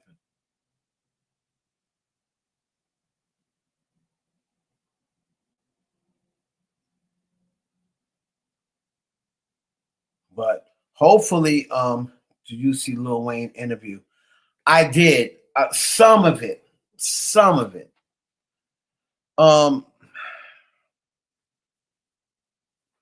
Wayne at this point, and I'm not really interested. I'm not really interested in anything at this point that Lil Wayne has to say. Now, if this was 10 years ago, maybe even 5 years ago, you know, right before the Carter 4, whatever the case came out, I might be interested in what Wayne said, but, you know, I'm not really interested now. I know people made a big deal over he said Jay-Z's the favorite rapper, but I mean, but duh. I don't know why people thought that, you know, and I don't know why these Nicki fans or Young Money or Drake fans are saying, "Oh, Lil Wayne is a piece of garbage," like he's saying Jay-Z. I told people Lil Wayne don't have beef with Jay-Z. It's impossible. It's hard to have beef with a nigga that bailed you out of a $14 million debt. It's just hard. I understand about the Super Bowl and all that, but Lil Wayne found it very hard to get mad at Jay-Z and say that, you know, Nicki and Drake them and say, "Oh, Jay-Z's got something against him." It's gonna be insane for Lil Wayne to say Jay-Z is working against me when he paid the niggas $14 million tax. He'd sound crazy. He would sound crazy. So that's the reason why he always said, "Oh, Hov is my favorite rapper. Oh, I look to Jay-Z, you know, for business. You know, whatever issues Nicki and Drake got with Jay-Z, Wayne is like, that's not really my fight. You know, with Nick, she got her issues with Hov and Drizzy, whatever issues he got with her. But that's not my fight. You know, I don't got no issues with Hov. Hov been there for me when other people have not. And that's another thing. If y'all didn't pay Lil Wayne's tax, you ain't got no reason to get mad.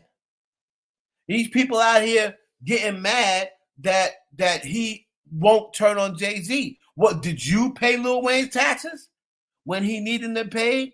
Did Drake and Nicki pay them together? I know they got it. Drake and Nicki together got $14 million. They had $14 million back then together.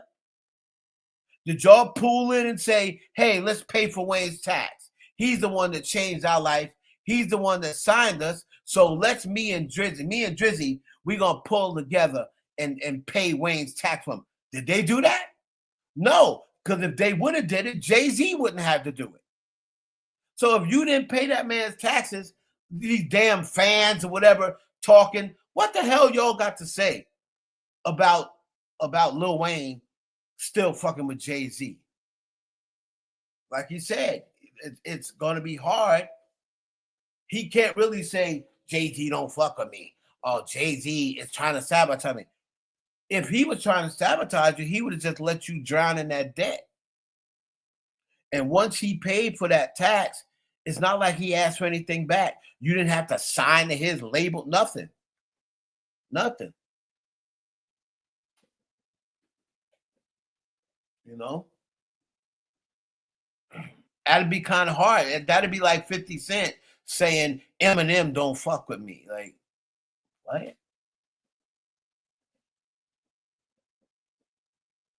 It's kind of hard. It's just like the thing with Meek. But what did Jay say? Me and Meek could never beef. I freed that nigga from a whole bed.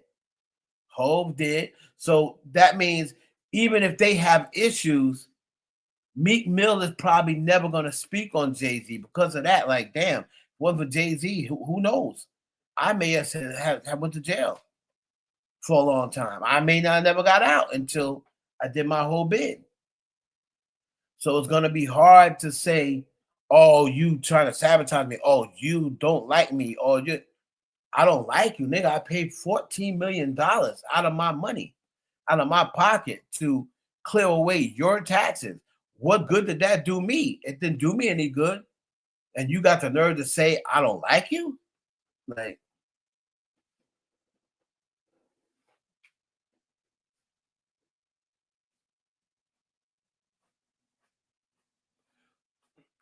no, what they may not care. But the fans with these parasocial relationships, Nicki should cut Wayne off. Like, why? Wait, Nicki should cut Wayne off. Nigga, they used to say that about Drake. They used to say about Drake, oh, Drake is never loyal. Because Drake did the video with Lotto. And Lotto was beefing with Nicki Minaj at the time. Oh, you leave it to Drake to never be loyal. He did a song with Lotto. And they tried that when he brought Cardi on the stage. Oh, he's not loyal to Nicki. That's the thing. Nicki's always loyal to him, which is a lie. But Nicki's always loyal to him. He's never been loyal to Nicki. He's never loyal to Nicki. He's always doing something to undermine her or to betray her. And she always holds him out. Cap. No, she didn't. No, she didn't. Drake held her down just as much as she held him down. All that stuff about Nicki's always been is cap.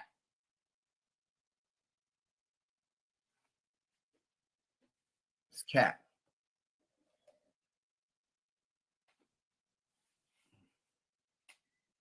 They've been there for each other multiple times. Right? Multiple times. And then there's been multiple times when they've not been there for each other.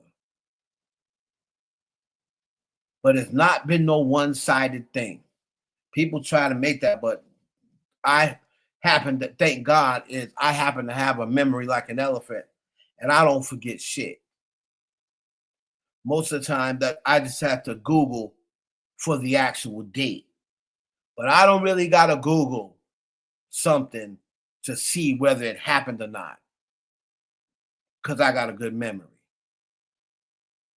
The only thing I really use Google for are the actual date. Like, oh, I know it happened in 2013, but I'll use Google to make sure I get the exact date.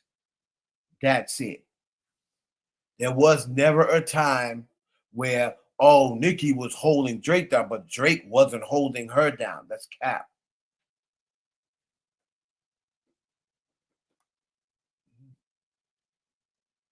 They both held each other down, and they both did shit to each other that wasn't too flattering to the other person. Right? I'd be saying they've pretty much been balanced.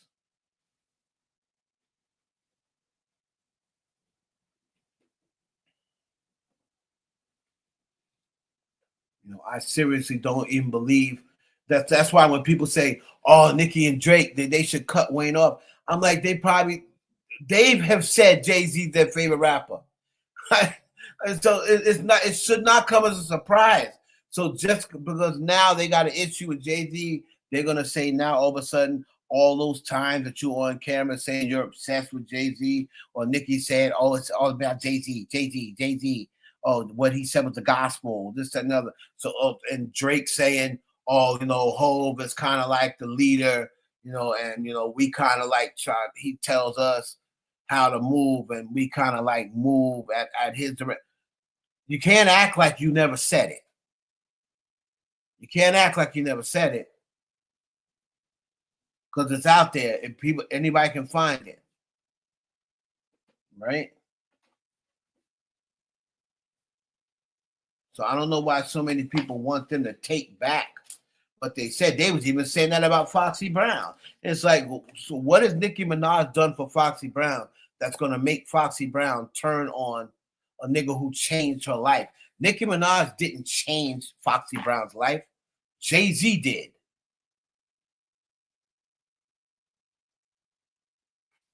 And then when Foxy went down with her hearing issue, who you think was fitting all the medical bills? Sean Carter.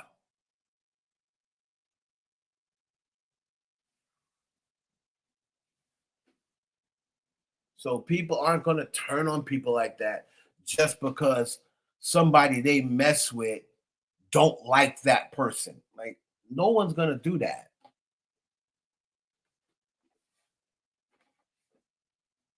That's why I didn't appreciate when at first she didn't, and I was happy. I gave Nicki mad props. I said, no matter what nobody says, now she did it with Chris Brown, which I gave her props. Like, no matter what nobody said, she never really got off of Chris Brown. She's always worked with him, even when people were saying, "Why are you working with him?" She still worked with Chris Brown, no problem. I gave her props for still working with 6ix9ine, even though people were telling her you shouldn't work with 6ix9ine, even though her husband didn't like 6ix9ine. Until 6ix9ine made that comment, she was still rocking with 6ix9ine. But I'm sorry. I had an issue. At first, she didn't do it, and I was happy. But when she unfollowed Diddy and started making those little comments about, oh, yeah, that's the party, whatever, I had a problem with that. Because why would you turn on Diddy? Diddy's never done nothing to you. Why would you turn on him just because everybody else was saying, oh, you need to distance yourself from Diddy? Diddy didn't never have her in a freak off. So why should she turn on Diddy? What was her reason for turning on Diddy? Because everybody with all her fans, stupid ass fans, was saying, oh, can you distance yourself from Diddy? Oh, can you unfollow? She was following Diddy all the way through the trial. She was still following him. She was still following him. Until her fans kept saying, oh, you should distance yourself from Diddy. Oh, can you unfollow Diddy? Oh, can you unfollow Diddy? Just like, what's her reason for unfollowing Diddy? Isn't Diddy, wasn't she just thanking Diddy and saying, I love you to Diddy on after Papa Bear's first birthday that he helped sponsor? He helped sponsor Papa Bear's first birthday party. He's doing shit like that for your son. Why would you unfollow him? because he had an issue with somebody else, not you. I can see if he was beating you up. I can see if he was beating you up on the what you call it.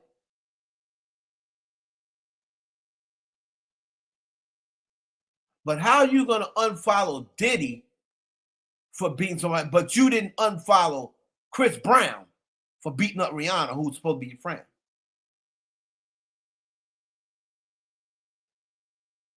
I thought that was whack. The same way how I criticized Jay for saying, "Oh, yeah, I've known him for 30 years, but we're not really friends." No, you can say you're not best friends because obviously they're not best friends because they've never been on a vacation together. You've never seen him at Jay's house. You've never seen them out chilling. The only time you've ever seen Jay-Z and Diddy was at an event. But don't tell me he's not a friend of yours. You could have simply said, "Hey, yeah, he's a friend of mine, but I don't know him, outside of the music business. I don't know what happened in his personal house, just like he don't know what's going on in my personal house. But yeah, he's a friend of mine, and I hope, all these things that they're saying about him, I hope it's not true." That's it. I don't understand why people just can't take that route. Why they have to go and say, "Oh, no, I never knew," acting like Peter the Apostle. I never knew the man. Like, you can't say you don't really know him because y'all been knowing each other since like 95, 96. So how could you say you don't really know him like that? Like, I thought that was whack.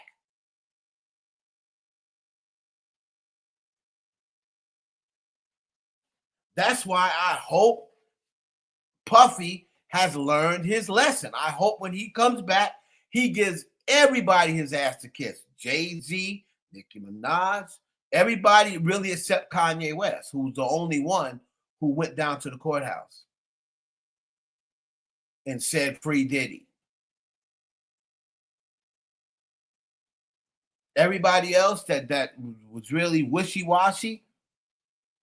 If I'm Diddy, if he comes back and still fucks with those people, he's stupid.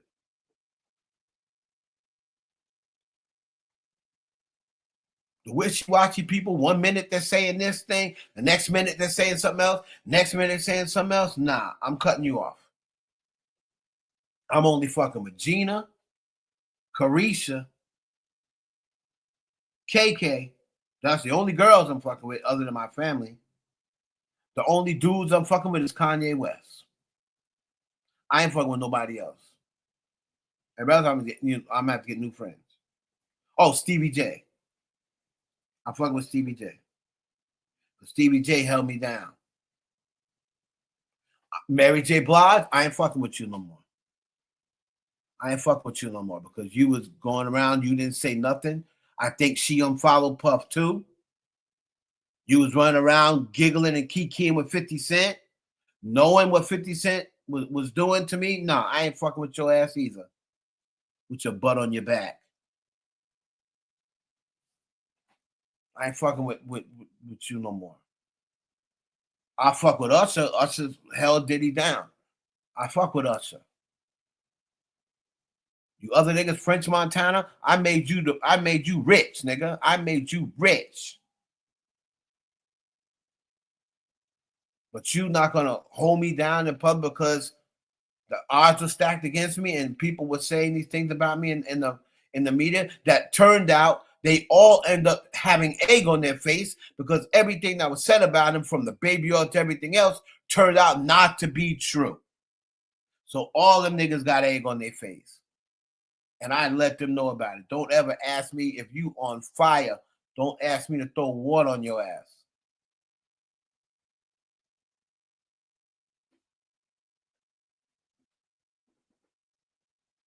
I thought that was whack. I thought that was whack. And I thought it was whack the way black people turned on him. I thought it was whack. You cancel Diddy and take Diddy out of hip hop, you got to take a lot of shit. So if you remove Diddy from hip hop and try to act like he never had to, that means you got to take out Big, you got to take out Mary J. Blige, you got to take out Mace, you got to take out all them niggas. Because all of them niggas blew up because of Puffy. Jodeci.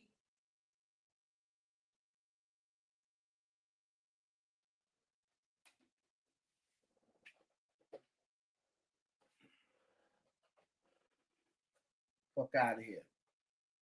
That nigga's done more for the culture of hip hop than a lot of these niggas.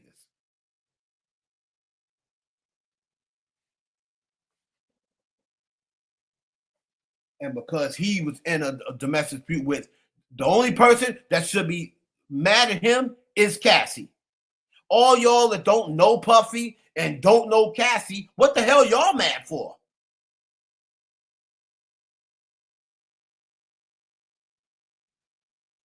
They was in a relationship. That was their business. So anybody else, all the other celebrities, oh, because he was beating on Cassie, I'm gonna come up. You don't fucking know Cassie.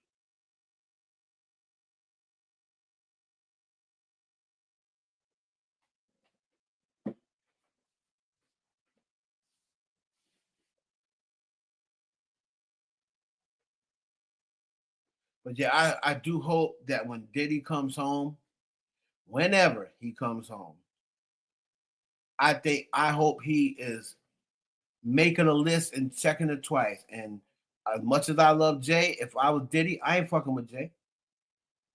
Because you didn't have to say shit. You didn't have to say nothing. Right? The only way, right? The only way that I would forgive Jay-Z if I'm Diddy is if they had a conversation.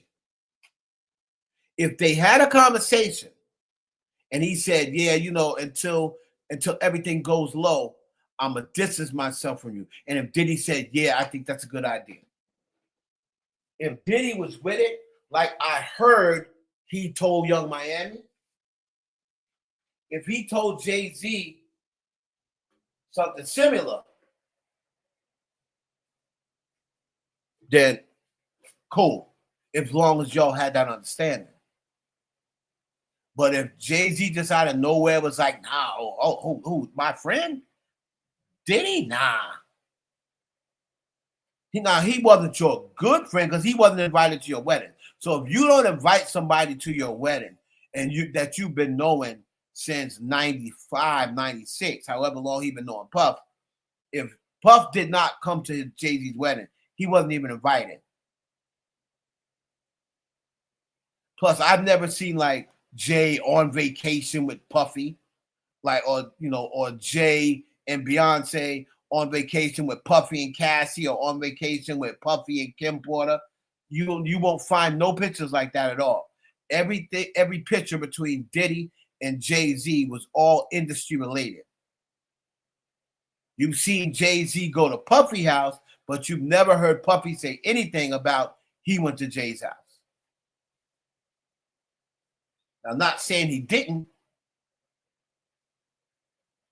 You know, if ASAP Ferg went to Jay's house, I would hope that Diddy has been to their house. But they've never taken no vacation together. You never see them out, you know, at a dinner or on a family picnic or nothing like that. And if you didn't go to his wedding, and you wasn't even invited to his wedding, that's the whole thing. You wasn't invited to the wedding. That means that's not a good friend of yours.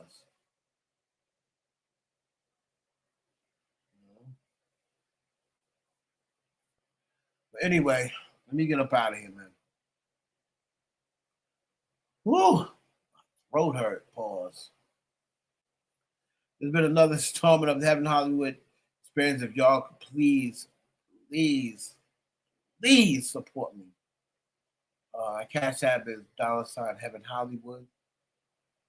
Cash App is $ Heaven Hollywood. The Cash App is $ Heaven Hollywood. $3, $4, $5. Just go support your boy, man. These YouTube streets is hard out here.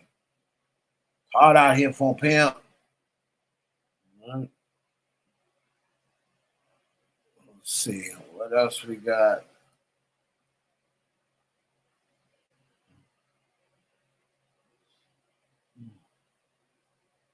It's hot, y'all.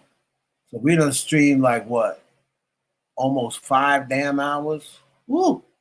Child.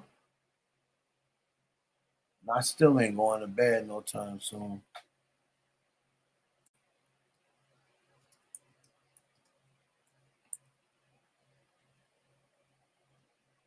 Right.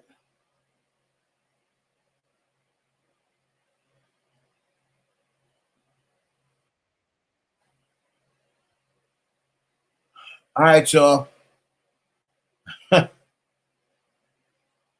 Thank y'all for joining me. You know what I'm saying? Keep your supporters close and your haters closer. No matter what people say about you, they just mad. Don't worry about them. They just mad. They just mad because you styling on them. They mad because I'm styling on them.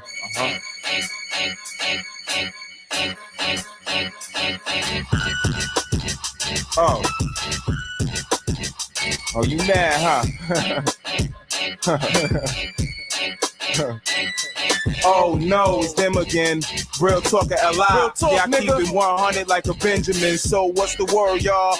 Chicks dialing your number is the only time you listen for a bird call. I'm the truth, they pretend. So I stay crisp like money out the ATM. Nigga, it's my time, right? So I put green diamonds in my ear cause I'm always in the limelight. You might as well roll with me cause I can upgrade you. But it's nothing like Hov and B. Main reason why I used to watch. I'm slowing niggas sales down. Something like Michael Watts. Catch me any day, fly. I'm ballin', nigga. I might make the cover of the next NBA Live. They like, Nicky, yo, you styling now. And you click like Dipset. I keep a 40 cal around. I know you hate the way the money keeps piling on. See the outfits, spent a couple thousand. No, you don't like that, nigga. You see the 40 cal is on. They mad cause I'm styling on them. Hempstead, my niggas, we wildin' on them. Wildin' on these niggas. Shout out to Hempstead, man.